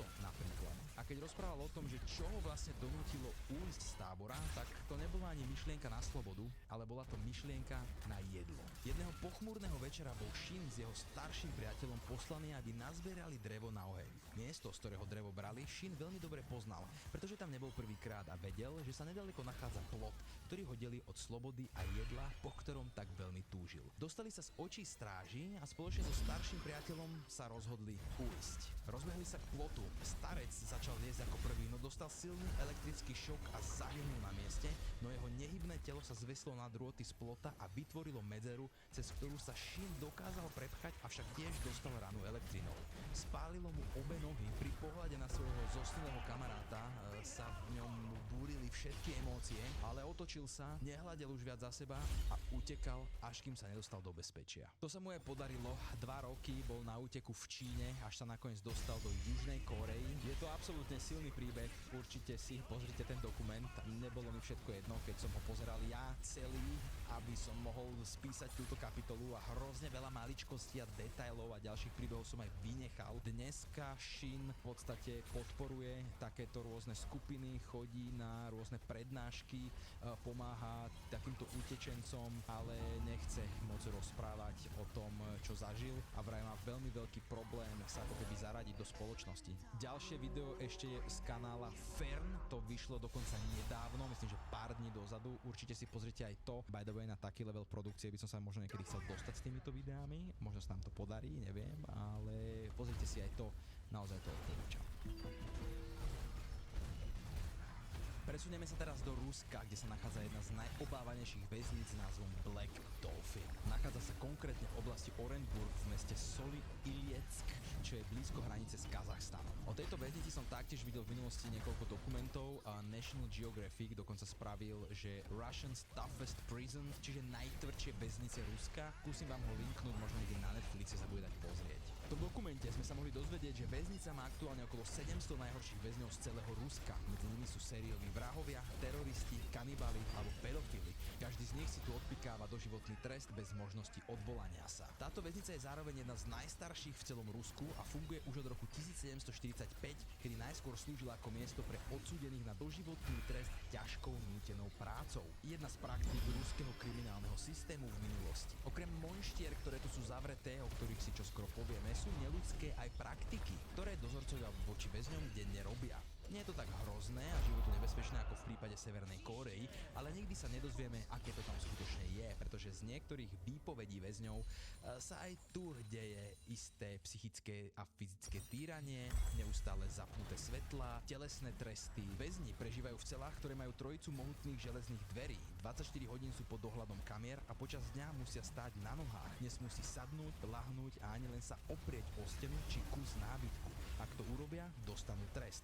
Toto trvá 16 hodín každý deň. Každých 15 minút majú dozorcovia obchôdzku všetkých ciel a ak dajú povel väzňovi, musím odpovedať slovami áno, pane, a nijak inak, lebo dostanú trest. Čo sa týka jedla, podľa zdrojov dostávajú 4-krát za deň polievku.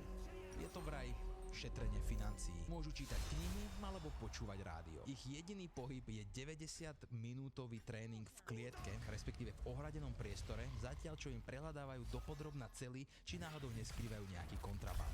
Čo dopomáha absolútnej kontrole nad väzňami je aj spôsob, akým väzňov prenášajú, keď prídu ako noví, alebo keď ich potrebujú premiestniť z bodu A do bodu B, ohnú ich do 90-stupňového uhla, ruky im dajú do vzduchu, spútajú ich a cez oči im dajú šatku. To, aby si nemohli zapamätať, ako vyzerajú chodby, kde sú umiestnené dvere, koľko dozorcov s nimi ide. Takto vítajú aj úplne nových väzňov, ktorých sem privedú. Poďme si teraz povedať niečo o väzňoch, ktorí boli odsúdení do väznice Black Dolphin, ale upozorňujem, že teraz to začne byť naozaj veľmi nepríjemné. Jedným z nich je aj Vladimír Nikolajev. Je to doslova monštru. V jeho výpovedi pre dokument National Geographic s úsmevom na tvári hovorí o tom, ako sa do väzenia dostal. Bol vraj na party, z ktorej sa vracal veľmi opitý domov. Keď prišiel k budove, kde býval, pri dverách stal ďalší opitý muž, ktorý si od neho vypýtal zapalovač. Z nejakého dôvodu sa dostali do pitky a Vladimír udrel tohto muža tak silno, že ho na mieste zabil. Nevedel, čo s ním má robiť, tak ho odtiahol do svojej kúpeľne, kde ho rozrezal. Popri tomu v hlave skrsla myšlienka, čo ak by som ochutnal jeho mäso. A tak to aj urobil. Odkrojil kúsok z jeho slabiny, uvaril ju vo vode, no tomu vraj nechutilo a tak mäso hodil na panvicu a upiekol ho. Ostatok mäsa zabalil a odnesol kamarátovi domov s tým, že ide o mäso s klokami. Jeho manželka z tohto ľudského mäsa nevedomky urobila pyrohy a spolu s deťmi ich zjedli na večeru.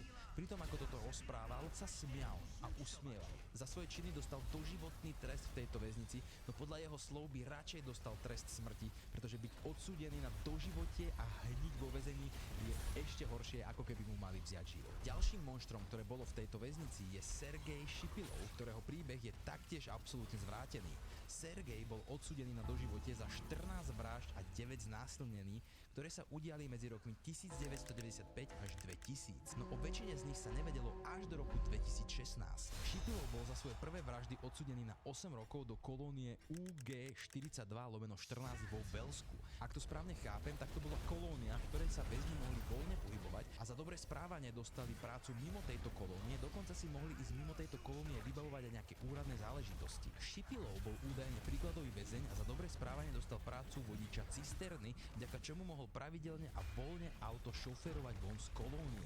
Počas jeho rokov uväznenia v kolónii mohol práve vďaka tomuto spáchať niekoľko vražd bez toho, aby vzbudil akékoľvek podozrenie. Podľa jeho slov vyhľadával osamostatnené ženy na opustených cestách, nalákal ich do auta za zámienkou odviezť ich, no z jeho auta už živé nikdy neodišli. Jeho činom sa priznal sám po tom, čo nezvládol vinu, chcel si vziať život, no doktori ho zachránili. Bol odsúdený na doživote vo väznici Black Dolphin, keďže Rusko zaviedlo moratórium na trest smrti. Spomeniem ešte jedného väzňa a ostatných si dáme v bonuse pre členov, ktorý vydám k tomuto videu. Bude to naozaj veľmi temné, takže myslím, že sa to oplatí si pozrieť. A je ním Kegašbek Orunbajev. O jeho živote sa moc nevie, no z dostupných informácií som sa dozvedel, že sa narodil v sovietskom Kyrgyzstane a emigroval do Ruska na začiatku 90. rokov. Jeho prvá vražda sa stala v roku 1991 v Novoaltajsku, kde žil v prenajatom dome so 76-ročnou ženou.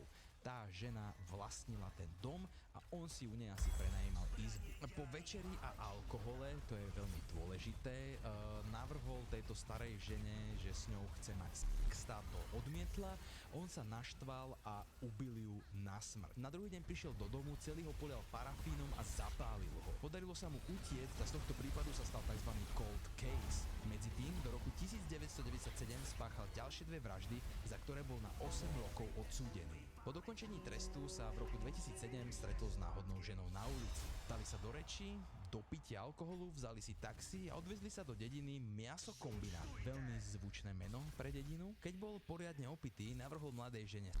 No táto opäť odmietla a zopakovala sa situácia, aká nastala v dome so staršou ženou. S tým rozdielom, že sa Kegašbek na druhý deň vrátil na miesto činu, ženu naporcoval a jej ostatky nahádzal do rieky. Tie nikdy neboli nájdené a identita ženy sa nikdy nepotvrdila. Ďalšie dve jeho vraždy sú tak ohavné, že si ich radšej necháme aj do bonusu pre členy. Aj keď si myslím, že to, čo som doteraz povedal, je také celkom na hranici, ale uvidíme.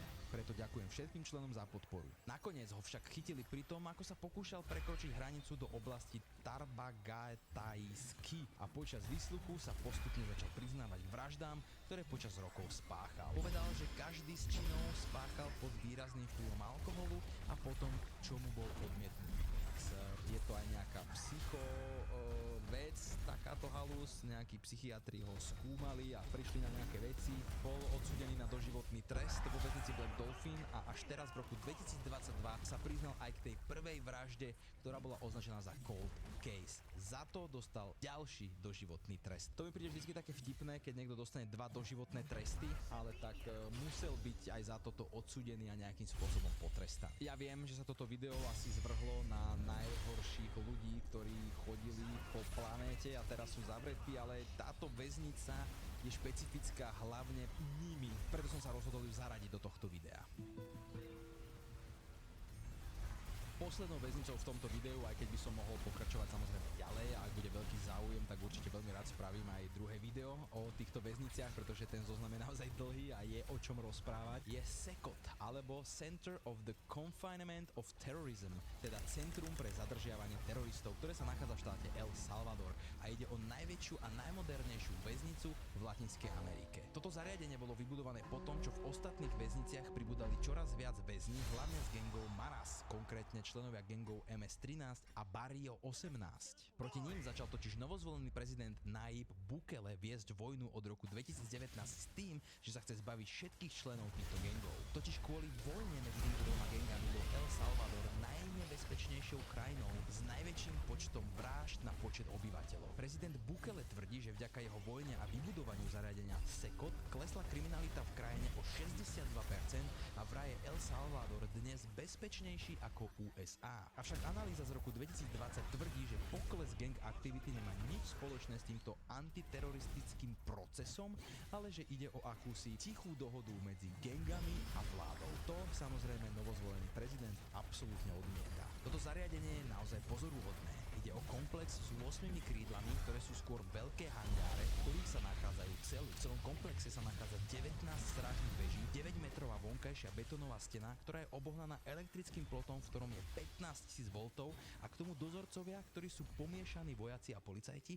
a každý z nich ozbrojený automatickou zbraňou. Podľa aktuálnej štatistiky je v tomto väzení uväznených aktuálne 15 až 20 tisíc členov týchto gangov, no kapacita je až 40 000. Tieto gangy na uliciach medzi sebou bojujú, no v celách sú pomiešaní. V nich majú oceľové poschodové postele bez matracov a vankúšov, aby sa znížilo riziko požiaru.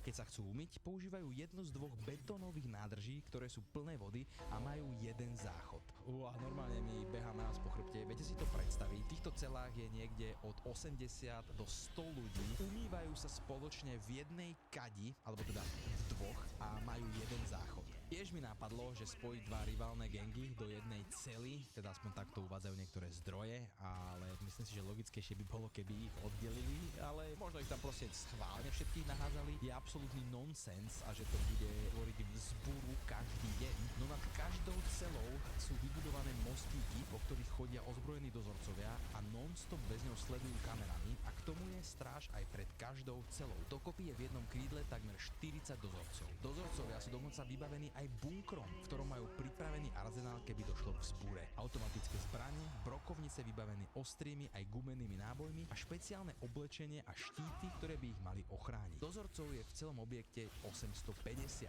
Majú spoločné ubytovanie, veľkú halu, kde môžu jesť a dokonca aj posilovňu, aby ostali non-stop v dobrej kondícii. Podľa niektorých úradov však v zariadení porušujú základné ľudské práva. No riaditeľ väznice odmieta akékoľvek obvinenia. Tvrdí, že väzni dostávajú jedlo 3-krát denne a môžu výjsť aj von z cely na hodinu denne. Tento čas strávia väčšinou spoločnou modlitbou alebo strečingom. V dokumente, ktorý som videl, bol aj rozhovor s jedným členom gangu, konkrétne išlo o bývalého vodcu jedného z gangov. Ten tvrdil, že je mu v zariadení dobre, že sa o ňo starajú, tak ako sa patrí a že dokonca keď mal zdravotný problém, tak mu ho pomohli vyriešiť. No ale potom sa na kameru rozhodli rozprávať aj iní väzni, aj napriek tomu, že to mali striktne zakázané, ktorí tvrdili, že vraj nevideli svoju rodinu už 10 rokov, keďže väzni majú absolútny zákaz akýchkoľvek návštev a akéhokoľvek kontaktu s vonkajším svetom. Dokonca v 2-kilometrovom rádiuse okolo väznice nie je žiaden signál, pretože kým tam nemali moderné zariadenia, aké tam majú dnes, tak si často väzni objednávali z väznice nejaké vraždy alebo hity na iných ľudí a jednoducho fungovalo to tam ako v akejkoľvek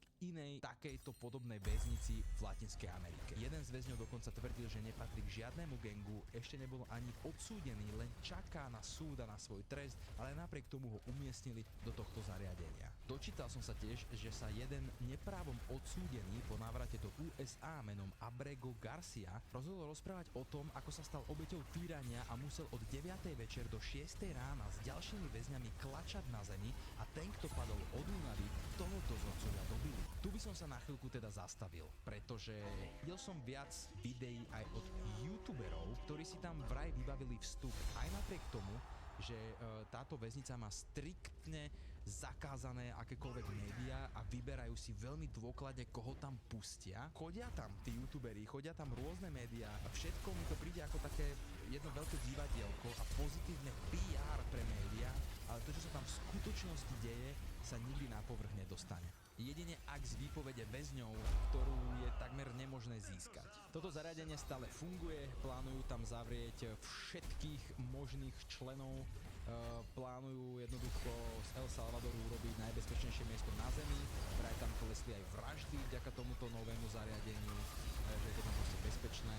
Odporúčam si pozrieť videá o tejto väznici a naozaj je to veľmi zaujímavé, ako to funguje. Keď sa nad tým spätne zamyslím, tak všetko to je pre mňa proste také veľké divadlo. To, ako tam tých väzňov privedú, ako idú v rade, ako tam kameramani chodia medzi tými väzňami. Neviem, čo si mám o tom myslieť. Spravte si názor sami a určite mi ho napíšte do komentu.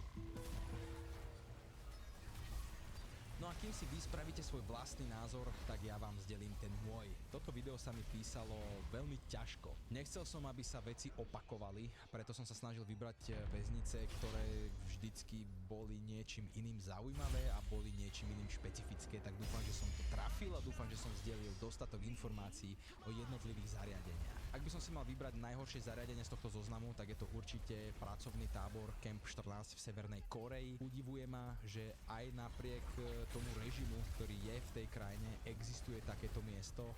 Dokonca som počul, že existujú aj nejaké podobné takéto pracovné tábory v Číne. Jednoducho som z toho zhrozený, že keď si uvedomíme, že aj teraz v tomto momente sa tam dejú veci, o ktorých som vám rozprával, je to choré a nepochopiteľné. Bijú sa vo mne také dva postoje a skúsim vám ich vysvetliť. Jedna stránka je za to, aby monštra, ktoré niekoho zabijú a rozštvrtia a znásilnia a väčšinou išlo o ženy, ktoré proste sú krehké a bezradné, bezmocné. Proste nemám pocit, že by sa k ním malo správať ako k ľuďom. Ten prístup, ktorý majú dozorcovia k takýmto ľuďom, je správny. Ale na druhú stranu potom sa vo mne bije tá morálna stránka, že aj napriek tomu, čo spravili, sú to stále ľudia a majú šancu sa zmeniť.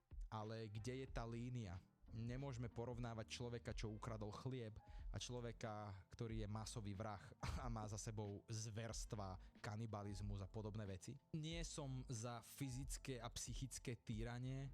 Jednoducho ten človek už je odsúdený na doživote, do konca života bude za mrežami zavretý, zhnie tam a to si myslím je, že dosť veľký trest. Trest smrti, kto som, aby som ja o tom rozhodoval? O tom rozhoduje sudca. Neviem odpovedať na to, či som za trest smrti v určitých prípadoch alebo nie. Mám otvorenú myseľ, ale tiež mám svoje hranice niekde. A čo ty? Ktorá väznica podľa teba bola najhoršia z tohto zoznamu? Ak máš nejakú na mysli, určite mi ju hoď do komentu, budem veľmi rád a daj mi aj svoj názor na to, ako by sa malo k takýmto väzňom pristupovať a čo si myslíš o takýchto zariadeniach, kde sú nehumánne podmienky a kde je naozaj veľmi ťažké prežiť. Ešte raz opakujem, sú aj horšie väznice, kde je to, že úplný úlet. Určite by som rád spravil aj druhú časť, takže je to na vás. Ak chceš vidieť viac z môjho života, ako sa máme v Prahe, určite budem rád, keď hodíš follow na môj Instagram s názvom Matej Slažanský, alebo sa prídeš pozrieť na môj stream na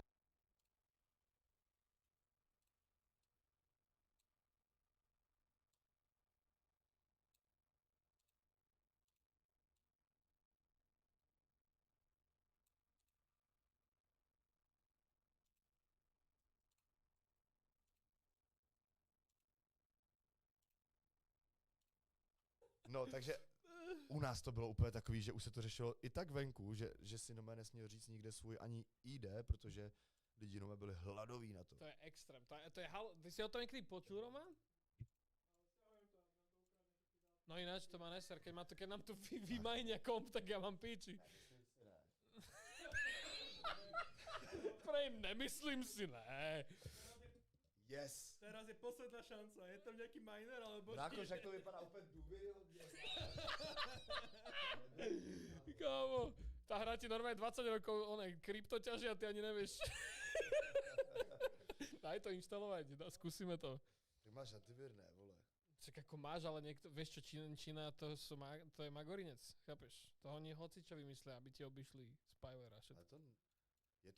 Vůbec je to hra, vole, z Číny. Asi jo. Asi je, no. Když to začalo Ako keď hovoríte, že sú tam questy, že farmy tam 500, 600, 900 kokotín, tak to je väčšinou, že Korea a Čína majú takéto hry, že proste aby si za tým v kuse sedel a nepustil sa toho, no. Ty si hral Vovko, ne? Vovko a For Story a Aloc. Aloc bolo v podstate niečo toto. Aloc to bolo akéby ruské Vovko. Aha. A to bola jeba ako kod a potom to prejebali pay to win mechanikami. A potom bolo For Story, čo malo strašný target na Čechov, to bola korejská MMOčka, čo mala český dubbing, že to fakt ako farmilo tých Čechov, lebo tam mali mikrotransakcie štýlu, že keď si chceš upgradenúť meč, tak si kúpiš mesačné kamene za reálne love, čiže normálne všetci spolužiaci kradli mamkam telefóny. Tady sa taky dali kúpovať mimo. No jasné. A proste, ale tam bola tá vec, že ty si kúpil mesačné kamene, mohol si upgradenúť zbraň, ale bola šanca, že sa ti tá zbraň rozjebe. Nebyla? Že Jo, byla. Že zmizne. No jasně, tak to bylo tam taky alchymie. No. Když jsi šel moc vysoko, tak ti udělal bul a zbraň A hotovo, no. Tak toto isté bolo v tom For Story vlastne. Jasno, ale zase byly tam jakoby svitky, kterými si spojistil. Áno, to tam bolo tiež. Kámo, tak to je v píči. No a ne? Ach, bože môj. Tak ano, to bylo, kámo, na té hře taky hustý, že když někdo dělal podle mě jakoby vysokou alchymii, jakože už dělal zbraň třeba na plus 12, aha, tak se to snad ukázalo globál jakoby v chatu. Tenhle frajer si teď udělal zbraň na plus 12. OK, tak tam to bylo tak, že mal si nejaký efekt, čo si vedel, že je prostě drahý ako kokos. No to tam bylo taky, že se ti třeba blízka, presne, že ohně, tam bylo, hovna. vole, no to je Hovor to, všetko hovor, je to zaujímavé, kokos. byly 3 druhy, jakoby, vole,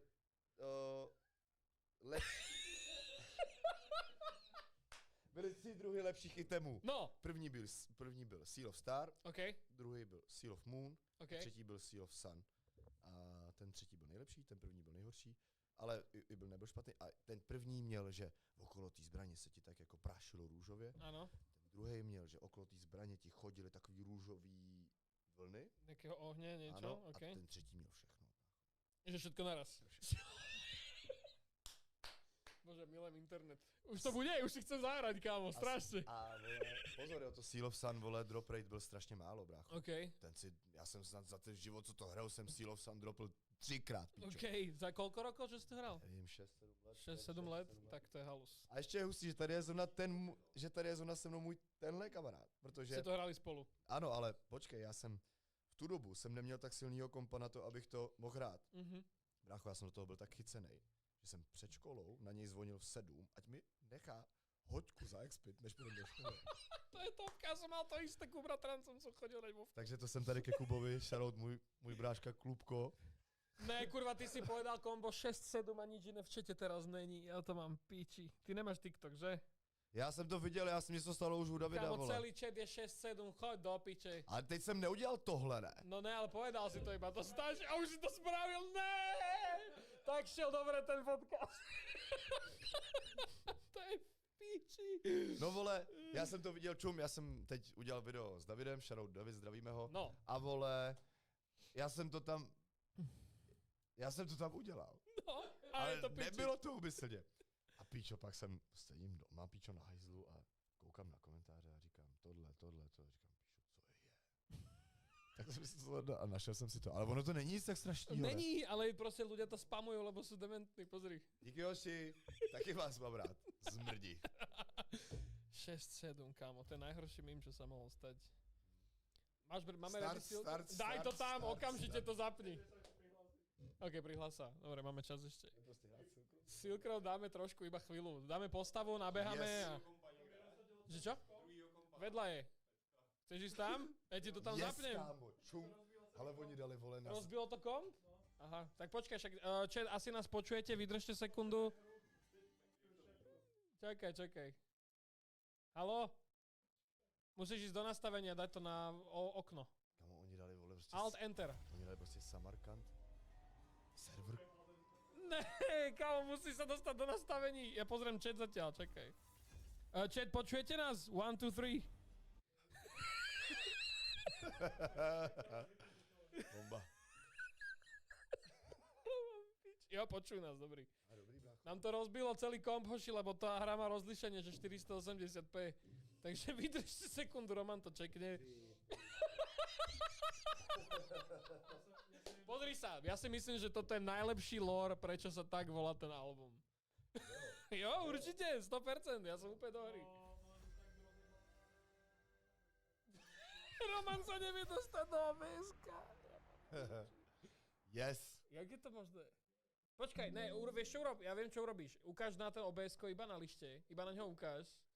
A pravým na ňo klikni, pravým, a daj maximalizovať. Prostě Silk Road. Jazda. Tomu ver, ja som guru. Ty koko, tak Silk Road nám rozjebal počítač, no? Díky, kámo.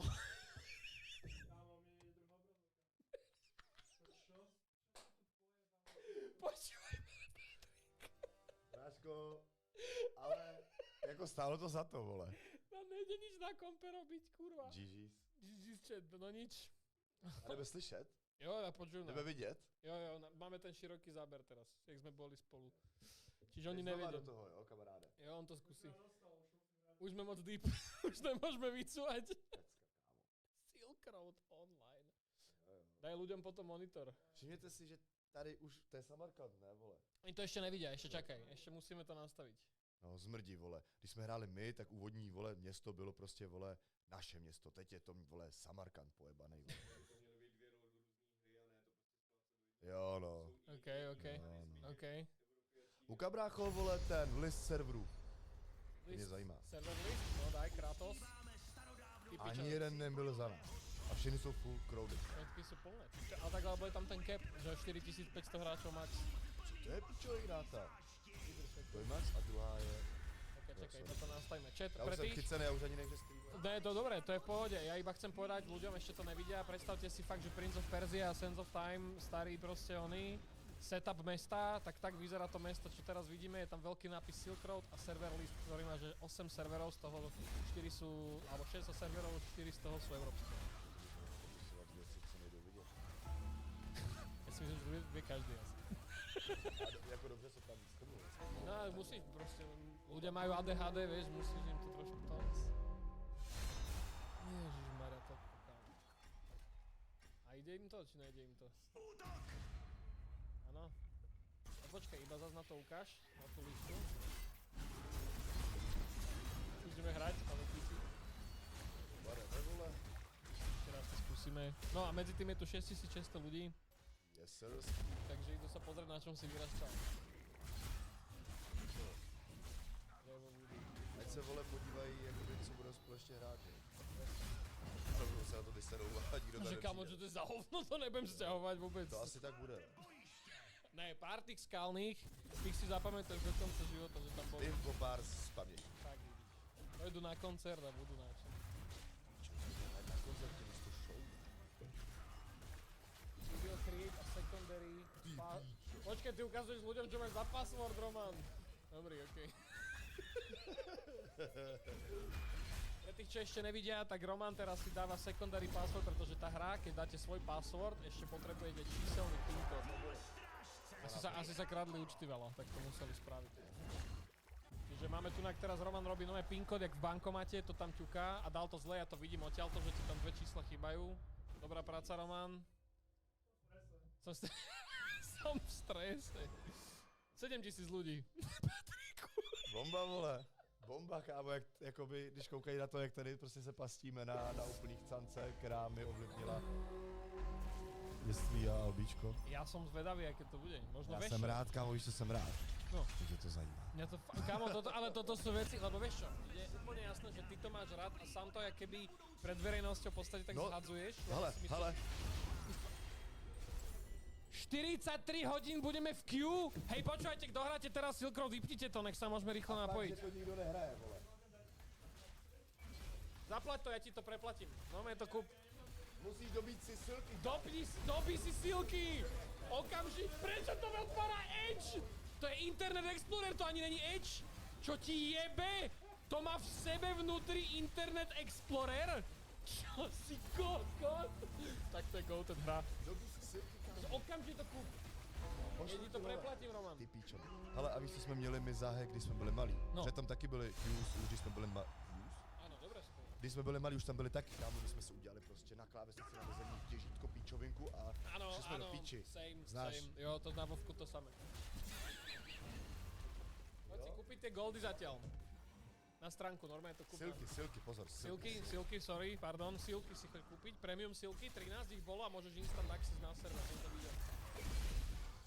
Strašně zarobilo. Dobre sa robí. Proč neudělají větší, podle mě po tom streamu, vole, se to dozví oni, tam někdy v Číně udělají větší kapacitu. Väčší server, že? No, jenom pro nás. Pre teba, no na stream pre teba server.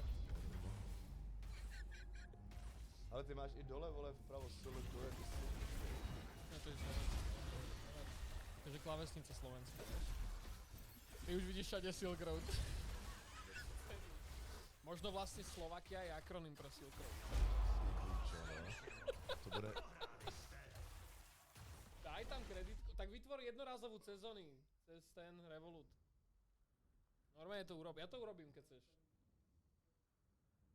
Idete kupovať premium silky, to je po piči. Yes. A to je dobrý, tam myslím, že zaplatit jako... To není moc dobrý. by urobiť väčší server, a ne? No tak... jasně, ale jakože pro nás teď je to dobrý. To áno. A pro mě potom třeba. Pre teba potom. Dáš to do nakladov na firmu. Kurva, nemôžeme ísť rýchlo kúpiť PlayStation? Nemáš. A, PayPal. Ideme na to, dobre. Kupujeme, zatiaľ sa ťa popýtam veci, dobre? No ty si vravel teda, že si aj streamoval na Twitchi a všetko toto? Streamuju na Twitchi a jste taka hero, vole, přijďte taky někdy za mnou, ne, vole. Cankyčové, vole, jsem tam na gauči, kámo, vyleženej. Mám to sice amatérský, ale je tam, vole, příjemná ta. Ne, ja to dělám... cením, že ty to vlastně celé streamuješ z PlayStation. Jo. Že aj webka, aj mic, aj všetko. Jo, já to chci takhle low-key, protože, vole, já s tím nechci dělat, nechci z toho dělat prachy, nechci z toho dělat, já to dělám prostě pro ty kamarády, vole. A abych hrál hry a neměl u toho taky výčitky, tak radši si pokecám s úzkou, blízkou komunitou, zasmějem se, udělám píčoviny. A ty hraješ všetko, ty tam ani nemáš také, že si na jednej hre stan. Dobre, Ponko si hral dosť. Fortnite jsem hrál dřív. Ale ako hrávaš všetko, že nemáš nejako to. Lebo veľa ľudí, vieš čo, takto dojdú, tak sú veľmi akože, že Warzone a to je všetko, alebo FIFA, ale ty ideš všetko, zaradom. Čo je tvoja all-time hra? Poď mi, to je ťažké povedať, no, ale daj mi. Jako... Teraz daj bez Silk Road, ne, dobre, no. Fakt? Jednička? Jednička i dvojka. Fakt? Ty kokot, nice. Jakože to je moje... Nemůžu, nevím, jestli bych řekl all time, ale prostě když mě na to zeptáš, tak to jde. No dobré, dobrý.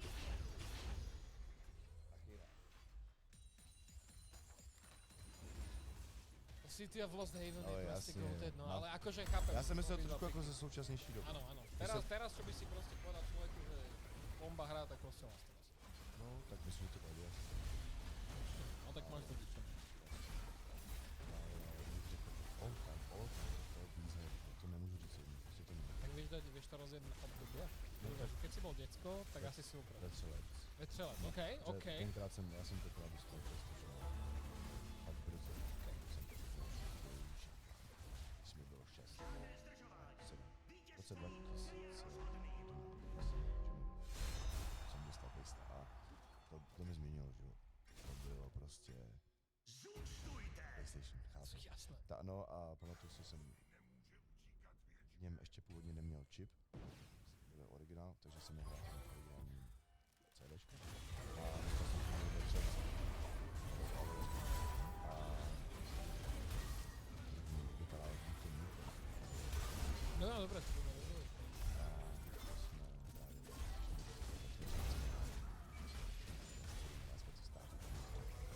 Okej, dobré. Dostal jsem taky na trojku, dostal jsem flashe. A tyhle hry jsou pro mě tenkrát. Pak jsem toho PlayStationa měl jako brzo, ještě to plně si bol ten kámoš, ktorému všetci chodili hrať. Tady můj felák pak měl dvojku a to už zase jsme chodili k němu na letadla, pičoviny, ale já jsem měl tu jedničku docela brzo. Já jsem ještě měl brácho já jsem měl ten půstok, první. Áno, ten máme vedľa. Ten původní. Áno, ten príklad. A pak u nás na sídlišti prostě, to si rozhodl, nebyl v chodu, jsme jí řekli paní PlayStation, protože měla dávat do těch PlayStation ty čipy. Paní PlayStationová je topka. Zaneseme prostě PlayStation paní PlayStationový a potom budeš hrát spousta. Takže paní PlayStationová mi tam dala čip a jsem si zase zkapil, že jsem to hrát s tím kamarádem, který je táta, to je prostě... Pán PlayStation. Ne. Ne, kámo, on byl, tu dobu byl strašně napřed s stahování píčů. Vybavené. Vždycky z jeho návštěvy jsem si odnášel 30 celeček. No jasné. A do dneška jsem ani ty hry všechny nezahrál. Takže potom máma mě píčovala, že celá skříň těch PlayStationů jsou, který s tím nehrál. No a pak už to šlo do kůry, protože začaly dvojky, začaly pak trojky, že jo. A čtyřka to už je moje foťácký období. To už je hotovo. Čtyřka už je hotovo. To už asi všichni ty trojka asi. Ale čtyřka je moje takový, už takový ty trapový období. Jasné, to už si aj hudboval aj všetko.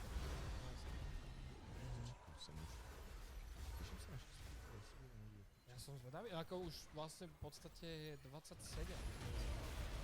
Lebo 7 rokov zvyknú byť generácie konzol. A keď chceš sa cítiť staro, tak vlastne PlayStation 5 bola 220. To je 5 let stará konzole už. To už je dedek. No to je. Kolik je? 28.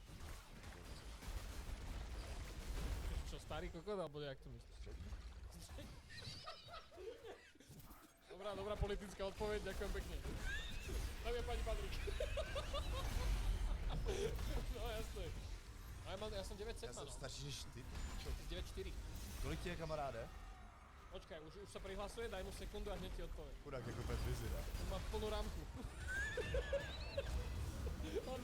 On screen maxuje jak kokot. To jsi mladej čávo, vole. No tak 20, ja som 9,7. Přezel. 9,4? Vlastně to jsme si tady... Áno. Starý kokoti, ty. No jazda, instant access, pome, Roman, 50 premium silk. Purchase complete, výborne, confirm. A už si to kúpil, aha, okej, tak čakaj. Yes, sir. Poď! Kámo, yes! Yes! Vidia to ľudia, počkaj. Kámo, highlight. Ja sa idem pozrieť, či to ľudia vidia. Roman je in, chat, Roman je in.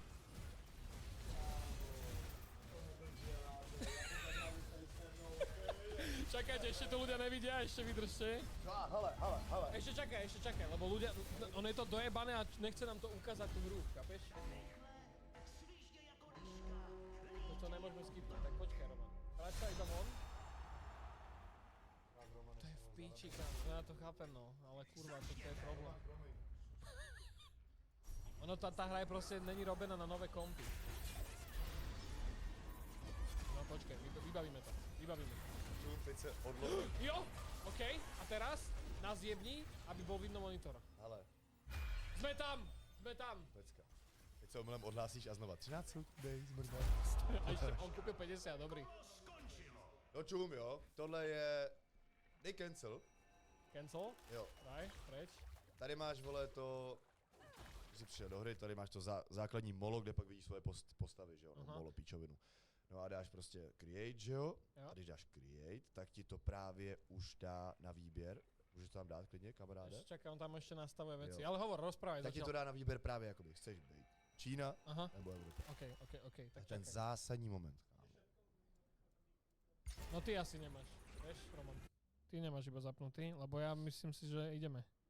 1, 3. Jo, my ideme. Takže vítajte pri mojom gameplayi, keď sa podáme s tou grou, chlapci už dokecali, teraz idú hrať muži. Nás už nebudem počúvať. Dost dobrý, vole, dost dobrý, kámo. Robíme to 13 rokov. Hele, já jsem ti už o tom vyprávěl, rozhodni se sám. Čína je pre solo chlapa, Európa je pre grupu, ale ja si myslím, že keďže ty si strávil v Číne vlastne, v tejto hre, 6 rokov života, mali by sme sa pozrieť, ako to vyzeralo, daj tam Čínu. Takže toto je dôvod, prečo sa Karakoram volá Karakoram, dámy a páni. No a čo, nech ťa raidne niekto, kamo, bodaj by nabehol. Nečekal jsem, že se to tady takhle zvrtne. O tom toto je, ale kamo, o tom to... Ten opičák. Ty kokot. Ale já jsem radši hrál za holky, kámo. Ja to chápem. Nechceš sa kúkať na chlapa celý čas. To iba tak som povedal. Ne jo, jakože, hrál jsem radši na holky. Jasné, kámo. Fullscreen to nemôžeme dať chat, pretože to není optimalizované na Windows 11 ne. A rozkurví to komplet celé OBS-ko, hej, sorry. Musíte toto prežiť. Ty kokot, chcem to hrať, kúpaj mne silky, okamžite. Kámo, má, ale Jiggle Physics sú, ja som do hry, strašne. Šárka, nekúkaj, keď pozeráš, ja sa ospravedlňujem. Nekecej, ale nekecej. Kámo, dobre, no založ toho, Roman, daj. Počkej, ne, tak vole, vyber to, ne, všechno, dej tam jinou. Nebo chceš tuhle? Dej si klidně tu. Nehaj, počkej. Však a klikni na to v strede, ne? Já hrál moje první... Aha, to je Zoom. No čo si hral ty? Ještě tuhle stup, ne, zpátky. Ešte? Tuhle si. Toto si hral, okej. Tu jsem hrál. Okej, tak daj toto. Confirm, tomu ver, valid ID, Roman je v hre. Počkej, vole, počkej. Ešte niečo? Tam máš, kámo, důležitý věci, vole. Jako jak je vysoká tohle, ale tohle je důležitý. Aha, ale to si můžeš okej. v průběhu hry kdykoliv změnit, ale abych to vysvětlil, jo. Tohle je protektor, vpravo je garment. Ano. A vlevo je armor. Jo. Armor je pro strange heavy buildy, protektor je pro hybridy a střední zmrdy. A ty si čo mal na začátku? Já měl Garment vždycky. Tak daj to. Garment je pro klouzící zmrdy a je jako i nejhezčí. Áno, ideme si pre Origin, Karakoram. OK. Ideme si pre... No já jsem měl tule, Spíru. Spíra, OK, daj. A ideme jazdiť. Tomu ver. Ty koko, najlepšie. Čo to stálo, Roman, sa tam dostať? Koľko to stálo? Mimochodem takhle to vypadalo, ještě vykradli postavu, vole, protože si přišel a byla, vole, nahá, držela jenom klacek, vole. Okay. To si nikdy nechtěl vidět, prostě. Keď ťa Turek akože rýchle pozrie, tak ti si dopadol. Je to. A nebo někdo ze třídy, píčo, snitch nějaký.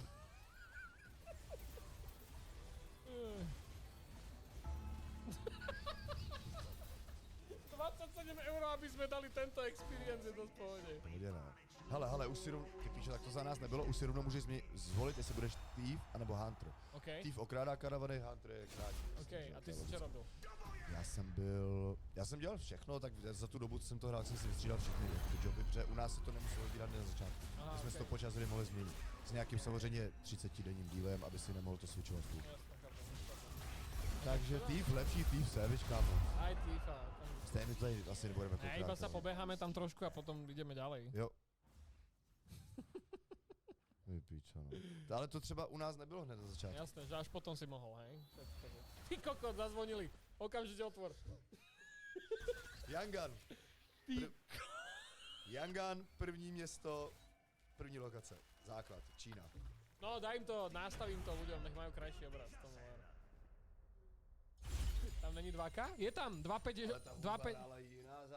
Je tam, to je ono. Jo, možnáš ten nejlepší.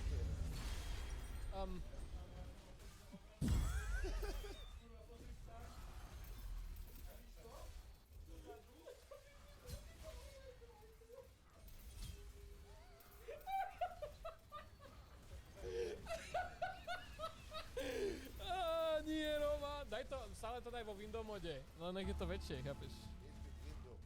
Tomu ver. Ale máš tak nekřivo, ne, vole? No, no to tak je, lebo to není prispôsobené na nové kompy. Počkaj, no jasné, majú to takisto, Roman. Takisto to majú. Já bych hrál tam. Daj si doma dneska, fakt.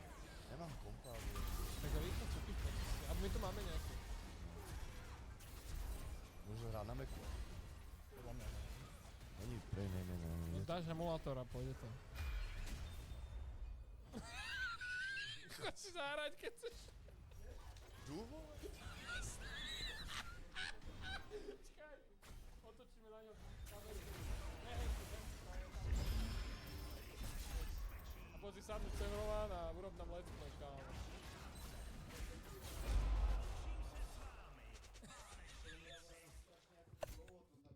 Fucking hell, bro.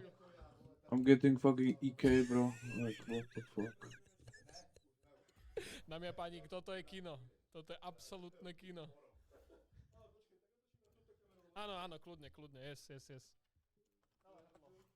Aha, jo, a přijímají obranu, jo, super.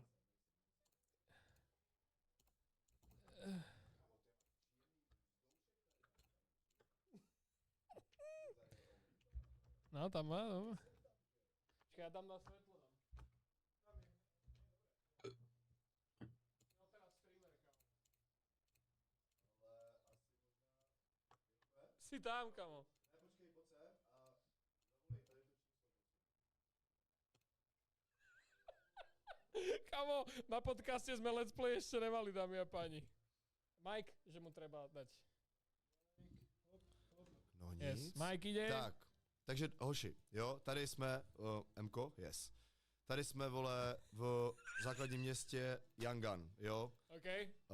Nevím, jak se teďko, ale ta mapa, jasně. Yangan, začátek hry, vole.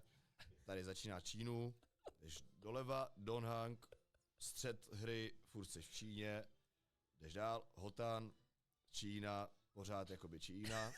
Karakoram, moje album, No, to tady. je ono, jo! Je tam album!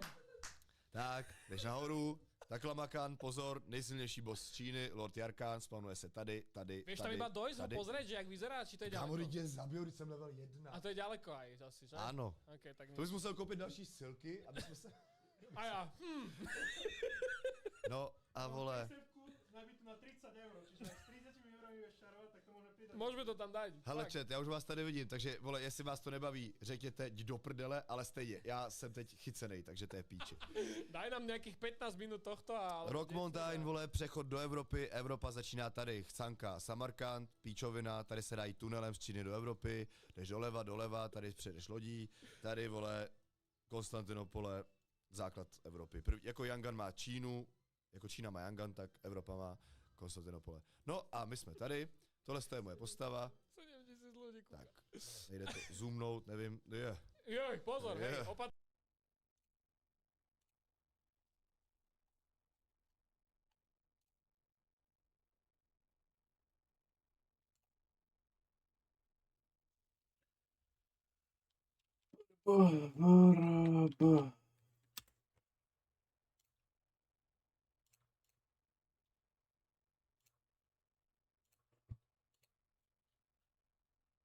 Abi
Mhm, mhm, mhm.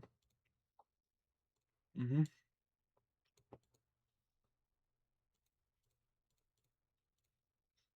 Mhm, mhm, mhm. Mhm, mhm, mhm.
Mhm. Mhm.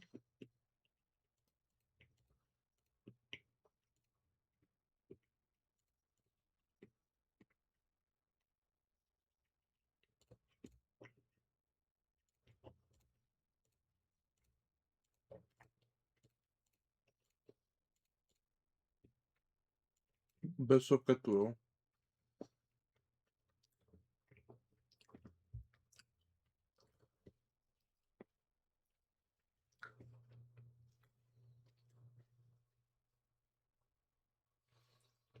Kurvitě nebo každý kousek.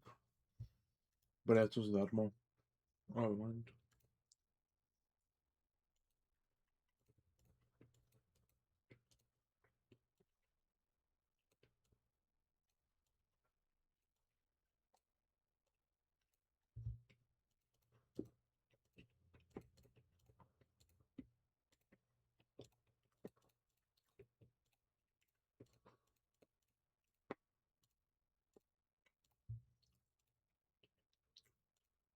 Čiže ja ešte schlastaný, jak debil tam riešiš, prečo sekuritka nedáva pozor a prečo hen tam sú ľudia dojebaní a tam čo deje a technika je v pohode.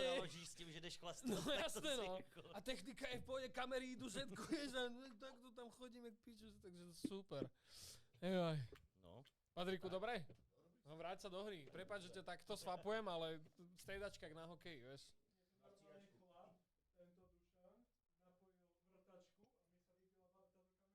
Aj kurva, ja som kokot. My sme dneska skladali nábytok a vypojil som kameru, aby som nabil vrtačku a dojebal som kameru. No jasné, vyvrtaj ma. No Patriku, vítaj späť. Mikrofon si zober, prosím. Čau. V záchodě, kámo, máte fakt nějakou skořicovou vůni, ale jsem byl na Vánoce, jsem byl na záchodě, kámo. Bomba. Cením, vole, aroma skořicový, vánoční v backstage na záchodě. No počujem, a pomali by sme ísť trošku aj ďalej, lebo sme sa točili okolo Silk Roadu, vieš koľko? Že skoro hodinu. To je dobře, brácho. Nebo za mě to je dobře. Za mě je to výborné. A jako co? Souvisí to s albem? Karakoram. Je to tak. Ako za mňa, každý, kto chcel vedieť prečo, tento album je takto, minimálne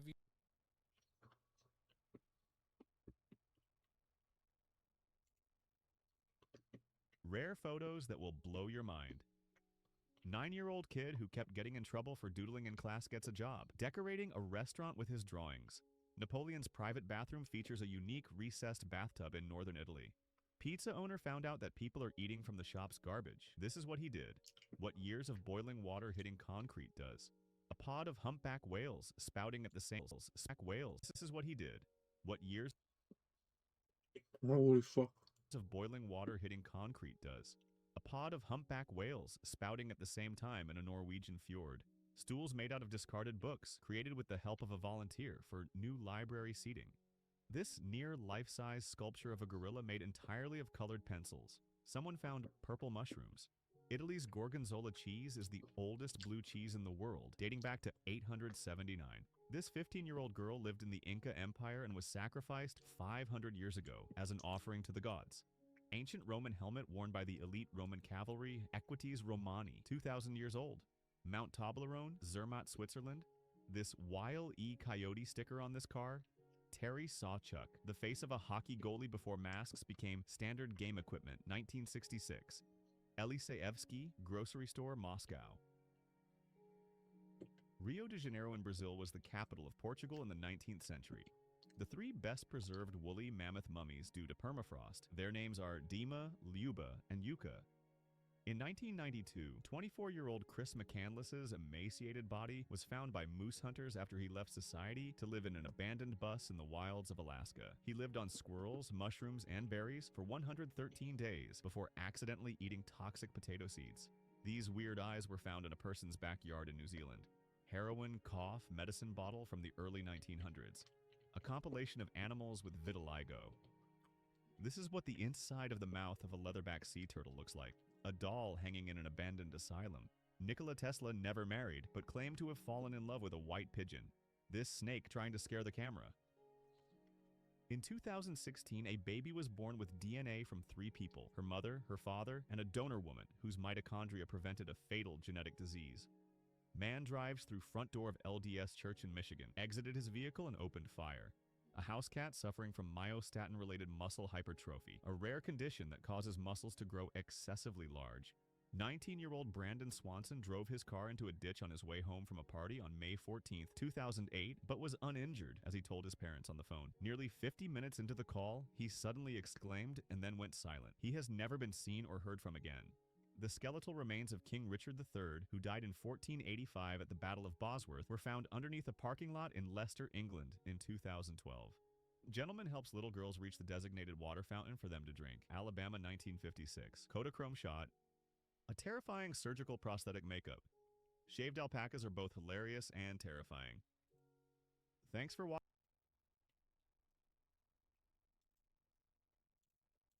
How old are you and how much do you have in your savings? I'm 30 years old and I have around 20k in savings. I'm 25 and I have 15k. And what do you do? I work in publishing. I am 20 years old and I have 8k in my savings. I'm 19 and I have 25k in my savings. I'm a librarian.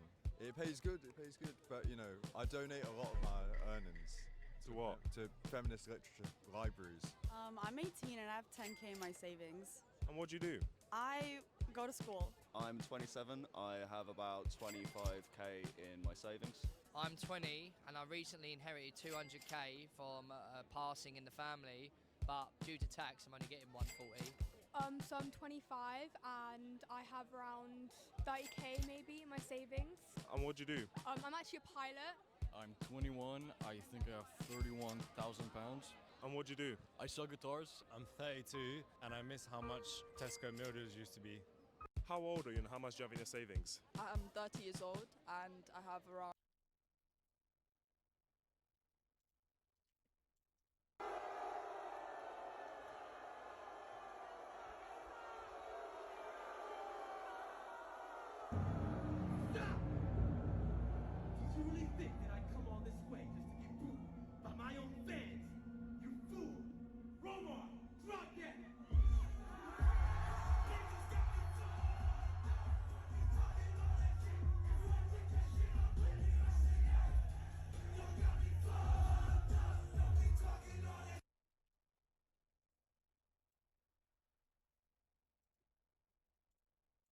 Secure Boot is bricking people's computers for Battlefield 6. I didn't believe it until this one showed up to my store. Let's see what's happening when people turn on Secure Boot. We're gonna see what this PC does right now. So this guy brought it to Best Buy and they said either his motherboard or his CPU has failed. So right now we have a red CPU light lit on the debug light. It just switched to a VGA light, which is red, and it just switched to a boot light.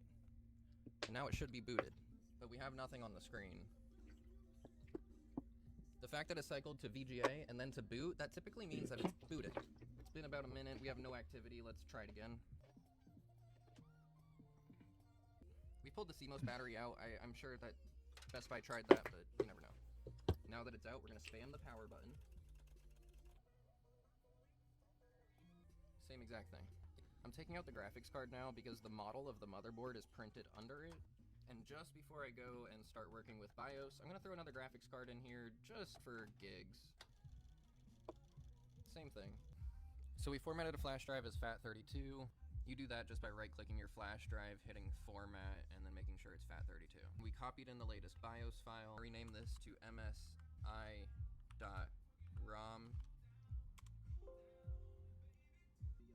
I'm going to just short the battery versus taking it out right now. So that's just holding this on those two pins saying battery. You can take the battery out and then spam power button, but same thing.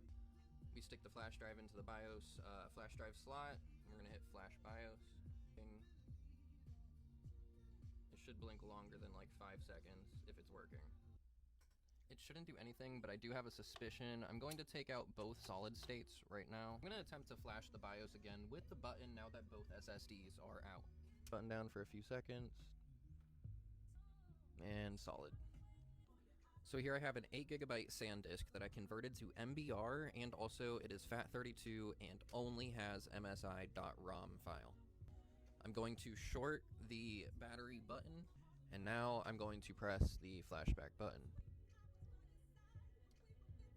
Alright, I think it might actually be flashing now. Okay, now we leave it for a long time. We did just have display for a second. Okay, we're good.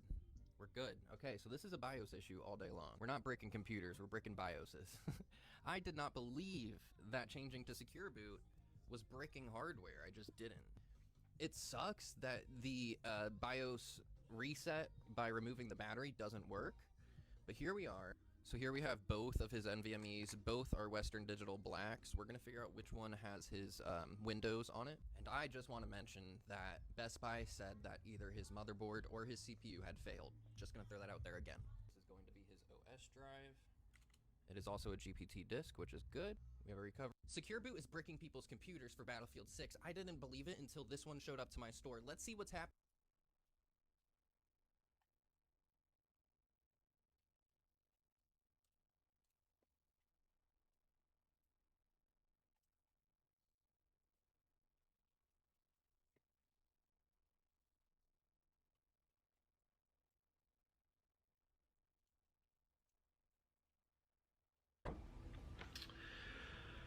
Two steps ahead. I am always 2 steps ahead. This has been the greatest social experiment I've come to know. He was the internet's favorite punchline, the man everyone loved to mock. His meltdowns, his chaos, his fast food feasts, all became the soundtrack of YouTube's dark humor era. But 1 year later, the world realized something no one saw coming. Nikocado Avocado had been 2 steps ahead the entire time. What everyone thought was a downfall turned out to be a masterclass in manipulation. He played the role so well that millions believed the act, until the curtain dropped and the truth was revealed. The man they laughed at had just pulled off one of the greatest plot twists in YouTube history. So how did he do it? How did a creator once dismissed as a cautionary tale turn the entire internet into part of his performance, even earning praise from his harshest critics? Today, we're breaking down the story of Nikocado Avocado, how he fooled millions, redeemed himself in front of the same audience that canceled him, and why his final act might be the most unexpected twist yet. But first, let's rewind to where it all began. Before he became a viral spectacle, Nikocado Avocado was just Nicholas Perry, a soft-spoken musician who poured his soul into classical violin performances and vegan recipes. Back in 2014, his videos were calm, thoughtful, and filled with warmth. Kamo, to je prostě další AI video, skurvené, pojebané, kurva. Tohle není clickbait, ani jiný druh baitu. Chci říct, hodně z vás by asi mohlo čekat, že tu budu mluvit o různých politicích, diktátorech, vůdcích kultu nebo jiných podobných lidech, ale ne. Faktem je, že pokud se podíváte na Wikipedii, tak tam najdete seznam sériových vrahů podle počtu obětí. Tam na předních příčkách figurují jména, která jste nejspíš nikdy neslyšeli, protože o nich neexistují kvanta true crime podcastů, seriálů, filmů, ani ničeho jiného. Dobře, něčeho tak trochu, ale je toho výrazně míň a není to tak prominentní. O koho jde, co zhruba udělali, aspoň 2 z nich, a proč se o nich v podstatě nemluví. To vše budeme probírat v dnešním videu. V první řadě se podíváme na ten seznam, protože už z toho základu na Wikipedii je poměrně jasně vidět, v čem je vlastně problém.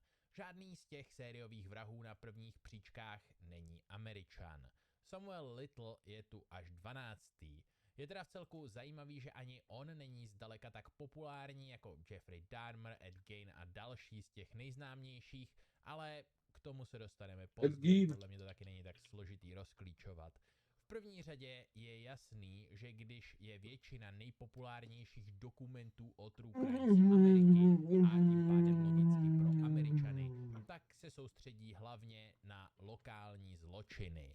Podobně jako tam nenajdete film o Stodolových, Mikim Čerňákovi nebo Kajínkovi, že jo? Všichni na prvních místech jsou z jiných zemí, což sebou nese mnoho nejrůznějších problémů. V první řadě je to častý nedostatek nejrůznějších reálných záznamů, ať už od soudů nebo z jiných náhodných kamer. Sami si možná vzpomenete, že jeden z prvních velkých hitů Netflixu byly Conversations with a Killer, ve kterých byly zveřejněny skutečné rozhovory s těmito lidmi. Na konci filmu často vidíte archivní záběry od soudu a tak podobně. Tyhle věci jsou v Americe snadno dostupné díky zákonům FOIA a FOIPA, které zajišťují, že filmaři a novináři dostanou k policejním záznamům, soudním dokumentům, fotkám a podobně přístup. To dramatizace i dokumenty výrazně usnadňuje a dodává jim to zajímavý vizuální materiál a samozřejmě i takový punc oficiality a realismu. Další věc samozřejmě je, že v Americe i dalších anglicky mluvících zemích jsou true crime dokumenty a podcasty extrémně populární. Podle hlasování z roku 2024 až 57% Američanů sleduje true crime, u žen je to dokonce až 61%, protože ženy jsou evidentně šílené. Za to samozřejmě může mnoho faktorů, od chuti řešit hádanky přes morbidní zvědavost ohledně lidského chování a toho, co přesně vedlo daného sériového vraha k jeho jednání, až po určitý pocit zvládnutí strachu z bezpečné vzdálenosti.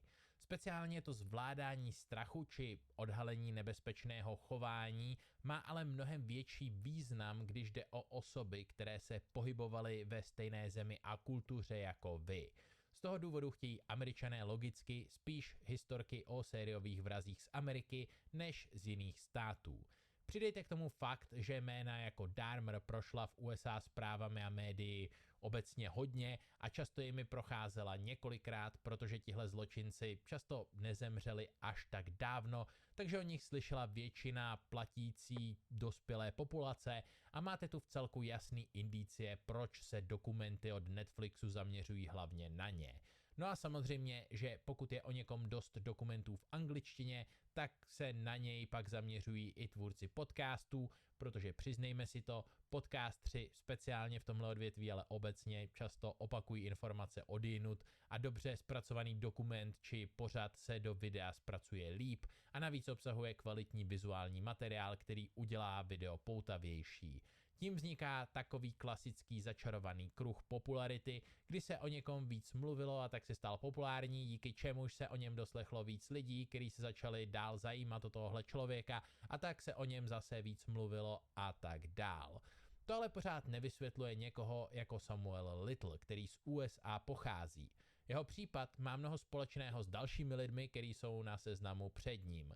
Jeho modus operandi byl prostě projíždět krajinou ve svém autě, nabírat osamělé ženy, obvykle prostitutky, a ty následně uškrtit a pohodit v nějaké postranní uličce. Díky tomu, že cílil na osoby na okraji společnosti, bylo mnoho jeho zločinů odmávnuto jako nehoda, předávkování drogami a tak podobně.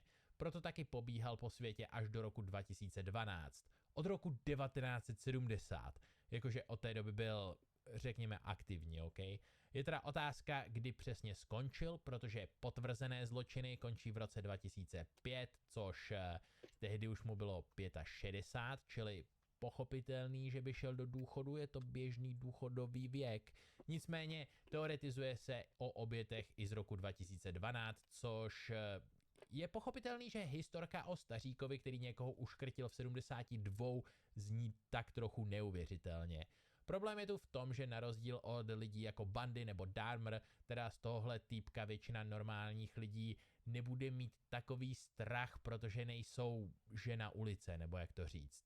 Navíc se Amerikou nešířila taková atmosféra strachu a neprobíhala mediální masáž. Nebyl tu hon na jasně určeného sériového vraha, jako v případě Dahmera, Bundyho, BTK a tak dále. Littla chytili vlastně náhodou a on se pak doznal, což vedlo k jednomu obřímu odhalení a přiznávání, takže se tu zkrátka nevybudoval ten správný hype, což je morbidní způsob, jak to říct, ale mně to přijde vtipný, takže bohužel, no. Littla vlastně čapli v útulku pro bezdomovce na starý zatykač vydaný kvůli drogám v LA a když ho zprocesovali, tak jeho DNA byla identifikována a rychle spojená se 3 nevyřešenými vraždami a tím bylo vlastně hotovo. Odsouzen byl rychle, ale pak se doznával k vraždám ještě sakra dlouho, vlastně až do roku 2018. Kdyby ho rovnou usvědčili třeba z 20 vražd, tak by kolem toho byl asi větší cirkus, ale co tu podle mě hraje vlastně jaký velkou roli je, že tenhle týpek vlastně dělal, co chtěl, až dokud nebyl na to vraždění moc starý a ani pak ho nechytili. Na rozdíl od většiny dokumentů a seriálů a filmů o sériových vrazích, tady vlastně není žádný velký vyšetřování, ani nic jinýho, co by dávalo dohromady uspokojivý příběh. A ano, to je věc, o který se moc nemluví, ale dokumenty o skutečných událostech chtějí a hodně se snaží o to vyprávět nějaký uspokojivý příběh. Sami se zamyslete nad něčím jako putování s dinosaury nebo sakra jakýmkoliv dokumentu o přírodě, že ano. Gazela sotva unikne lvu, nebo hladový lev konečně uloví gazelu poté, co byl zraněný a bloudil savanou bůh ví jak dlouho. Víte, co myslím, ne?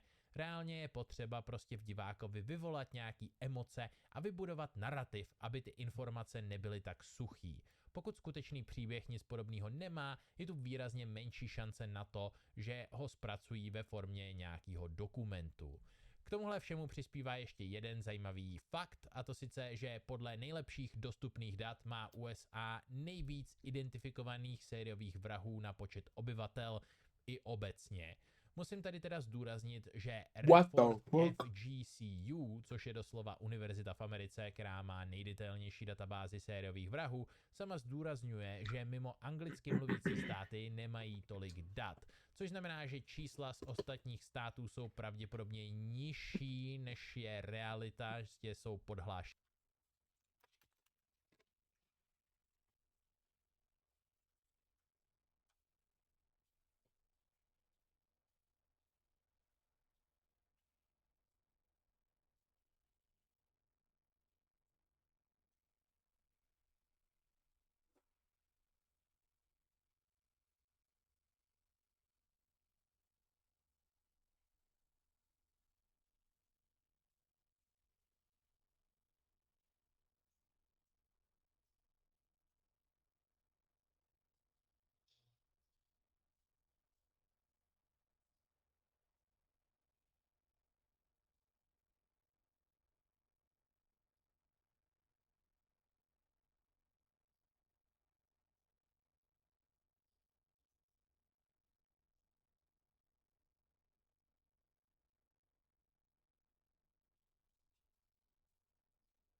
Už je dětská míle. Time to do expít.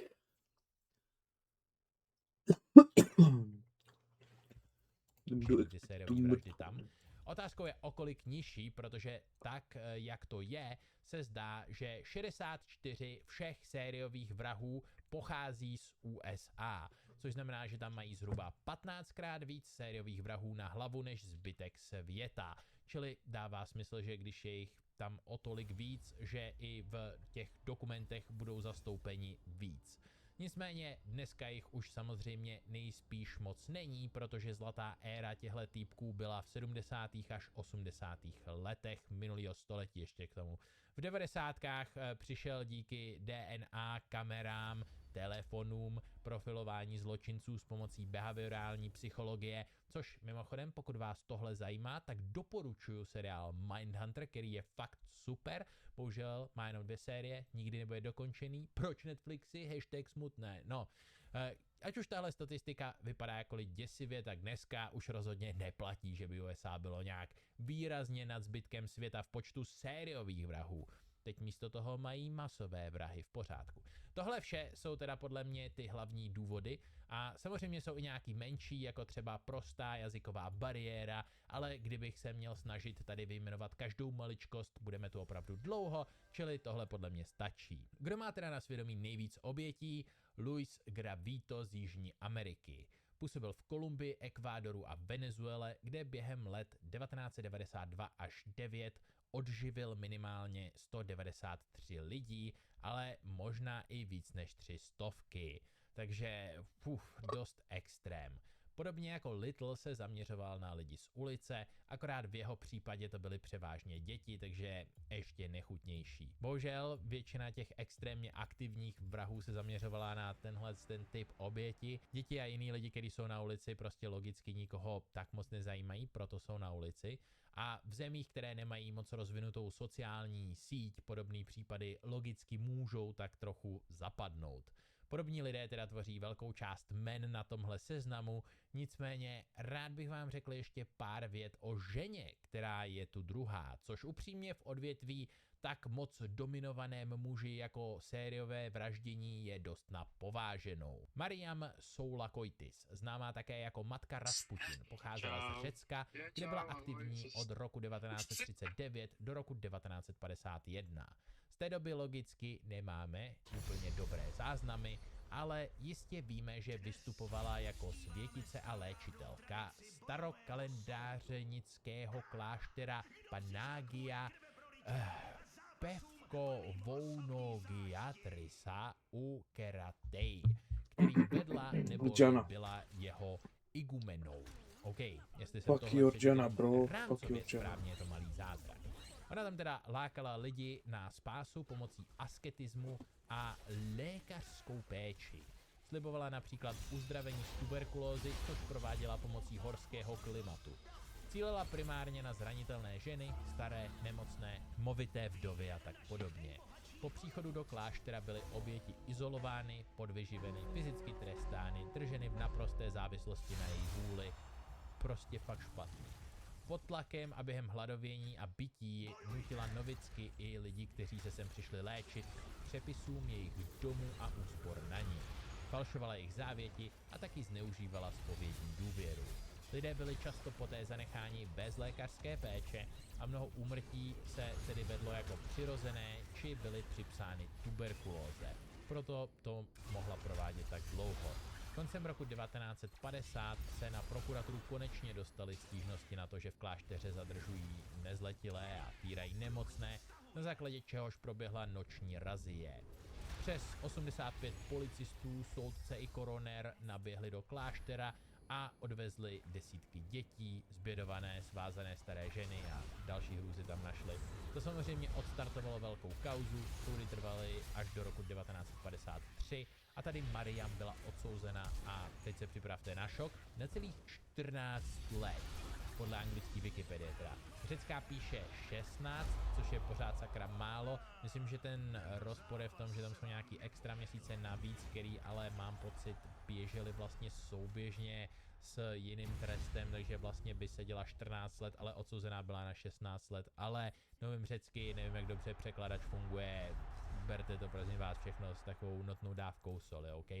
V té době jí ale bylo asi 70 let a o rok později zemřela, což tady opět nějaký zdroje uvádí 61 let, ale jak už jsem řekl na začátku, záznamy z téhle doby jsou trochu divné a nespolehlivé. Mariam teda nebyla úplně ten tradiční sériový vrah a vlastně i když si přečtete o tom, za co byla odsouzená, tak to je spíš úmrtí z nedbalosti, která ona vlastně zavinila a těch přímých vražd na svědomí vlastně moc nemá. Není úplně to, co si představíte, když se řekne sériový vrah, vlastně spíš tak trochu jako by vůdce něčeho, jako je kult možná. Nechutná je tak jako tak. Co říci závěrem? V první řadě díky bohu, že tyhle lidi už dneska dokážou chytat mnohem efektivněji a je jich míň. V druhé řadě dokumenty o nich samozřejmě existují o všech na předních příčkách tohle seznamu, ale obvykle v jejich rodných jazycích, což dává docela velký smysl a něco se samozřejmě najde i v angličtině. Nejsem první, kdo našel tuhle wiki stránku, já vím, jak šokující. Ale logicky toho prostě není tak moc, protože Amerika je ten největší trh, což opět dává smysl, když je to i místo s největším výskytem sériových vrahů. No a o čem tam probíhaly reportáže, tak to má to vyšší povědomí, větší clickbait. Nicméně ty největší zrůdy lidstva pravděpodobně nejsou ani vůbec dokumentované, protože Bůh ví, kolik obětí si připsali nějaký náhodný divno lidi ve středověku, nebo ještě dřív, kdy na ně vlastně nikdo nemohl pořádně přijít, pokud je nechytili přímo příčinu, že jo. Nehledě na to, že tehdy existovali lidi, kteří vlastně mohli mučit a zabíjet legálně, jako třeba inkvizice a tak dál. No, to by bylo asi všechno k tomuhle videu. Samozřejmě můžete dát like nebo dislike, napsat komentář, případně dát subscribe. Pod videem najdete taky hromady odkazů, třeba Hero nebo affiliate na Alzu, kde se skvěle nakupují všechny vánoční dárky. Jej, teď jste ve správný vánoční náladě, že jo. No mějte se, doufám, že nikdy nepotkáte žádného sériového vraha a někdy příště.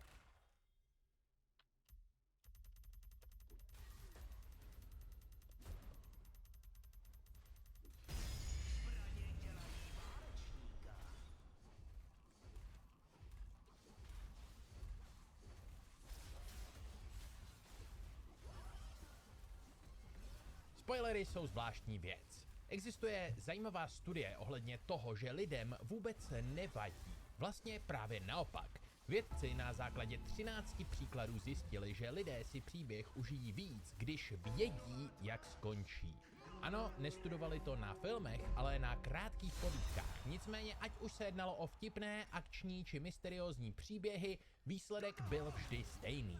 Pokud vás to zajímá, tak ano, i když došlo na nějaké velké zvraty, které měly čtenáře překvapit, tak byly subjekty této studie s příběhem spokojenější, pokud věděli, co se stane. To vidíte na tomto grafu, kde je tmavě modrou barvou vyznačeno, co si o příbězích mysleli lidé, kteří spoilery měli, a světle modrou, co si mysleli lidé, kteří do všeho šli tak říkajíc naslepo. Znamená to teda, že pokud si chcete nějaký příběh užít, měli byste si nejdřív na internetu najít spoilery.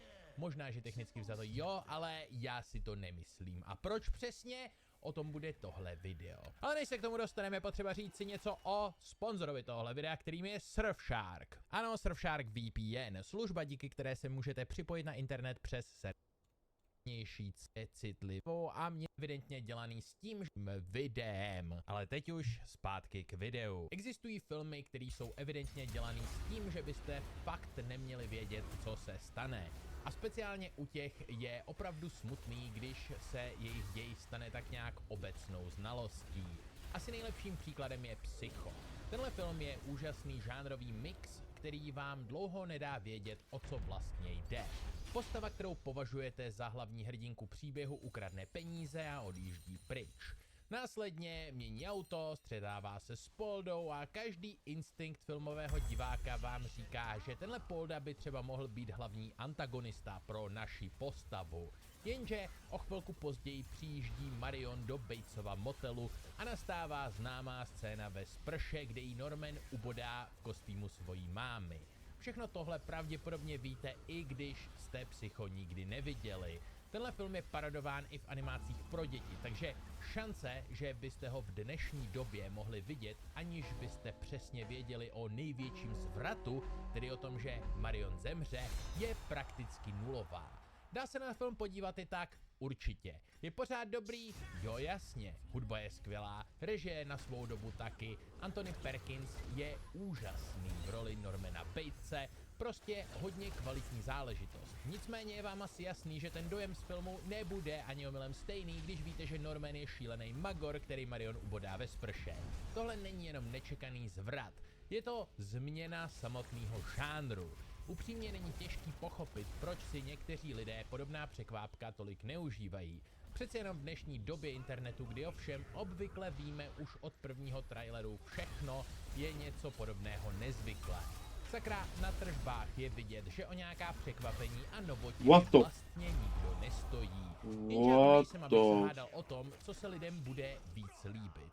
Jsem tu, abych se hádal o tom, co je pro ně dobré. Zní to trochu divně, ale podobně jako v případě strašidelných filmů pro děti, které podle mě poskytují bezpečné prostředí pro zvládání strachu, tohle podle mě poskytuje bezpečné cvičení pro jakousi flexibilitu v uvažování a zvládání změn obecně. Někdy může být změna žánru nepřirozená a trochu podivná, jako třeba v případě Taska, který začne relativně komediálně a pak se zvrhne do podivného body hororu, který si pořád má být tak nějak komediální. Kdo kurva ví, co je vlastně Task? Další věc, kterou velké zvraty a žánrové změny dělají, je, že vám dávají absolutně skvělý důvod, proč se na film podívat znovu. Pro příklad, nedávní Sinners jsou filmem, který změní žánr a musel jsem ho hned vidět znovu, abych si vychutnal všechny drobné stopy, které naznačují, co se vlastně má stát a že těch bývá mnoho, aspoň u filmů, který tohle dělají dobře. V tom to totiž je, když vy sami vědomně neodhalíte, že se něco podobného blíží, tak vás to prostě nešokuje tím nepříjemným způsobem, ale spíš dostanete takový moment, kdy pochopíte, proč byla učiněna určitá rozhodnutí při natáčení, která jste třeba do té doby tak úplně nechápali. To je obvykle právě tím, že film vám dal dostatek indicí ohledně toho, že se to stane. Psycho má třeba poměrně dost strašidelnou hudbu, která vám podvědomě indikuje, že tohle nebude jenom takový detektivní thriller, ale něco drsnějšího. Podobně v šestém smyslu je skvělý, když vidíte, že Bruce Willis vlastně neinteraguje s žádnou postavou, kromě toho malého kluka celý film, takže je vlastně jasně rozpoznatelné, že je to duch. Tyhle věci jsou prostě cool, když si jich dokážete všimnout sami. Ano, i když to uděláte až na druhý zhlédnutí, a tím pádem i tak nějak zvýší vaši schopnost rozumět filmům jako audiovizuálnímu médiu. V dnešní době je hodně populárních filmů prvoplánová zábava. To ani náhodou neznamená, že hlubší filmy nevznikají. Jenom letos vyšly už zmíněný Sinners, Bring Her Back a další fascinující hluboký příběhy, který určitě stojí za to vidět víckrát. Nicméně, jak jste si asi všimli, nejvíc vydělala pokračování blockbusterů, rádoby hrané remakey animáků a tak podobně. Neexistuje žádný jednodušší obsah na konzumaci než hraná verze Jak vycvičit draka, protože ten příběh už kurva znáte. Ani nemůžu říct, že by ten film byl špatný, protože ten animák je super. Je to prostě jenom horší. Oproti hravý animaci vypadá nudně a šedě, nenabízí nic novýho, je prostě zbytečný. A já jsem smutnej z toho, že takováhle laciná a očividná snaha vytáhnout z lidí prachy s minimem práce někoho zajímá. 1984 není kniha, která by se úplně dobře a jednoduše četla. To samý platí i pro Pána prstenů, Silmarillion, Malavskou knihu padlých, sakra prakticky všechny knihy, které patří k absolutním legendám žánru a jsou uznávány jako klasiky, mají ten problém, pokud se mu tomu dá říkat problém. Asi uznáte, že většina povinné četby není nejčtivější na světě, jenže když už máte něco načteno, dokážete líp pochopit, proč jsou tyhle knihy tak uznávané. Přestane vám vadit, že třeba Tolkien popisuje 5 stránek strom a místo toho si užijete jeho prózu, protože je tak malebná a poetická a protože číst vás prostě baví. To samé platí i pro filmy. Když se naučíte je správně číst, tak doceníte víc podivně experimentálních věcí. Když se u nich naučíte přemýšlet, dokážete se bavit u pomalejších scén, protože můžete obdivovat rámování, blokování, barvy, set design a tak dál. Právě v těchto věcech se pak často skrývají stopy kolem toho, že se třeba blíží nějaký zvrat nebo změna žánru. Když si dopředu přečtete děj a tak nějak na sucho se rozhodnete, jestli se vám film líbí nebo ne, tak to podle mého názoru je trochu krátkozraké. Hudba, kamera, barvy, herecké výkony, tohle všechno dokáže posunout film na úplně jinou úroveň. Tiskry movie by třeba na papíře asi nepůsobil moc dobře, ale s vizuálními gagy je to kurva sranda. Jako malý jsem pořád dokola koukal na hodně filmů a jeden z nich byl i Bratříčku kdesi od bratrů Coenových. A přísahám, že celá tahle sekce někam vede a nepřeskočil jsem k úplně jinému tématu v půlce videa, ok? Každopádně, koukal jsem na ten film kvůli tomu, že mi připadal dobrý, ale nějak jsem vůbec nechápal proč. Až časem mi došlo, že je to vlastně při vyprávění Homérovy Odyssey. Někdy prostě nemáte všechny informace a tak ani pořádně nemůžete pochopit, co se vlastně dělo. Ale o to lepší je na to potom přijít. A tím chci prostě jenom říct, že logicky musím souhlasit s výsledkem té studie. Sledovat předem jasný příběhy, nebo příběhy, které nám někdo vyspoileroval, je asi větší zábava, protože prostě můžeme mozek a jenom se tupě bavit. Ale podle mě je to horší pro nás samotný. Protože místo toho, abyste museli pozorně sledovat děj, nechali se překvapit a přemýšleli o tom, co se děje, tak máte všechno předžvíkaný a nemusíte se soustředit na nic. V dnešní době už tak existuje dost věcí, které snižují dobu, po kterou sami dokážeme něčemu věnovat pozornost.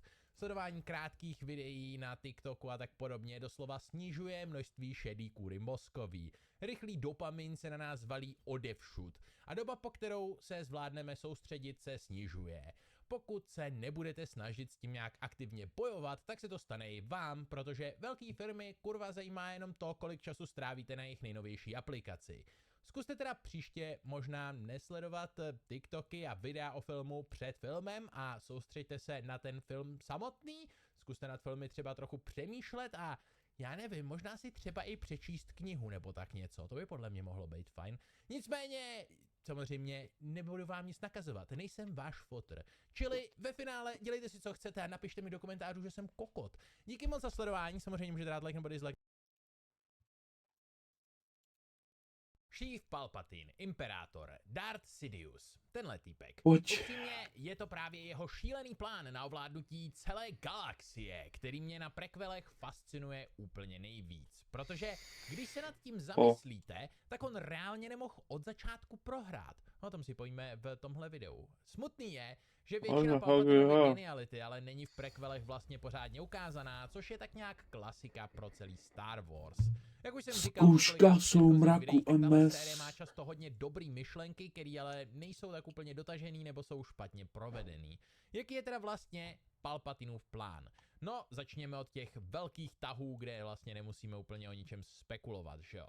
Takže v první řadě se stal senátorem za planetu Naboo, poměrně malý, málo významný svět na okraji republiky. V tu dobu začaly jeho manipulace, které jsme teda nikdy pořádně neviděli, ale rozhodně víme, k čemu vedly. V první řadě dokázal nějakým způsobem zasednout v čele obchodní federace jako mystický Darth Sidious v černém pláštíku a tak dál. V legendách, kde byl Darth Plagueis, Palpyho mistr, což teda platí v kánonu, vůdce mocného bankovního klanu, bylo v celku jasný, že na ně může mít různý finanční páky, který po mistrovi zdědil, nebo hádám i špínu, protože prostě věděl, za co utrácí peníze a tak podobně. V současném kánonu je tohle trochu větší záhada, takže úplně nevíme, proč ho všichni poslouchají, ale zatím jsme rozhodně nedostali žádný potvrzení ani vyvrácení toho, co Plagueis dělal v jeho civilním životě a tak dál. No. Obchodní federace ani pozdější separatisti ale rozhodně neznali jeho identitu jakožto senátora či později kancléře Palpatina. Sakra, podle všeho ani generál Grievous přesně nevěděl jeho identitu. Věděli ale určitě o tom, že je to sithský lord, což rozhodně znamená poměrně dost, když hodláte čelit republice, která má ve službách řád Jediů, který je známý tím, že se Sithy bojoval. Mít na své straně třeba jen jednoho mocného uživatele síly v nějakém třeba i politickém konfliktu je rozhodně dost důležitý pozitivum. Jde teda tak trochu o to, co ten daný tvor umí, ale reálně tuny Jediů i Sithů dokážou předpovídat budoucnost do určitý míry, ovlivňovat lidi s pomocí síly a tak dál. Nevíme teda přesně, jak se podle kánonu dostal Palpatine na úplně všechny tyhle vlivné pozice, jakože senátor a vlastně stínový vůdce obchodní federace, ale když už na nich byl, tak dokázal teda všechno zmanipulovat téměř dokonale. Jakmile totiž začala blokáda Naboo, tak už měl v podstatě vyhráno, jakože už měl vlastně v podstatě jistý, že se stane vládcem celé galaxie. Ve filmu se zdá, že jeho plán vlastně hrozně selhal, ale pravdou je, že byl absolutně neprůstřelný. Palpy původně chtěl, aby Padmé vlastně zajali a následně donutili podepsat smlouvu o legitimizaci okupace, a ta samozřejmě podepsat nechtěla, utekla, stěžovala si v Senátu a následně letěla zpátky na Nabu, aby vyhrála válku sama, když republika vlastně odmítla vyslat nějakou armádu, kterou ani pořádně neměla, nebo Jedije, aby pomohli její domovské planetě. Samozřejmě, že Palpatine tak úplně nechtěl, aby se tohle stalo, ale spíš mu to bylo úplně uprdelé. Jediný, co ve finále chtěl, bylo vyvolat hlasování o nedůvěře v kancléře Valoruma a následně zaujmout jeho místo. A vzhledem k tomu, že v Senátu se nachází jak obchodní federace, tak Techno-Union, bankovní unie, všechny tyhle další frakce nebo planety, který ve finále vytvoří tu frakci separatistů, který vlastně velí Darth Sidious, tak je jasný, že od nich dostane tady Palpatine hlasy, že jo? Aspoň pokud jim to Darth Sidious řekne. Pak je tu určitě i hromada planet, který prostě budou soucítit s Nabu, od kterých taky dostane hlasy, takže no prostě je poměrně jasný, že když Valorum, který je slabý kancléř a nejspíš je tak trochu skorumpovaný, ale rozhodně se chce zavděčit všem, takže dává smysl, že v krizi trochu zazmatkuje a Palpatine se potom hladce dostane do vedení Senátu, že ano. Jakmile obchodní federace teda zahájila blokádu Nabu, tak už bylo v podstatě jedno, co se stane dál, protože Palpatine mohl vyvolat to hlasování o nedůvěře sám na základě zpráv z Nabu, nebo nechat Padmé, aby to udělala za něj, jako se to stalo, anebo sakra, kdyby obchodní federace prostě jenom ovládla Nabu, tak jakoby buhu, prostě to pro něj znamená, že obchodní federace, který poroučí, má teď v područí jeho domovskou planetu, což mu bylo všechno asi u zadku, že ano. Už první film teda začíná v situaci, která vlastně z politického hlediska nemůže pro Palpatina dopadnout špatně. No a když mi došlo tohle, tak už byla jasná další věc. Palpatine má od začátku prequelu jistou výhru úplně ve všem. Jediný, co ho může zastavit, co se všechno stalo vlastně už před prvním dílem, jo? Sifo Dyas byl zmanipulovaný Dookuem a Sidiousem k objednání klonové armády, to se stalo před událostmi Phantom Menace. Kamino bylo vymazáno z archivů a tak dál. Palpatine byl stínový vůdce obchodní federace, kterou tlačil k útoku na republiku kvůli daním, který upřímně nevíme, kde přesně se vzali. Dost možná, že za to taky mohl Palpatine s pomocí nějaký manipulace kancléře Valoruma a korupce ostatních senátorů. Nevíme, to jsou věci, které bych fakt rád viděl. Na obchodní federaci, bankovní klan a samozřejmě Techno-Union a všechny tyhle další měl nejspíš nějaký napojení díky jeho mistru Plagueisovi a díky tomu, že měl páky na tyhle korporátní frakce v Senátu, měl teda možnost je dotlačit k útoku na republiku s pomocí velké armády droidů a zároveň objednal obří armádu klonů. A ve chvíli, kdy se republika o téhle armádě dozvěděla, tak už je vlastně nemohli žádným způsobem odmítnout, protože když na vás útočí hromada droidů, který nemůžete porazit, tak se vám prostě armáda fakt hodí, jakože i kdyby Jediové cítili, že s ní je něco špatně, tak ji prostě nemůžou odmítnout, že jo.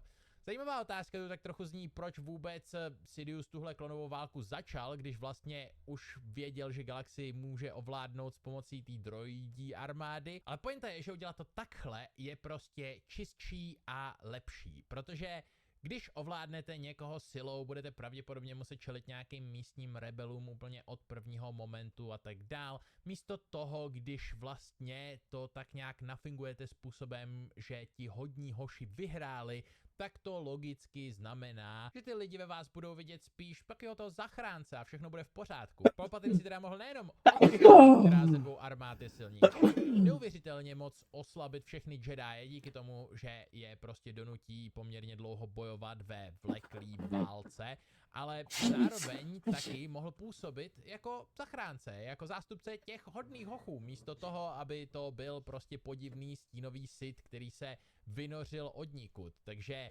díky tomuhle tomu mu všechna ta neomezená moc, kterou nakonec získal, padla do rukou tak nějak dobrovolně a jak řekla Padmé, tak dokonce s potleskem, že ano. A tahle válka samozřejmě taky asi unavila víceméně všechny lidi napříč celou galaxií a byli tím pádem fakt rádi za to, že je prostě mír a bylo jim vlastně jedno, kdo teďkon vede, hlavně, že už nikdo nebojuje nad jejich planetou, nepadají jim bomby na baráky a tak podobně, že ano. Vlastně jediný, kdo ho mohl celou dobu ohrozit, byli Jediové, jenže s tím samozřejmě tenhle plán počítal. Pokud by válku vyhrála obchodní federace, tak by samozřejmě Jediové zemřeli ve válce, případně by se vzdali a Palpatine by je popravil později. A pokud by vyhrála republika a klonová armáda, no tak je tu rozkaz 66, který jsme viděli ve filmech. Vzhledem k tomu, že klony mají takzvaný inhibitor chip, který mimochodem v původním Expanded univerzu před Filonyho Clone Wars vlastně neměli, tak samozřejmě musí vykonat ten rozkaz. A upřímně někdo si myslí, že bez čipů je celá ta situace kolem zrady klonů vlastně tragičtější, protože mají vymytý mozky propagandou. Tenhle názor moc nechápu, jakože muset dělat něco, co aktivně dělat nechci kvůli čipu v hlavě, mi prostě připadá takový smutnější a víc na hovno, než mít jenom vymytý mozek propagandou, ale no, to je trochu mimo téma. Každopádně jediný, co Palpatine musí udělat, je zůstat v utajení do konce války a během toho samozřejmě šířit strach a získávat co nejvíc pravomocí. A to by pro něj asi nemělo být moc těžký vzhledem k tomu, že už na začátku epizody 1 dokázal operovat v utajení před Jedi v Senátu poměrně dlouhou dobu, konkrétně podle všeho 20 let. Je kurva smutný, že jsme neviděli vlastně žádný z těch intrik, jakože v prequelech to působí, jako by mu pomohla vlastně tuda náhod a tak trochu debilních rozhodnutí od ostatních lidí, jakože pro příklad Obi-Wan najde Kamino jenom díky tomu, že Jango Fett najme Zam, která se nekompetentně pokusí zabít Padmé a pak jí střelí šavlošipkou, místo toho, aby jí střelil čímkoliv, co nezanechá žádný stopy. Jenže Palpatine stál tak nějak za tím, že Dooku nebo Sifo Dyas vymazali Kamino z těch archivů a následně teda mohl kdykoliv nastražit jakoukoliv jinou stopu, aby Kamino našli a tu armádu dostali. Takhle nejspíš mohl prostě říct kamionянům, hele, můžete začít doručovat ty kolony, kurva. Zrovna tak mu vůbec nezáleželo na tom, jestli Padmé žije nebo zemře. Jakože ano, ve filmech se Anakin určitě přidal na temnou stranu hlavně kvůli tomu, že měl vize o smrti Padmé, ale i kdyby je neměl, tak by Palpatine měl celkem slušný páky. Jako, co třeba mu prostě jenom nabídnout, že Imperium nebude tolerovat otroctví. Věc, díky který jeho máma zůstala na Tatooinu a tím pádem i umřela. Ten děsivý systém, ve kterém vyrůstal a Jediové ho absolutně odignorovali, protože Tatooine nebyl technicky za to součástí republiky. Jako mě osobně to zní jako solidní argument, abych asi byl pro, kdybych byl Anakin. Každopádně během klonových válek samozřejmě potom nebyl problém získat tuny pravomocí, to se děje v každém našem jako normálním režimu, že jo, strašení válkou, korupce, která už existovala v prvním dílu, tohle všechno fungovalo dokonale pro Palpatina. A opět tady se můžete podívat na reálný svět, kde to taky vlastně všechno funguje, že jo, pořád dokola tímhletím způsobem. Poté, co Jediové zkusili Palpatina zabít, když odhalili, že to je vlastně sithský lord, už bylo všechno tak nějak jasný, ale upřímně, v tuhle chvíli, i kdyby je prostě jenom zabil a řekl, že to byli zrádci bez nějakých jasných důkazů, tak by mu to nejspíš prošlo, protože jakou dobu už zaséval strach do všech kolem a kdyby prostě řekl, proč si myslíte, že ta válka trvá tak dlouho, mohli jsme vyhrát už dávno, jsou to Jediové, který nás prostě sabotují. Většina těch senátorů pravděpodobně s Jediema nemá větší zkušenost, než to, že je viděli párkrát projít kolem na chodbě, že jo. Je jasný, že celou dobu nějak podplácel ostatní senátory a oslaboval republiku zevnitř a kdyby to nevyšlo, tak teoreticky mohl prostě jenom utéct a následně porazit klonovou armádu s pomocí zbytků obchodní federace, protože pokud mají v hlavách čipy, který dokáže aspoň tak nějak ovládat, nebo třeba zkrátovat, nebo já nevím co, je prostě podle mě jasný, že mohl ty klony nějak podělat. A upřímně bych hrozně rád viděl prequelový seriál o vzestupu Palpatina jakožto senátora Naboo a o tom, jak ho trénuje Plagueis a on ho nakonec zabije, o tom, jak spolu spřádají nějaký konspirace, až nakonec dojdou k jakýmu si plánu, který možná trochu připomíná to, co jsme viděli ve filmech, možná vůbec, co já vím, vzhledem k tomu, že Plagueis byl rozhodně Moon, stejně jako tenhle vůdce bankovního klanu, tak by dávalo smysl, kdyby jeho plán na ovládnutí galaxie zahrnoval nějakou spolupráci s obchodní federací, bankovním klanem, pravděpodobně i Techno Union, protože tyhle ty světy nebo frakce v předaleký galaxii se zdají být tak nějak přirozeně v jakýsi kapitalistický alianci nebo tak něco. Ale hádám, že Disney místo toho radši našel akolitku. Vůbec nejsem salty. Ne, plenky schovávající se za náhodným kamenem v jeskyni je úplně přesně to, co jsem chtěl vidět. Upřímně mě sere, že když se nad tím člověk tak nějak jako zamyslí, tak Palpatine má v prvním filmu prostě všechno v rukávu a musel by něco hrozně posrat, aby nakonec nevyhrál. A vidět, jak se do téhle pozice dostal, by podle mě mohlo být fakt zajímavý v takovém politickém thrilleru ze světa Star Wars. Ve finále my v těch 3 finálních dílech opravdu vidíme jenom ty finální tahy, který ale navíc nepůsobí tak úplně dobře, protože jak už jsem řekl, kolem se děje spousta absurdit, jako to, že se Palpatine nechal zajmout Grievousem při bitvě o Coruscant, aby prostě mohl Palpatina donutit ho zabít, což je jedna z nejvíc nejistých věcí, který jsem kdy viděl někoho zkusit zahrnout do svého plánu, jakože jak věděl, že Obi-Wan vlastně bude knockoutovaný, jak věděl, že Dooku neřekne víc prostě o jeho identitě a Anakinovi o všem ostatním. Ten plán nebyl úplně dobrý, Palpy, ale ten základní plán, ten byl sakra dobrý a rád bych viděl, jak se k němu ve finále dostal. No, pravděpodobně tohle nikdy neuvidíme, protože Mandoverse je teď to populární a dobrá práce, díky. Každopádně taky díky vám všem za sledování, samozřejmě v popisku najdete odkazy na Alzu, spoustu dalších věcí a jo, no, já nevím co víc, prostě odebírejte, lajkujte, pište komentáře a zatím. Čus.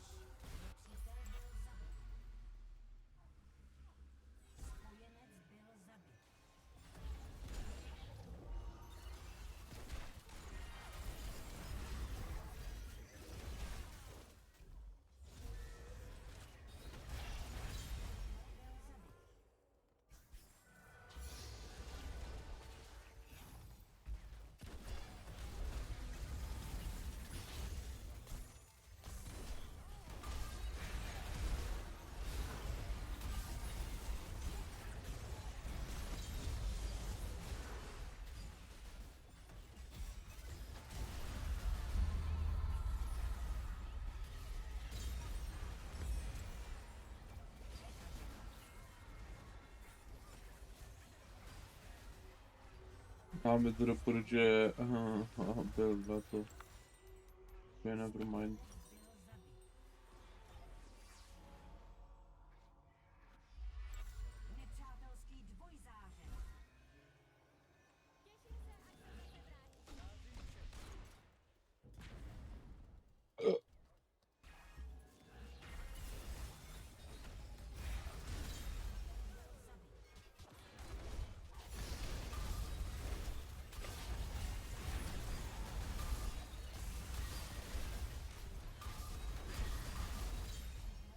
What the fuck?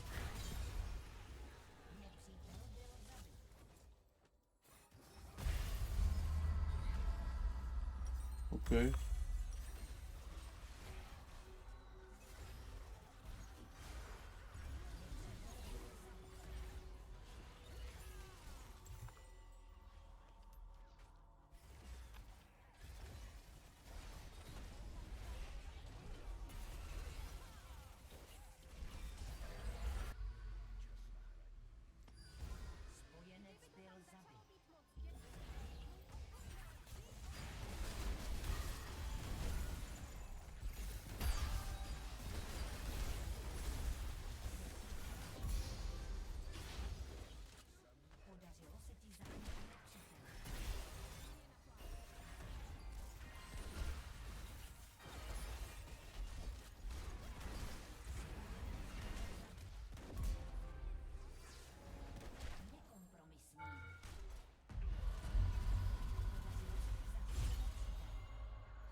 Lolva.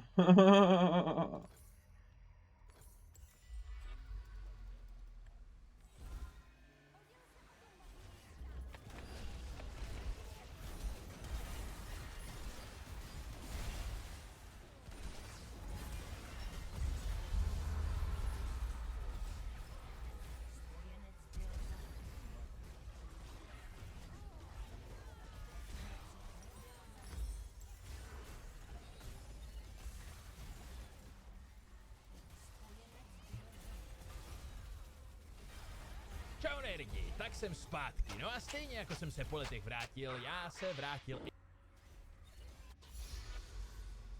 Ve Star Wars filmech jsme vždy sledovali souboj mezi Jedi a Sithy. Potažmo mezi rebeli a impériem, rezistencí a prvním řádem, republikou a separatisty a tak dál, ale na jedné z těchto dvou stran byly vždy Jediové a na té druhé Sithové. Souboj kontroly nad emocemi, nebo vlastně skoro až absence emocí, proti vášni, která ale byla obvykle temnou stranou pokřivena do čiré nenávisti, vzteku a touhy pomoci. Dává smysl, že když se člověk na tyhle dvě strany podívá, tak má dojem, že obě vlastně stojí tak trochu za hovno. Máme tu v podstatě mnichy a pak bandu nenávistných hovat. Kde je tu někdo normální? Člověk, který se prostě nebojí mít někoho na férovku rád, ale zároveň se nenechá ovládnout nenávistí. No samozřejmě, že fanoušci brzy přišli s novou kategorií, které se začalo říkat šedý Jedi. Kde se to vzalo, co to vůbec znamená, ale hlavně dává to vůbec smysl.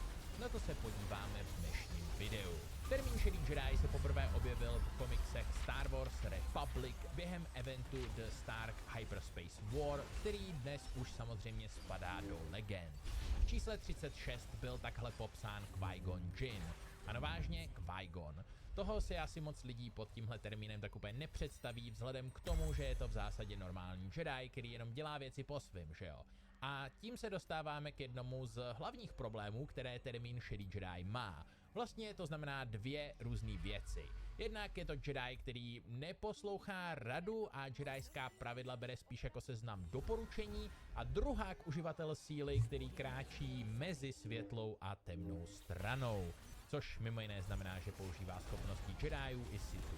První definice je upřímně velice rozumná věc, kterou bych v kanonu rád viděl, a druhá definice je tak trochu důvod, proč dělám tohle video. Každopádně Qui-Gon je samozřejmě jenom Jedi, který si dělá, co chce.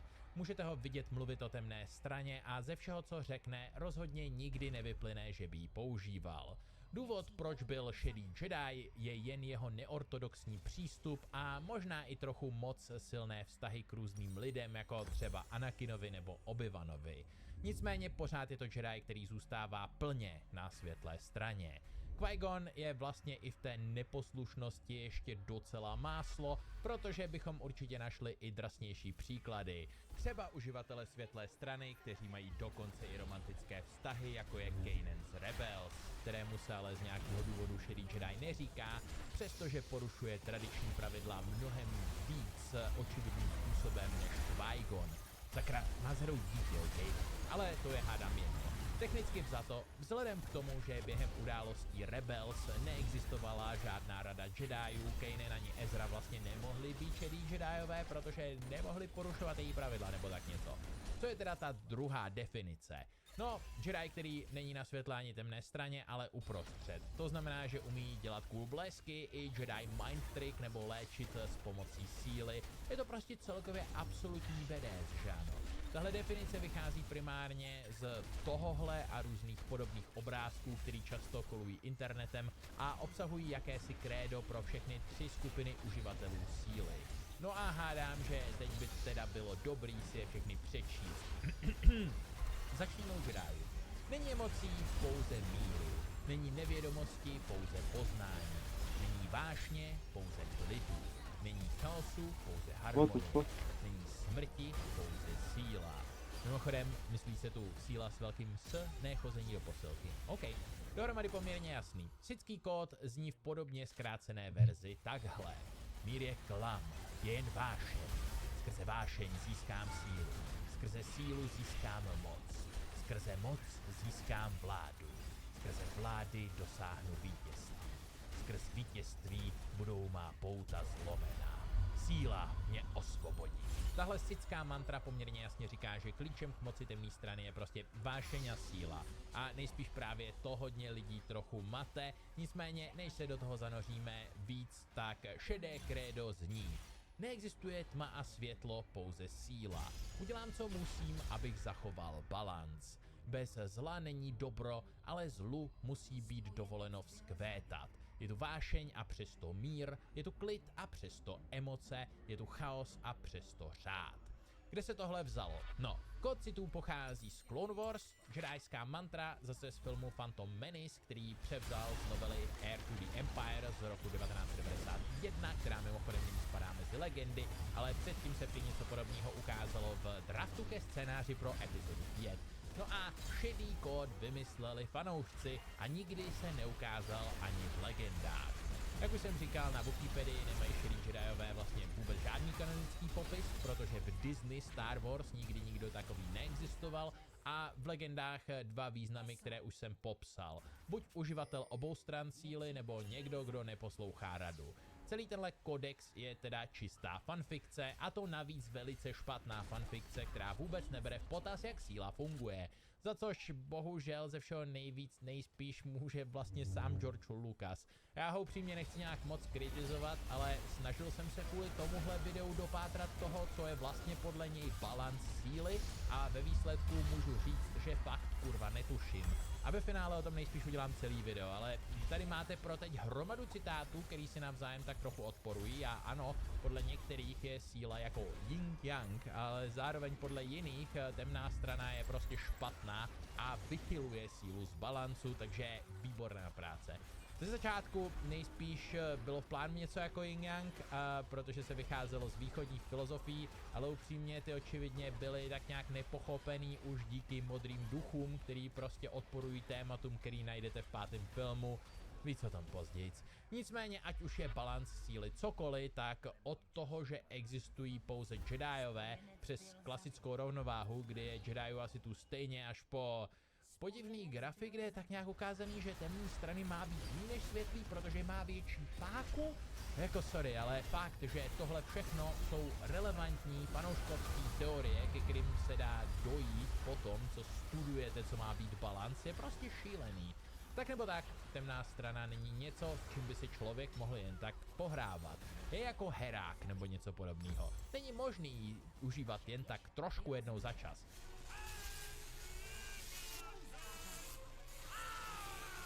Aspoň ne dlouhodobě.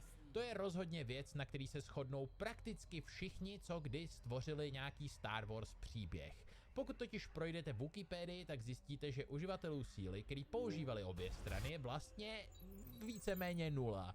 Samozřejmě je tu ten problém, že v kotorech se dali různým lidem prostě narvat schopnosti temné strany a kotory jsou součástí legend, takže to se tak trochu počítá, ale jinak, jakoby, jo, Luke uměl v legendách dělat blesky, ale ne jako Sithové. Jde o zcela jinou schopnost, která nevyužívá temnou stranu, kterou mimochodem v legendách využíval třeba i k Lukeům. Mace Windu zase bojoval stylem Juyo, nebo Wapen, 7. formou boje se světelným mečem, která čerpá energii z temné strany. Nějak. Prý. Nicméně, podle mě je využívaný stejného stylu boje daleko od něčeho, co by se dalo reálně počítat. Jakože, sorry, ale to, že ukradnu zlým týpkům jejich choreografii, ze mě nedělá zmrda. Nejlepším příkladem jsou ale určitě Jedi. Jediové z legend, který se odpojili od řádu po klonových válkách. Samotný název Jedi znamená vlastně skrytý následovník pravdy. Tyhle týpci našli staré sithské texty a začali se z nich učit integrovat tyhle schopnosti a znalosti do učení Jediů. Jejich vůdce Tyrus si myslel, že odhalil skutečnou cestu, ale jeho porozumění těm textům bylo neúplné. Právě proto nakonec i on propadl temné straně a zemřel v boji s Jedi. Mnoho dalších Jedi pak potkal stejný osud, když nakonec museli čelit rozhodnutí, jestli temnou stranu přijmout úplně, nebo se jí navždy zříct. Jsou tu další skupiny jako Imperial Knights nebo božští mystici, ale upřímně nikdo z nich vlastně pořádně temnou stranu nepoužíval. Chápu, že půlka z vás chce teď asi začít vyřvávat. A co Revan? Upřímně dobrá poznámka. Ale o Revanovi nikdo nikdy neřekl, že je šedý Jedi. Navíc je z videohry, kterou jsem už tak nějak zmínil jako, no řekněme, pochybný zdroj lóru vzhledem k tomu, že si tam sami můžete vybírat skilly, takže světlou a temnou stranu může ovládat leckdo. Přidejte k tomu fakt, že Revan byl Jedi, pak Sith a pak zase Jedi, i když trochu zvláštní Jedi, a fakt, že po jeho smrti se doslova rozdělil na dvě půlky, z nichž jedna byla temná a druhá světlá. Tenhle týpek je prostě evidentně trochu mimo tabulky ve víc než jedné věci. A abych jenom nakousnul, proč mi sem pořádně nepasuje, tak by to trvalo asi hodinu. Takže možná jednou v samostatném videu o Revanovi, ale i když ho berete jako někoho, kdo na 100% využíval obě strany síly a byl pravý šedý Jedi, který ho to nesemlelo jako všechny ostatní, tak mi musíte přiznat, že je to jenom výjimka, která potvrzuje pravidlo a ostatní prostě nejsou tak mentálně silní, aby dokázali využívat temnou stranu a nezmagořili z toho. Pak je tu hádám ještě Quinlan Voss, který ale spíš krátkodobě podlehl temné straně, když se zabouhl do Asajj Ventress, Dukeovy akolitky lomeno asasinky, která chtěla starýho mistra zabít. Quinlan jako správný simpík chtěl samozřejmě pomoct a ona řekla, že se musí naučit schopnosti temné strany, aby byl dost silný. Jak asi chápete, pokus o atentát selhal, Quinlan se pak vrátil na světlou stranu a pokud vím, nemáme vůbec žádný informace o tom, že by i poté, co se vrátil k čistě světlé straně, po tomhle krátkodobém pomatení, využíval temnou stranu. Ve finále je teda podle mě docela jasný, že ať už balans znamená cokoliv, tak temná strana se prostě nedá jen občas použít na cool blesčík. Jakmile jednou začnete využívat vaše negativní emoce primárně, abyste byli silnější, tak vás to časem zničí. Tak to víceméně vždycky ve všech Star Wars příbězích bylo. Jinak Algernon má starší, ale pořád relevantní video o všech možných šedých Jedích, takže pokud chcete slyšet víc, koukněte na něj. Zajímavá otázka ale je, proč tohle všechno většina Star Wars fanoušků pořád tak nějak odmítá pochopit a šedí jako koncept jsou pořád tak populární. A podle mě za to z větší části určitě můžou prequely, protože Lucas v téhle trilogii tak trochu dojebal Jedije a oni přestali být něčím, čím by se většina lidí chtěla stát, protože teď jsou to bezemoční mniši, který unáší děti od rodičů. Kdo by pak nechtěl místo toho být cool týpeček, který používá všechny super schopnosti, může mít holku a navíc děti nekrade. I když váš morální kód je v tu chvíli v podstatě balans. Před prequely jsme nevěděli o tom, že Jediové se odmítají na někoho vázat, že jo? Yoda v 5. filmu mluví o tom, že Luke by se měl radovat z toho, když někdo splyne se silou, čímž myslí, že ten člověk umře, jasný. A nemyslí, že by měl doslova slavit, ale jde tu o to, že Jediové nevnímají smrt jako něco špatného, protože logicky, když se bojíte, že někdo umře a jste z toho smutný, tak negativní emoce, temný pocity, temná strana, čemuž bych rád podotknul, seš trochu pokrytec, Jodo, sám se po smrti změníš tady v modrýho ducha, ale ostatním bys nařizoval, ať si toho nebojí. Jinak v prequelech bylo tohle samozřejmě Jodou upřesněno v památné větě. Strach vede ke vzteku, vztek k nenávisti, nenávist k utrpení. V pořádku, tohle všichni asi tak nějak chápali už z originální trilogie. Jediové nesmí dávat průchod svým negativním emocím, jako právě zmíněný vztek, ale zároveň nikdy se nemluvilo o lásce, naději, vděku, soucitu, prostě pozitivních emocích, že jo. Většina lidí se teda domývala, že Jediové chtějí svoje emoce mít pod kontrolou a nenechat se jimi ovládat, ale prequely nám ukázali spíš lidi, kteří se od toho, co nás činí lidmi, chtějí vlastně úplně odříznout. Pochopitelně, že člověk se v tuhle chvíli má tendenci pohlédnout po jiné filozofii, protože nevázat se na žádný lidi zní jako pěkně chladný a nudný život. Ano, i pro mě, totálního introverta. Nicméně jediná alternativa pro force sensitive člověka je stát se sitem, že jo? Protože Jediové vás pravděpodobně unesou jako děcko a začnou trénovat, ať už chcete nebo ne. No a původní sithská mantra vlastně nezní až tak hrozně, že jo? Jde jenom o to mít nějakou vášeň a hodně vyhrávat, na tom není nic špatného, ne?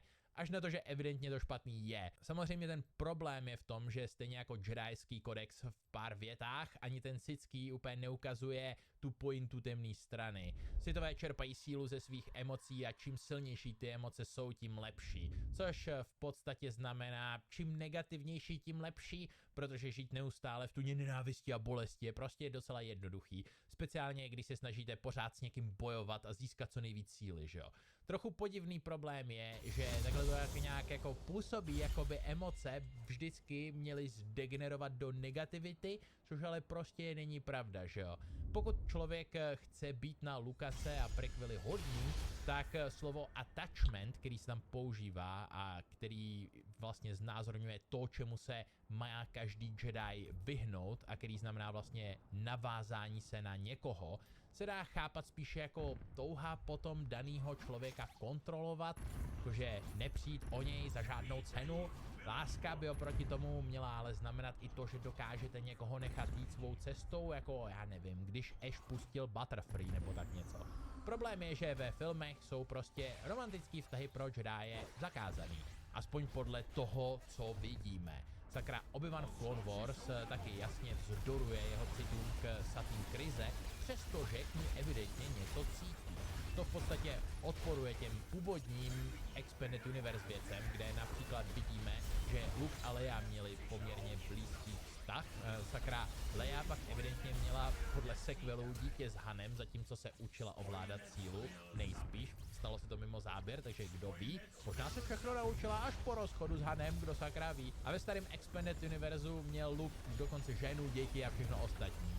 Dřív nikdo neměl ani ponětí, že Lucasova představa Jediů jsou prostě mniši a že takhle mají vlastně vypadat perfektní Jediové, protože ano, Jediové v prequelech jsou trošku korumpovaní, ale ne kvůli tomuhle, jenom kvůli tomu, že jsou trochu moc arrogantní a ignorují spoustu věcí, které se dějou tak nějak kolem nich, protože si myslí, že už vlastně jakoby vyhráli, takže ten nedostatek emocí je podle Lucase správně.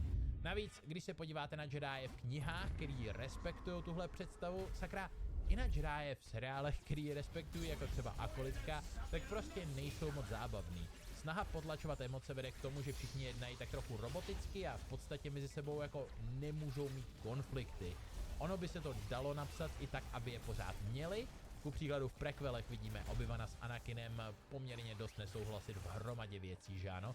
Nicméně je to složitější, speciálně pokud máte těch postav víc. Jenom těžko můžete udělat extrémně výraznou postavu, když nemůže mít silné emoce, že jo?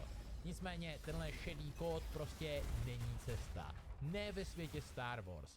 Postavy, které dokážou používat všechny schopnosti síly, jsou očividně přesílený a jejich morálka je přinejmenším pochybná, spíš bych řekl úplně na pěst. Upřímně nemám nic proti uživatelům světlý nebo i temné strany, který odmítají ty tradiční dogmata a jdou vlastní cestou. Ani nic proti tomu, aby se jim říkalo temný Jediové, šedý Jediové nebo třeba světlý sithové, co já vím. Sakra, Jediové, který vyrůstají mimo ten řád a hledají si vlastní cestu, jsou podle mě velice často mnohem zajímavější než běžní členové řádu. A je to právě díky tomu, že mohou mít nějaký větší vnitřní konflikt, rozpory mezi sebou a všechny ty ostatní lidský emocionální věci. Dohromady chci prostě jenom říct, že na tomhle konceptu je hodně zajímavýho, ale někdo, kdo se snaží vyzabíjet tolik Sithů a Jediů, aby na obou stranách bylo stejně bojovníků, to rozhodně není. A užívání temné strany spolu se světlou silou prostě působí jako takový ten main character syndrom. Já chci vytvořit postavičku, která bude umět všechny cool schopnosti pro mě, muhaha. Čili to taky podle mě vlastně není až tak cool. A to bylo víceméně všechno k tomuhle videu. Co si vy myslíte o šedých Jediích? Chtěli byste jich vidět víc? Myslíte si, že to, jak je chápu já, je úplně scestné? Dejte vědět v komentářích, dejte like nebo dislike, přijďte se na Hero nebo něco jiného v popisku tohle z toho videa. Díky moc, mějte se a někdy příště.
Kolik farmy mi tam uteklo.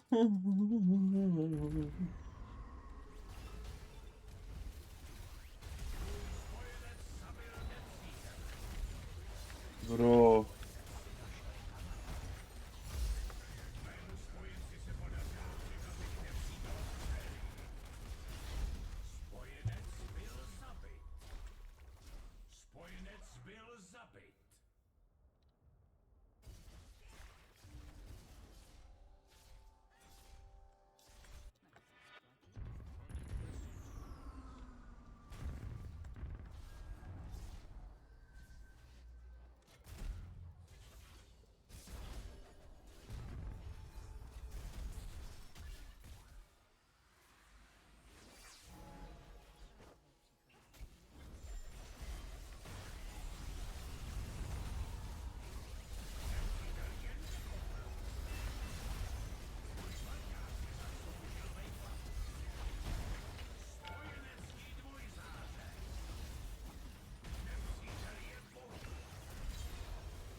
Bro, shut the fuck up, bro. Shut the fuck up, bro. Zdar všichni, tohle je druhý video v takové sérii, kterou jsem začal už před poměrně dost dlouhou dobou. Začalo to stručnou historií Impéria lidstva a tohle jsou všechny menší frakce uvnitř Impéria. Chtěl bych udělat podobný videa pro všechny jednotlivé rasy a tak dál ve Warhammeru 40k. Uvidíme, za jak dlouho to dokončím, protože tohle bylo výrazně víc práce, než bych čekal. Ale teď už začněme od toho, jak se žije v Impériu lidstva. Samozřejmě dost záleží na tom, kde jste se narodili. Některé světy jsou čistě těžební a ze země se zde získávají velice toxické látky, takže vás čeká pomalá a bolestivá smrt dole v dole. Ano, životy běžných lidí jsou v rámci Impéria absolutně nedůležité. Jsou tu ale i zemědělské planety, kde si v klidu oráte políčko, zevlíte v lese a máte se vlastně docela OK. Cadia byla zase extrémně militantní svět, kde jste Last Gun dostali do ruky v 5 letech a do prvního konfliktu s démony nebo emzáky jste šli kolem 16.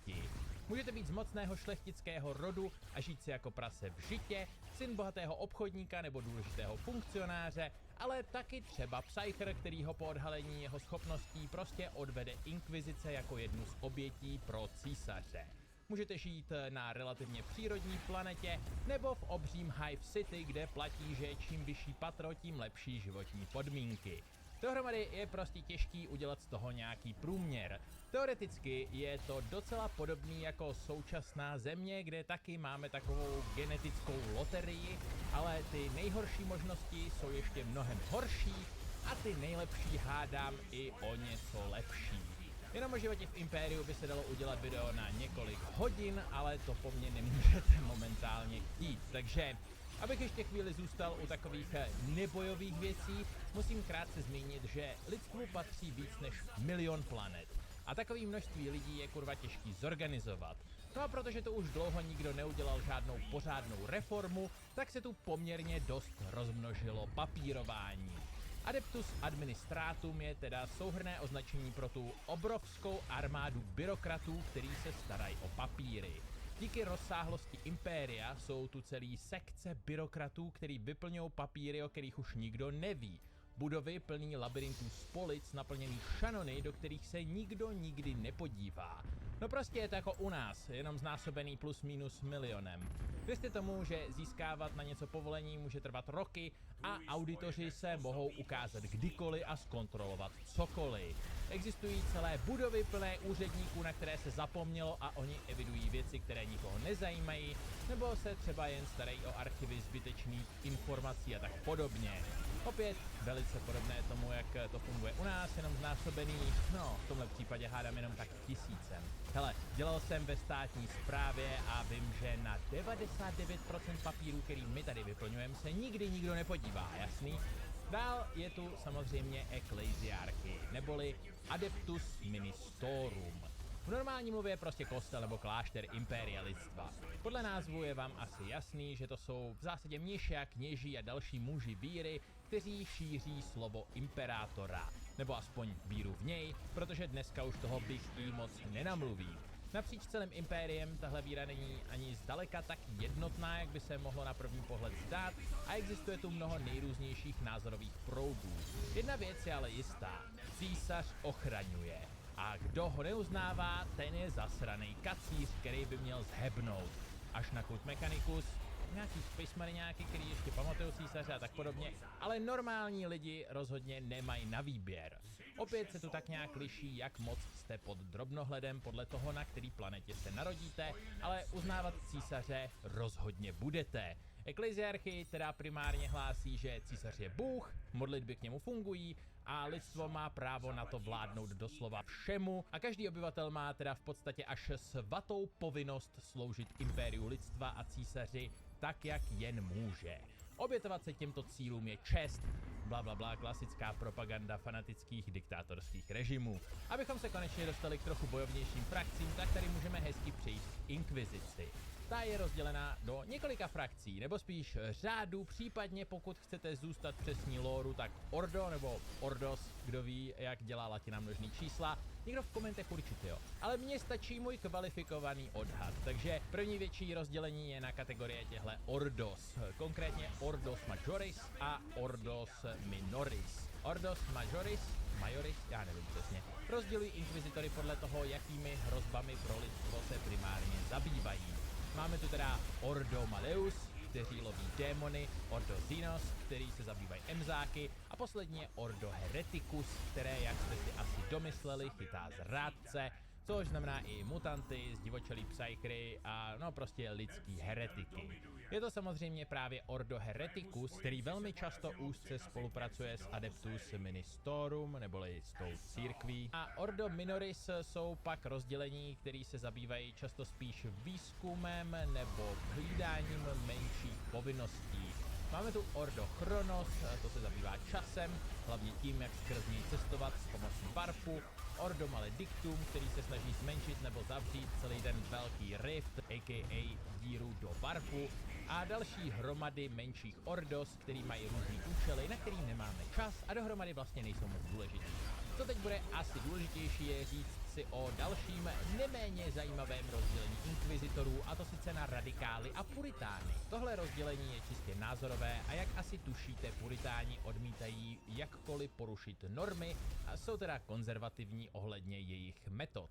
Radikálové jsou vlastně takový účel světí prostředky týpci, takže využívají psykerské schopnosti, dokážou spolupracovat s jinými rasami, občas tajně, a samozřejmě v extrémních případech i démony a jsou prostě poměrně flexibilní, co se týká těch imperiálních pravidel.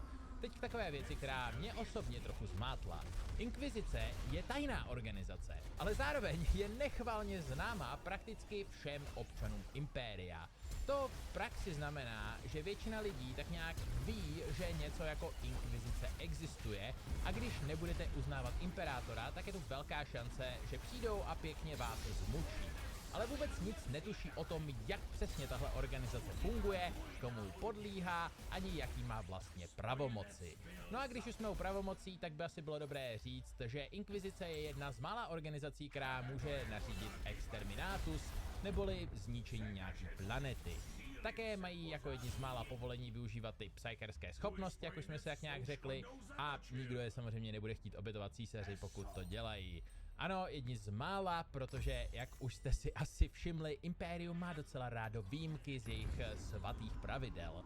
To samozřejmě neznamená, že by každý inkvizitor byl psyker, ale většina psykerů, kteří jsou silní a mají správně vymytý mozek, takže jakoby slouží císaři, tak skončí právě u téhle organizace. Zbytek jsou už jenom extrémně dobře vytrénovaní lidé s přístupem k velmi dobrému, a v případě, že to teda dotáhnete dost vysoko v téhle organizaci, tak i nejlepšímu vybavení, který Imperium může nabídnout. Jo a samozřejmě, že i jako běžný inkvizitor můžete prakticky kohokoliv na místě zabít, pokud budete mít třeba jenom podezření, že je to heretik. Výjimka samozřejmě platí pro šlechtice a další důležité osoby, ale s tím se dá počítat, že jo.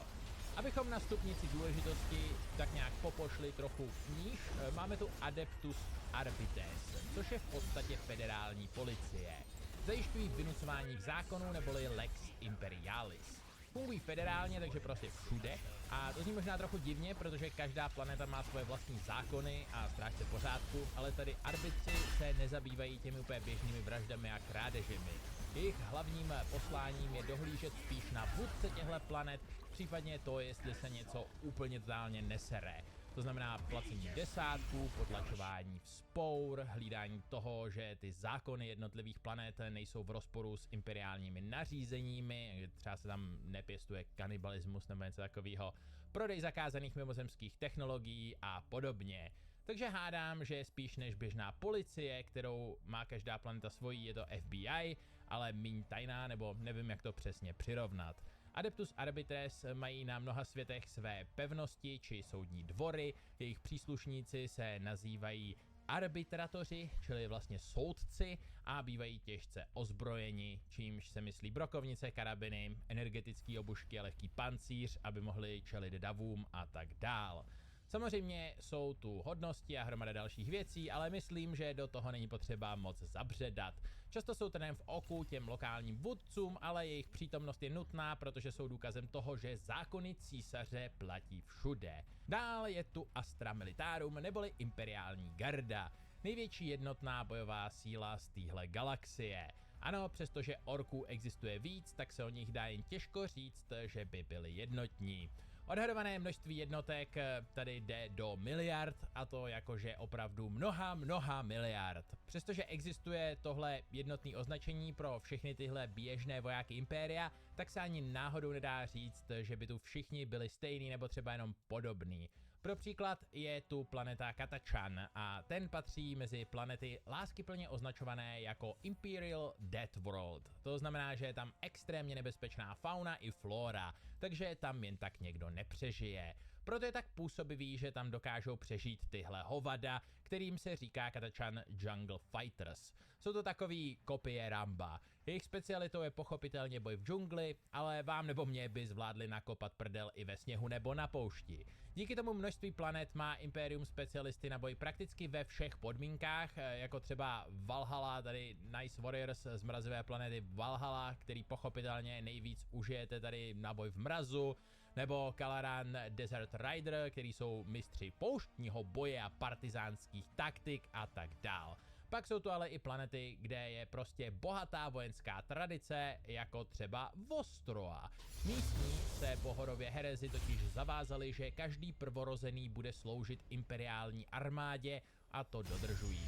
Jsou známí svými starobylými zdobnými zbrojemi, který připomínají carský Rusko, a výcvikem pochopitelně prochází od útlýho věku. Dead Corps of Creek zase nosí plynové masky a připomínají vojáky z první světový, taky mají ostrý lopatky, který používají jako zbraně, mají i normální kvéry samozřejmě, jo. Jejich planetu zničila občanská válka a teď se tu prostě pěstují v umělých lůnech a bojují, dobrý. V těch nepočítatelných bilionech je ale i hromada rekrutů z planet, kam prostě jednoho dne přilítla loď a řekla: chceme 20 000 chlapů, a vůdci planety prostě odevzdali 20 000 nebožáků, který následně prošli základním výcvikem, nebo třeba i trestance, který prostě potom hodí na bojiště víceméně jako masový štíty. Je to prostě hodně divoká směs. Jakože až tak divoká, že některý z nich už vlastně nejsou pořádně lidi. Například tady ogrini jsou obrovský, často dost hloupí a fakt hodně silní. Taky jsou tu ratlingové, což jsou vlastně hobiti, kteří jsou opravdu dobrý snajpři. Všichni tyhle abhumani, neboli geneticky pozměněné poddruhy lidí, jsou v Impériu hodně diskriminovaný běžnými lidmi a mnoho z nich nemůže vůbec opustit světy, kde se narodí, nebo pořádně pracovat, takže sloužit v gardě jako podřadný voják je pro ně vlastně celkem výhra. Jejich vybavení je taky extrémně různorodý, ale nejčastěji tu uvidíte last gun, což je na poměry Impéria v podstatě flusačka, která teda dokáže prostřelit lecos, speciálně když se jich hodně trefí na stejný místo, takže v našem světě by to byla asi nejlepší existující zbraň, pochopitelně. Jakmile ale máte vyšší hodnost, tak se dostanete i k výrazně lepším zbraním, zbrojím, mečům a tak dále. Garda má samozřejmě k dispozici i tuny strojů, jako je tank Lehman Russ, který je hodně univerzální a dokážete na něj nandat skoro jakýkoliv zbraně. Chimera Armored Transport k přepravě pěchoty na bojiště, Sentinel Walker, což je lehký průzkumný vozítko na 2 nohách, takže vlastně spíš chodítko, a to má zase zbraně na podporu pěchoty. Je tu Valkyrie Assault Carrier, univerzální útočný letoun, který zase může nést pěchotu a dělat leteckou podporu. Je toho hromada, OK?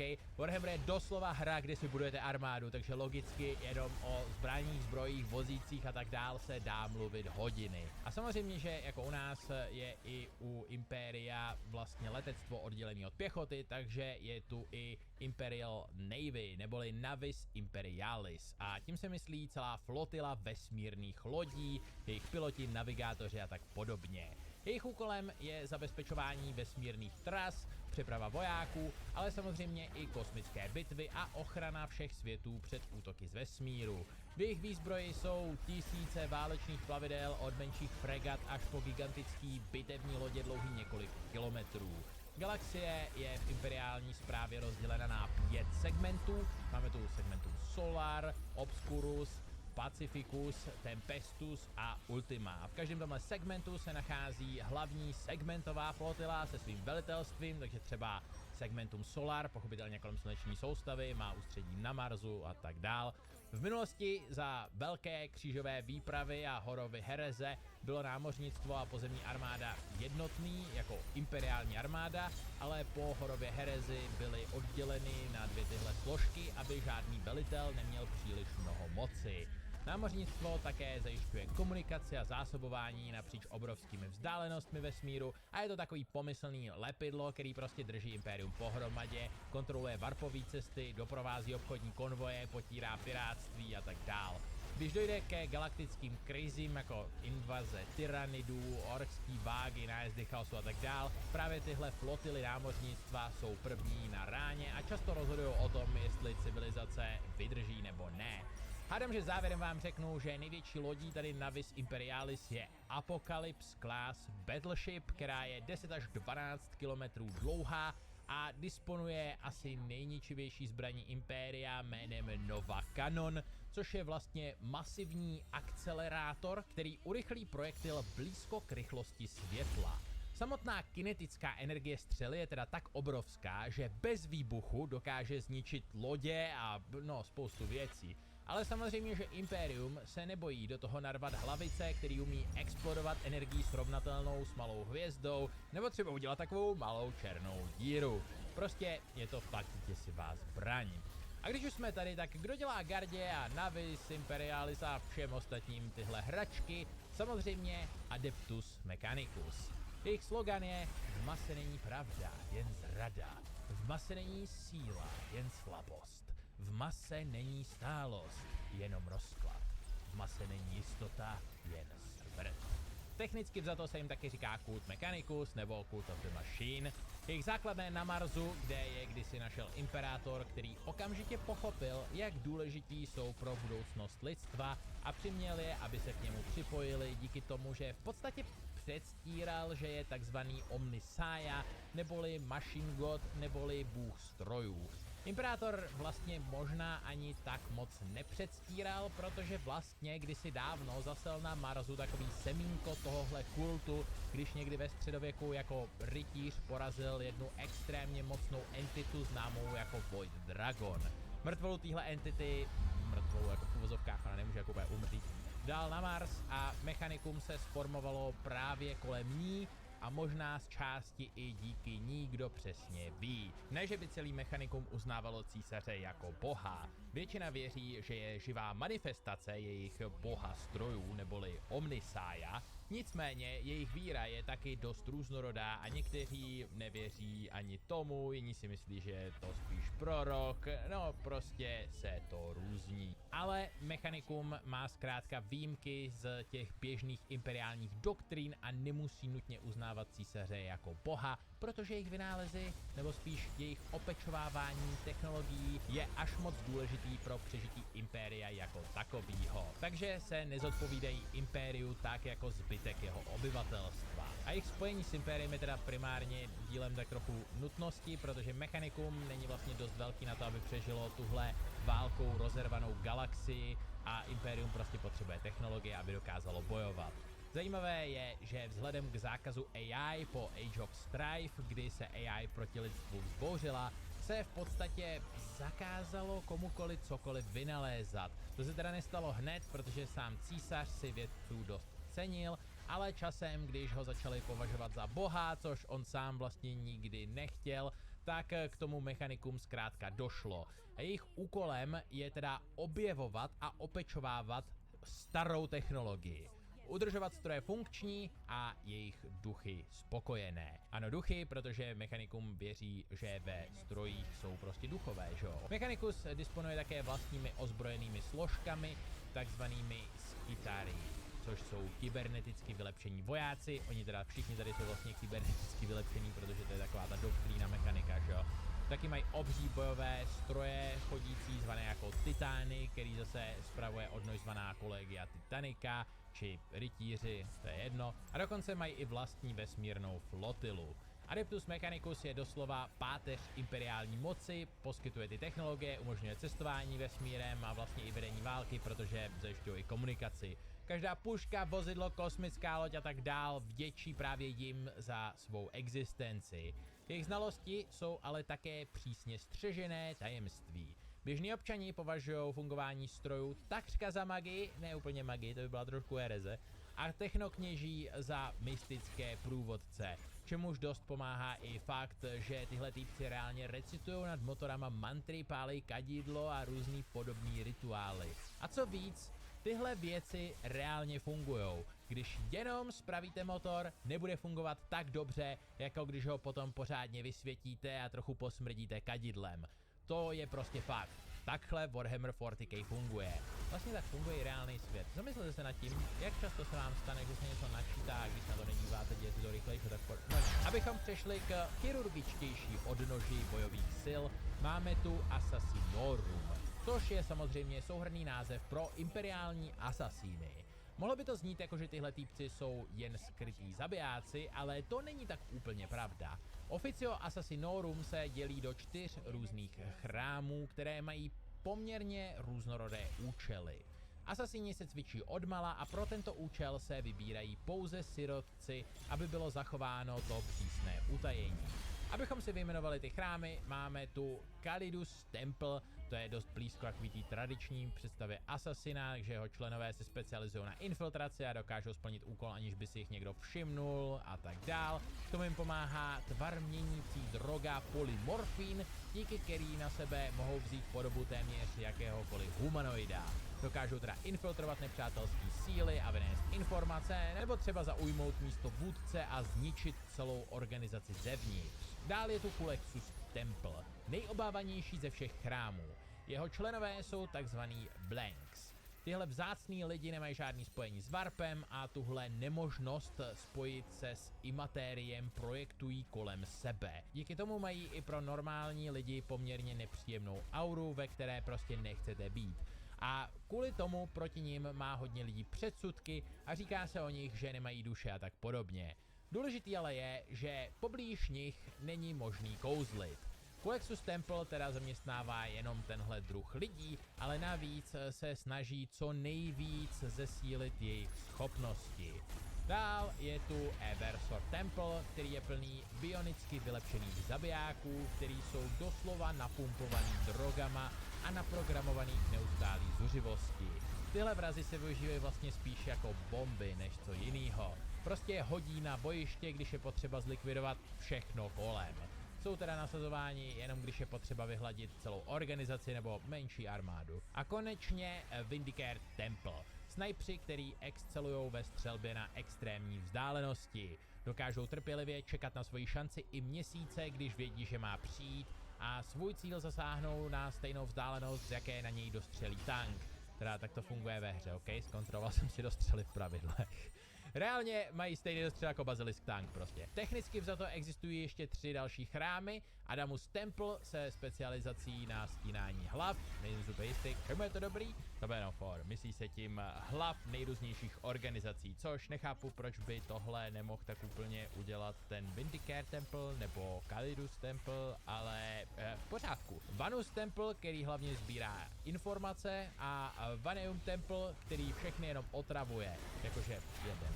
Dřív nejspíš, chápete, teď už jsme nějakou dobu v hlubinách těch nejutajovanějších informací Impéria, o kterých se toho fakt moc neví, ale podle všeho existoval ještě Maerorus Temple, který z lidí dělal v podstatě tyranidy. Oni se specializovali na boj beze zbraní a jeho členové byli vlastně zmutovaní tak, že dokázali absorbovat biomasu jiných žijících tvorů a přetvářet ji na zbraně, což dělá rasa ve Warhammeru známá jako tyranidi. Podle všeho ale z těchto asasínů následně vznikaly nestabilní zrůdy, takže byl chrám zrušen na pokyn Ordo Assassinorum. Pokračujme s Rogue Tradery. Ty jsou asi nejzvláštnější imperiální síla. Vlastně otázka, nakolik jsou imperiální a jestli se jim dá říkat síla. Jedná se v podstatě o lidi, kteří v Impériu prokázali extrémní statečnost a věrnost. Díky tomu získávají Warrant of Trade. Obřadní svitek, který jim garantuje mimořádná práva a svobody k prozkoumávání neznámých oblastí galaxie a navazování kontaktů za hranicemi Impéria. Jejich úkolem je objevovat nové světy, získávat zdroje, obchodovat se vzdálenými civilizacemi, případně i rozšiřovat hranice říše diplomací či silou. Jsou to licencovaní objevitelé jednající jménem Impéria. Někteří mají k dispozici jen jednu loď, jiní celé flotily a soukromé armády. Spojuje je jen obrovská autonomie. Rogue Tradeři mají přístup tam, kam jiní nesmí. Mohou obchodovat s mimozemšťany, pokud se rozhodnou, že je to potřeba. Často fungují jako taková průzkumná četa Impéria a dorazí dřív, než do neznámé soustavy vpluje imperiální flotila, zmapovat situaci. A tahle možnost skrytě zkoumat vesmír a pružně reagovat na neznámé hrozby byla už klíčová pro mnohá imperiální vítězství. Rogue Tradeři jsou ale tak trochu známí tím, že se často pohybujou za hranicí hereze, ať už kvůli těm mimozemským technologiím, anebo i spojenectvím s nějakou tou Xenoscam. Samozřejmě, že inkvizitoři je pořád mohou strestat, kdyby udělali něco, co přímo ohrožuje Impérium, ale jinak mají vlastně povolenou jakoukoliv herezi, ano, slavné imperiální výjimky. Zajímavé je, že ten svitek, který jim zajišťuje svobodu, je taky dědičný, takže Rogue Trader ho po smrti může předat komu chce. Obvykle svým dětem, ale třeba i vám, kdyby se jim chtělo, no. Teď moje oblíbená frakce Hot God Domimamis, teda Sisters of Battle, neboli Adeptas Sororitas. Jejich vznik je spojený se zákonem odloučení, který zakazoval ekleziarchy držet muže ve zbrani.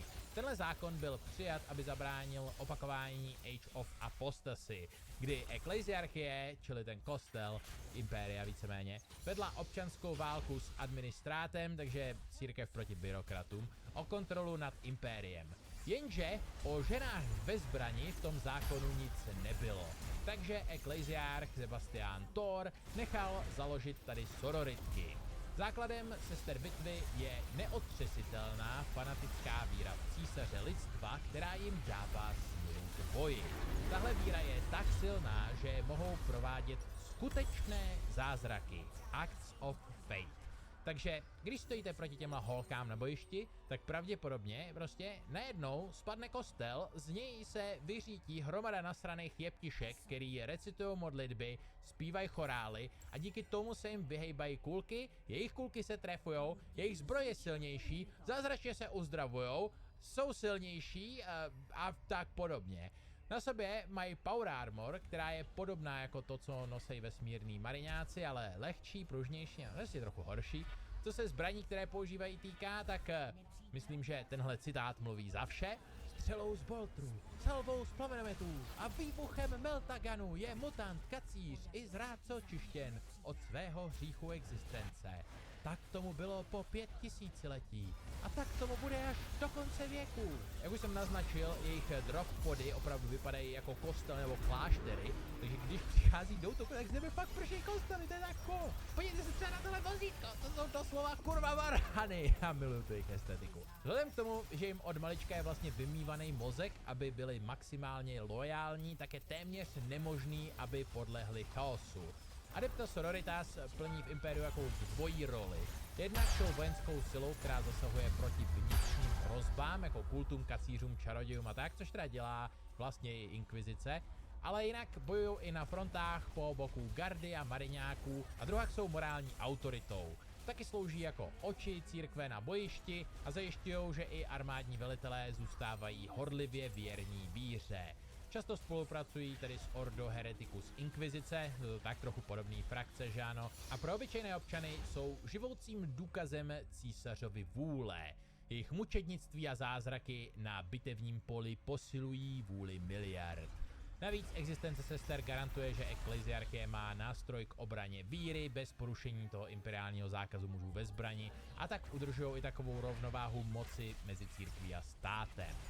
Další čistě ženskou a lehce zvláštní frakcí jsou Sisters of Silence.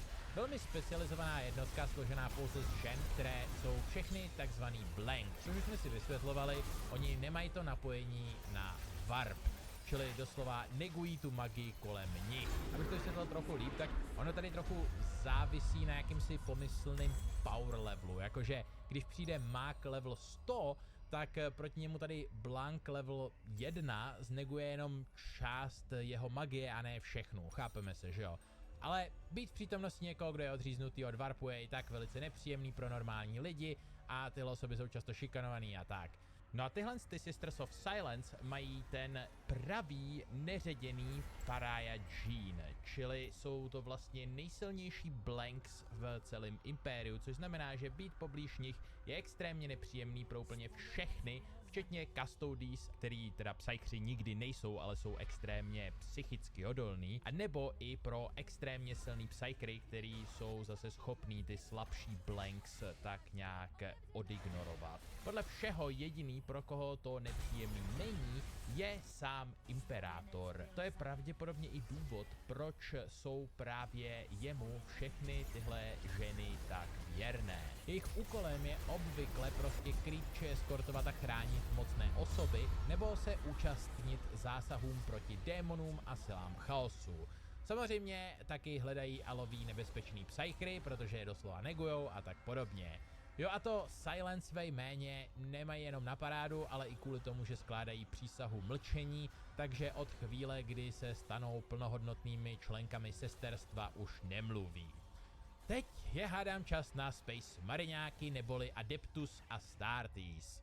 Nejelitnější a nejlépe vybavenou a geneticky modifikovanou vojenskou sílu v Impériu. Tak nějak víceméně, až na Custodies, ke kterém se dostaneme za chvíli. Byli vytvoření samotným císařem před velkou křížovou výpravou, aby dobili galaxii a sjednotili lidstvo. Jsou rozděleni do kapitul, kterých kdysi bylo 20, ale poté, co 9 zradilo a spolu s Horem se obrátili proti císaři během takzvané Horus Heresy, o který jsme tady už jako párkrát mluvili, ale myslím, že celkově to vysvětluju už v každém předchozím Warhammer videu, který je na tomhle kanálu snad, takže takhle v krátkosti to stačí, že ano. Nicméně, loajalisté byli po tomhle eventu rozděleni na menší kapituly o 1000 členech, aby se předešlo dalšímu velkému konfliktu.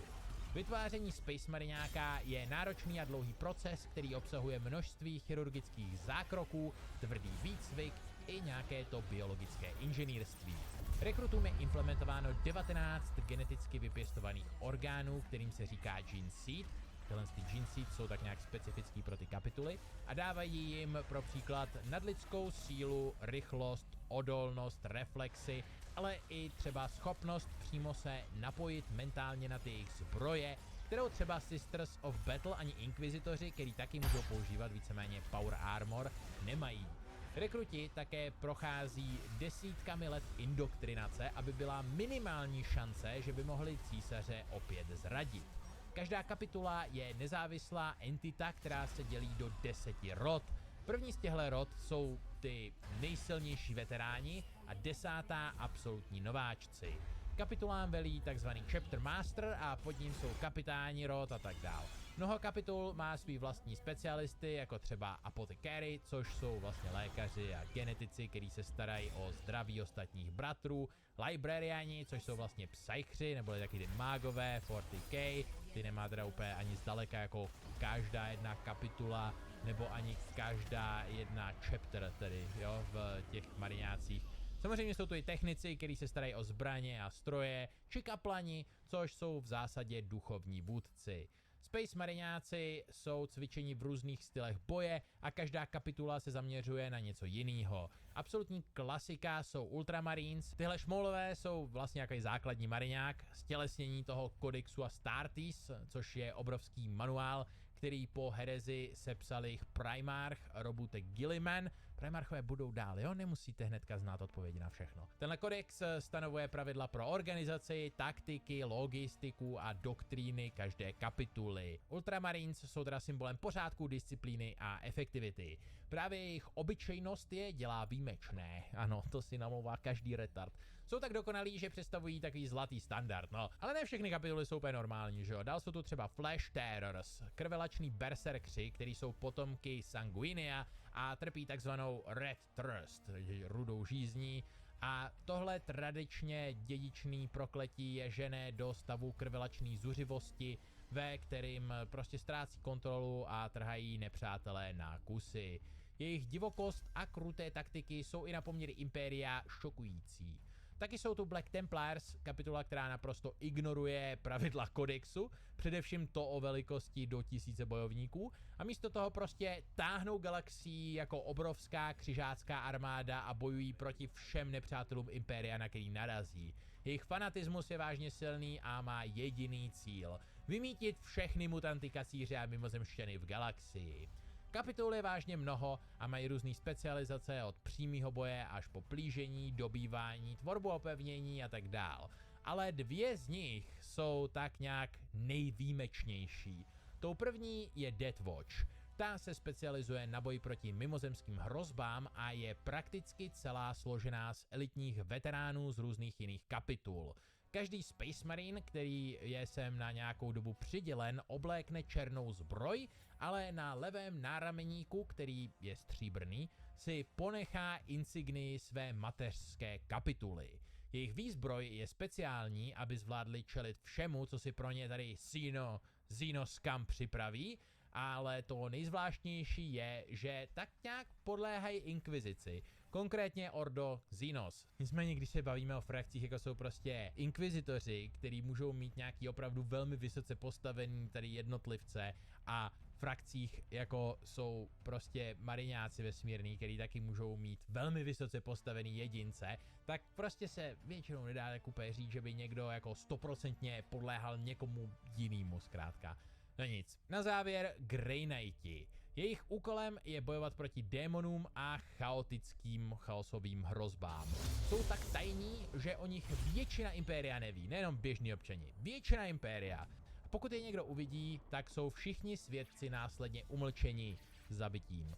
Každý Grey Knight je silný psyker a má neuvěřitelně mocnou vůli. Podle všeho jsou psychicky nejodolnější kapitulou a rovněž používají unikátní zbraně navržené pro boj s chaosem a warpovými hrozbami. Jsou tak tajný, že ani nemají domovskou planetu nebo svět a můžete si za ně zahrát ve Warhammeru Chaos Gate, kdyby se vám náhodou chtělo. Závěrem musím říct, že proti gardě není mariňáků zrovna mnoho, ale tahle lidová moudrost vám podle mě ukáže, jak silný vlastně císařovi andělé smrti jsou. K dobytí města pošli legionáře, k dobytí státu pošli čet, k dobytí světa pošli rotu, k dobytí kultury pošli kapitulu. Sebevědomí jim nechybí, co? Jejich standardní výzbroj je bolter, což vypadá jako normální pistolka, ale střílí to v podstatě malý rakety, takže to pistolka fakt není a tak je to obrovský a nejspíš byste to ani neuzvedli. Existuje to samozřejmě i ve větší verzi, automatický rotační kulometný verzi a tak dál. Potom tu máme samozřejmě rotomeč, neboli chainsword, což je ta nejvíc cool zbraň, kterou všichni znáte. Melta weapons, plamenomety, ale mají i energomeče a prakticky všechny další nejlepší zbraně, který má Imperium k dispozici. Nicméně, jak jsem naznačil, jsou tu ještě silnější bojovníci. Custodies. Jedna z frakcí, kterou většina nováčků v tomhle lóru chápe asi nejhůř, takže se jí pokusím vysvětlit v trochu větším detailu, což je radost po asi hodině videa. Ale nevadí. Zatímco vesmírní mariňáci jsou všichni vytvořený s pomocí bezpočtu operací a přidáním nejrůznějších gene seeds a tak podobně, kastodiáni jsou vytvořeni s pomocí genetického inženýrství. Což zní stejně, ale není to stejné. Custodies jsou prostě jenom vylepšený geny. Nemusí je hodiny operovat. Oni se narodili skvělí. Přesto z nich ve finále teda vyrostou ale ještě děsivější a inteligentnější bojovníci. Jejich primární rolí je chránit císaře na zlatém trůnu. Po 10 000 let byli připoutáni k paláci a strážili svého pána. Ale ve 40. tisíciletí pochopili, že aby chránili císaře, musí chránit celé impérium. Můžete je teda vidět na bojištích po celé galaxii, teď už někdy jako osamělé bojovníky, někdy jako malé jednotky, ale i jeden kastodián dokáže zvrátit průběh bitvy. Což jsme si vlastně říkali už o vesmírných mariňácích, ale nevadí. Dohromady jich je jenom 10 000, nemají kapituly, ale dělí se na specializované skupiny jako Shield Companies a podobně. Jsou vybaveni starobylou, což znamená ve Warhammeru technologicky vyspělou, protože jak víte, technologie už dlouho stagnuje, zbrojí a jedinečnými zbraněmi, jako třeba Guardian Spear. Jeho čepel je v silovém poli, který je tak silný a tenký, že dokáže hladce rozseknout chaosáckýho space mariňáka napůl a zároveň v sobě má i bolter nebo nějakou jinou zbraň. Jak jsou silní? No, ve zkratce se dá říct, že čím je vesmírný mariňák oproti běžným vojákům, tak tím je kastodián oproti vesmírnému mariňákovi, čili je fakt hodně silný. Jejich autorita na Terře je obrovská. I někdo jako chapter master mariňáků nebo nejdůležitější inkvizitoři před nimi musí pokleknout, když chtějí audienci u císaře. Což nevím úplně proč chtějí, protože on jim to hlas neřekne, ale whatever. Blížíme se do finále. Primarchové, to je teda téma, který by si určitě zasloužilo vlastní video. Sakra, každý jeden z Primarchů by si asi zasloužil vlastní video. Ale vzhledem k tomu, že tady se snažím soustředit na současný 40k, takže technicky 42k, protože už máme 42. milénium, tak si můžeme říct, že původně jich bylo 21, ale Alfarius a Omegon jsou technicky za to jedna bytost, takže vlastně 20, jo, ale je tu ještě jeden Primarch, který se nepočítá. Reálně můžete říct, že císař vytvořil pouze 20 Primarchů, ale taky můžete říct, že v určitém momentu existovalo 21 aktivních Primarchů a obě tyhle věty budou pravda. Co je ale důležitý je, že 2 legie byly z nějakých důvodů vymazány z existence a pak půlka Primarchů víceméně zradila v horobě herezy a ve finále všichni ostatní prostě někam zdrhli, upadli do komatu a tak podobně. Momentálně tu teda máme 2 žijící, fungující Primarchy, který se nedávno probrali z bezvědomí. Robotek Gilliman a Lion. Gilliman byl smrtelně raněn a uložen do stáze po boji s démonským princem a jeho bráchou, neboli bývalým Primarchem Fulgrimem. Jenže po otevření velkého riftu, což je obří díra napříč galaxií do Warpu, neboli světu démonů, se u něj ukázala i Vrain, vůdkyně jedné frakce Aeldari, což jsou v zásadě vesmírní elfové, a on pro ně má tak trochu slabost. Ukázala mu fakt cool meč od samotného císaře a Gliminův meč. No, on se prostě potom probudil a zjistil, že Imperium je na pokraji zkázy. Tury kacířů, chaos získává vliv, císař je pořád skoro mrtvej, prostě všechno na hovno. Rozhodl se tedy převzít kontrolu a rychle se stal de facto vůdcem Impéria. Okamžitě rozjel Indominus Crusade, obrovskou vojenskou operaci, jejímž cílem bylo znovu sjednotit rozdělené impérium, jakože doslova rozdělené na půl tou obří dírou do Warpu, zničit všechny, kdo mu stojí v cestě a zachránit co nejvíc světů. Další věc, kterou udělal, bylo vytvoření tzv. Primaris Marines, větších, silnějších a obecně lepších space mariňáků. Tímhle procesem prošli i žijící Adeptus a Astartes, takže tohle je teď prostě nový standard a vlastně nemá cenu to řešit. Space Mariňáci jsou teď prostě lepší než dřív, dobrý. Druhý probuzený primarch je teda Lion L. Johnson. Ten se probral poté, co Gilliman převzal vládu a dlouho prostě předtím bloudil takým lesíkem v jeho mysli, ale potom, co se probral, začal okamžitě jednat. A jeho hlavním cílem bylo bojovat proti chaosu. Konkrétně s doteď žijícími zrádci, kteří se kdysi přidali k Horovi, Horusovi, whatever. Lion nemá o politiku zájem, protože je to primárně vojevůdce, stratég a šermíř, takže jo no, dobrá posila, ale na rozdíl od Gillimana ne až tak efektivní pro znovu sjednocení lidstva, ale chaosu určitě zatopí, uvidíme. S tím se dostáváme ke konci. Císař, Emperor of Mankind, Big E, tenhle velký zlatý týpek. Poslední část lidstva, o které tu budu mluvit, a teoreticky za to vůdce lidstva, jeho bůh, něco takového. Jeho původ je tak trochu záhadou, ale pravděpodobně vznikl, protože hromada psycherů fakt dávno měla vize ohledně toho, že jednou přijde fakt velká válka proti chaosu a řekli si, že lidstvo potřebuje hrdinu, který bude tak silný jako oni, všichni dohromady. A tak se obětovali a zrodil se císař. Věčně žijící, neboli perpetuál, s téměř neměřitelnou magickou mocí. Většina jeho dávných plánů zůstává doteď zahalena tajemstvím. Od boje s Horem sedí na zlatém trůnu. Jeho tělo je prakticky nefunkční, ale jeho mysl je bystřejší než kdy dřív. Každý den mu musí být obětováno 1000 psycherů a on vysaje jejich psychickou energii. Podle některých, myslím, že podle většiny, sílí neustále z té energie. Podle některých jen stagnuje. Určitě ale ve Warpu svítí jako maják, díky kterému může lidstvo cestovat vesmírem, protože ve Warhammeru se lítá vesmírem skrz Warp, neboli no to peklo prostě. Určitě dává zázraky všem Sisters of Battle a určitě by tu chtěl být. Nedávno se totiž odhalilo, že císař Grey Knightům dal tajný rozkaz držet ho na zlatém trůnu, ať se děje, co se děje. Jakože kdyby se najednou sám zvednul a chtěl odejít. Má nějaký plán? Kdo kurva ví? Vstane někdy? To nejspíš neví ani Games Workshop.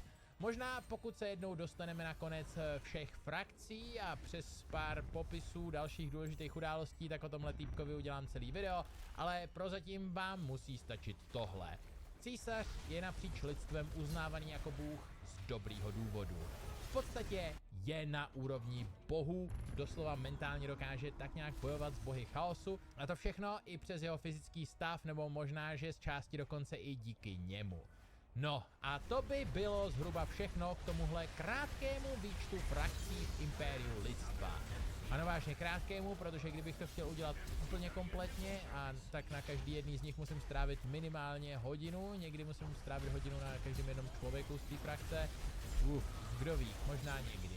Nicméně teď bych rád udělal podrobný přehled ten pro každou jednu rasu ze světa 40k a o lidstvu toho víme určitě nejvíc, takže dál by to mělo být jednodušší a vlastně mám už půlku dalšího scénáře hotovou, takže snad tentokrát dřív.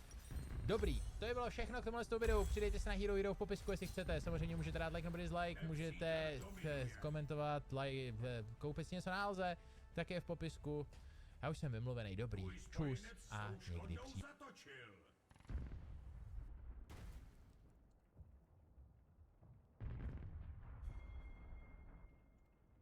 Bohužel jsme v situaci, kdy většinu času na tomhle kanálu na Star Wars spíš nadávám. Což není jenom tím, že jsem zapšklý stařec, jakože i to v tom nejspíš hraje nějakou malou roli, ale primárně si za to Disney může sám, protože 90% věcí, které vydávají, je absolutní dno.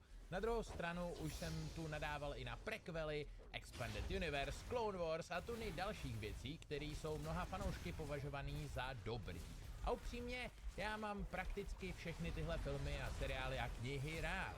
Jednou za čas zkouknu prequely, občas si dám pár dílů Clone Wars a pořád koukám na každý seriál, který Disney vypustí, čtu nějaký komiksy, knihy z tohohle světa a tak dál. Sakra, prequely mám pořád rád, přestože je nepovažuju za nějak úžasný filmy, což je podle mě věc, o který se poslední dobou moc nemluví. Mít rád nějakou věc, která není úplně úžasná, je v pořádku. Všechno, co máte rádi, nutně nemusí být to nejlepší a je absolutně OK mít rád rozbitou kravinu, jako Star Wars. Protože tyhle příběhy třeba hrály důležitou roli ve vašem dospívání nebo z doslova jakýhokoliv důvodu. Nemusíte nutně bránit každý film, který vás baví s pomocí šílených teorií a headcanonu, aby všechno dávalo smysl. Je v klidu říct, hej, já vím, že je to tak trochu blbost, ale mě to prostě baví. Nicméně o to tady až tak nejde. O co ale jde je, že byste měli být na internetu víc v bezpečí a to může zařídit sponzor dnešního videa, kterým je samozřejmě Surfshark VP. A spoustu důvodů, proč mám pořád tak rád Star Wars, je právě to, že když jsem byl fakt malej, 5 nebo 6, nepamatuju se, ok? Tak jsem dokoukal celý 5. film malou škvírou v šoupacích dveřích u babičky, protože byl prostě až tak super. A je to právě tenhle moment v mém životě, kdy jsem se doslova zamiloval do filmů, velkých fiktivních světů, sci-fi i fantasy obecně a tak dál, takže... Jo no, teoreticky bych asi mohl říct, že jenom díky Star Wars teď mám tuhle práci, která mě fakt baví a tuny dalších věcí, kterých si fakt cením. Nicméně bylo by snadný se prostě odříznout od všech Disney věcí, které vychází a říkat, že Star Wars umřelo, když je George Lucas prodal. Jenže podle mě to prostě není pravda. George Lucas byl člověk, který natočil a napsal prequely a udělal tak trochu bordel v tom, co je vlastně síla, vymyslel proroctví o vyvoleným, řekl, že Boba Fett a Django nebudou Mandaloriani a udělal tuny dalších věcí, které jsou podle mě špatný. Upřímně, tenhle svět vlastně nikdy nedával úplně největší smysl na světě, ale to neznamená, že by na něm nebylo nic dobrýho.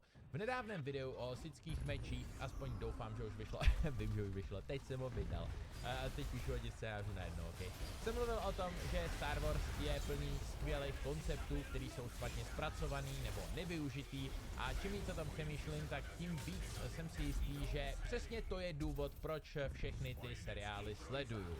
Já prostě miluju všechny ty koncepty, který nám Star Wars přineslo. Mnišský řád, který ovládá tajemnou magii zvanou síla a dokážou s ní dělat spoustu cool věcí. Jenže pokud se nechcete doslova zbláznit z používání téhle energie a stát se zabijáckým hovadem posedlým mocí, tak se musíte vzdát prakticky všeho, co vás dělá lidmi. To je kurva zajímavý koncept. Jakože upřímně vlastně ani nevím, jestli ve Star Wars tohle pořád je nebo ne. Jakože v originální trilogii to vlastně nepůsobí tímhle způsobem, protože Jediové nejsou moc jasně definovaný, ale nikdo Lukovi rozhodně nevysvětlil, že by neměl mít vztahy a měl by redukovat své emoce. To je dost jasně vidět v Expanded Univerzu, kde Jediové normálně měli ženy, děti a podobně, že jo. Prequely tenhle koncept změnili, ale Lucas nikdy neřekl, že by právě tohle bylo znakem jedajské korupce nebo něco takového. Jediové byli moc nabubřelí, rigidní, sami začínali chtít moc a měli tuny dalších problémů, ale jejich zákaz vztahu, nebo přesněji attachmentu, byl podle všeho správně. No a momentálně je všechno tak trochu bordel, protože High Republic tak trochu přepisuje, jak máme vnímat Jedi v prequelech a do toho vůbec netušíme, jakým způsobem přesně fungovala Lukova akademie, ani jak vlastně ve finále bude fungovat akademie, kterou vytvoří Rey, nebo jestli vůbec nějakou vytvoří. Samotná síla je neuvěřitelně fascinující a to doslova ve všech pojetích, ať už je to taková ta yin-yang energie, která má svou světlou i temnou stránku a pokud jednu z nich zničíte, tak zaniknou vlastně obě, anebo prostě jenom hromada energie, ze který se dá čerpat. Sakra, dokonce je možný, že síla, nebo aspoň temná strana, se ředí a je slabší, když ji používá víc lidí. Jakože ne, vůbec to nedává smysl z pohledu vole legend, ani spousty věcí, co jsme slyšeli v kánonu, ale kurva, Palpatine v Book of Sith říká, že Darth Bane přirovnal sílu k jedu. Pokud nalijete jed do mnoha pohárů, rozředí se a bude slabší, než když je všechen jen v jednom poháru. Divná teorie, která by asi neměla dávat smysl, ale stejně je sakra zajímavá. Co když jsou Jediové tím silnější, čím víc jich je, zatímco Sithové jsou silnější, když jich je míň. Kdo ví, proč by to tak mělo fungovat, ale mohlo by. Doslova každá jedna z těchto teorií a interpretací síly mi připadá zajímavá a poskytuje podle mě strašně moc materiálu pro fascinující příběhy. Zrovna tak jako třeba varianta, že vlastně všichni živoucí tvorové vyzařují sílu nebo něco podobného. Sakra i bohové Morticu mi vlastně připadají zajímavý, přestože nejsem úplně největší fanda tohohle z toho konceptu. A to jsme jenom nakousli dva koncepty kolem toho power systému ve světě Star Wars. Vůbec jsem nezmínil různý kultury, jako třeba mandaloriánskou, která je fakt cool, trpí trochu schizofrení, protože dřív byli mandaloriáni vlastně rasa a pak se z toho stala jenom kultura a jejich planeta prošla velkou revolucí, kdy Satine Kryze převzala vládu a začala vést mandaloriány k pacifismu, potom se Jediové a republika víceméně vybombardovali, až z celé planety je skoro sklo. Ale ukázala se taky Death Watch, která chtěla návrat k původním hodnotám a následně stejně začaly klonové války a všechno šlo do prdele. Z Mandalorianů se staly roztroušený skupinky lovců odměn a půlka z nich respektuje starou The Way, neustále nosí helmy, druhá půlka to mrdá. Pořád bych ale sakra rád viděl Mandaloriany na vrcholu jejich sil, v době, kdy dokázali čelit Jediům, republice, nebo co tehdy vlastně existovalo, já si nevím, jak se to přesně jmenovalo. V době, kdy je musel zastavit Revan, sakra, všechny tyhle příběhy zní tak cool. Stejně jako sická planeta Moraban a tuny dalších věcí, které jsme sotva nakousli v současném kánonu. Co je třeba zač takových Bendu? Rovnováha síly, co to vlastně znamená? Ano, o tom budu dělat celý video, protože to je sakra divný koncept, který se změnil už asi 50krát. No dobře, to přeháním, ale doslova nikdo podle mě nemá ani páru, co se tím vlastně myslí. A možná, že právě díky tomu je taková zábava o tom polemizovat. Ano, příběhy, které dostáváme, jsou možná často průměr až podprůměr. Ale tuna nových nápadů, které se objevují v Disneyho Star Wars a nových pojetí různých starých konceptů, podle mě pořád vlastně stojí za to. Ano, zpracování je při nejlepším pochybný, ale to neznamená, že by mě nebavilo teoretizovat o tom, co je kurva diáda síly, nebo hrát nějaký roleplay, kde třeba jsem půlka téhletý diády. Upřímně nejsem moc fanda do fanfikcí a podobných věcí, protože lidi často zasahují do velkých lorových událostí, což mě irituje. Jenže u Star Wars mě to vlastně v téhle fázi docela dost baví, protože tenhle svět jednak je fakt velký a bohatý, takže nabízí hromadu příležitostí pro epický příběhy, který vlastně nemají vliv vůbec na nic z toho, co jsme už viděli, ale druhá věc je, že kánon je už tak rozesraný, že i kdyby do toho tyhle příběhy zasahovaly, tak je to vlastně jedno, aspoň mě teda. Dohromady chci říct, hádám to, že Disney možná může vlastnit práva na Star Wars, ale podobně jako když Lucas s tímhle vesmírem nic nedělal a fanoušci ho vlastně zvedli zpátky na výsluní díky tomu, že napsali spoustu knížek a tak vzniklo Expanded univerzum, tak momentálně může Disney vydávat hromady hoven a fanoušci z toho stejně dokážou vykřesat něco zajímavého. Fiktivní vesmíry prostě možná na papíře patří velkým společnostem, ale reálně jsou nás všech a nikdo nám je nemůže vzít. A to je hádám docela fajn. Takže díky moc vám všem za sledování, nezapomeňte na Surfshark v popisku tohle z toho videa, kde najdete Hero a spoustu dalších věcí. Díky za sledování, díky všem, co už jsou na Hero, mějte se a někdy příště.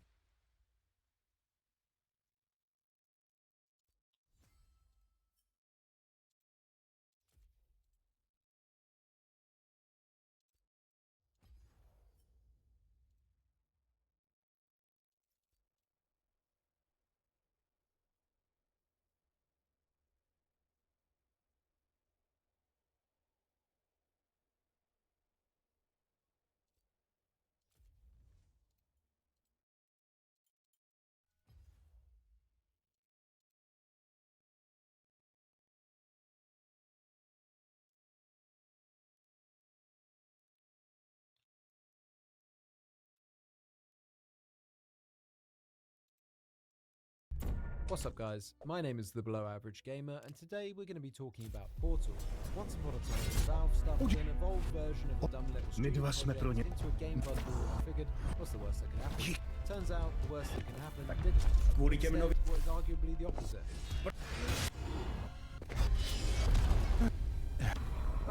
One of the greatest games of our generation. This is Portal.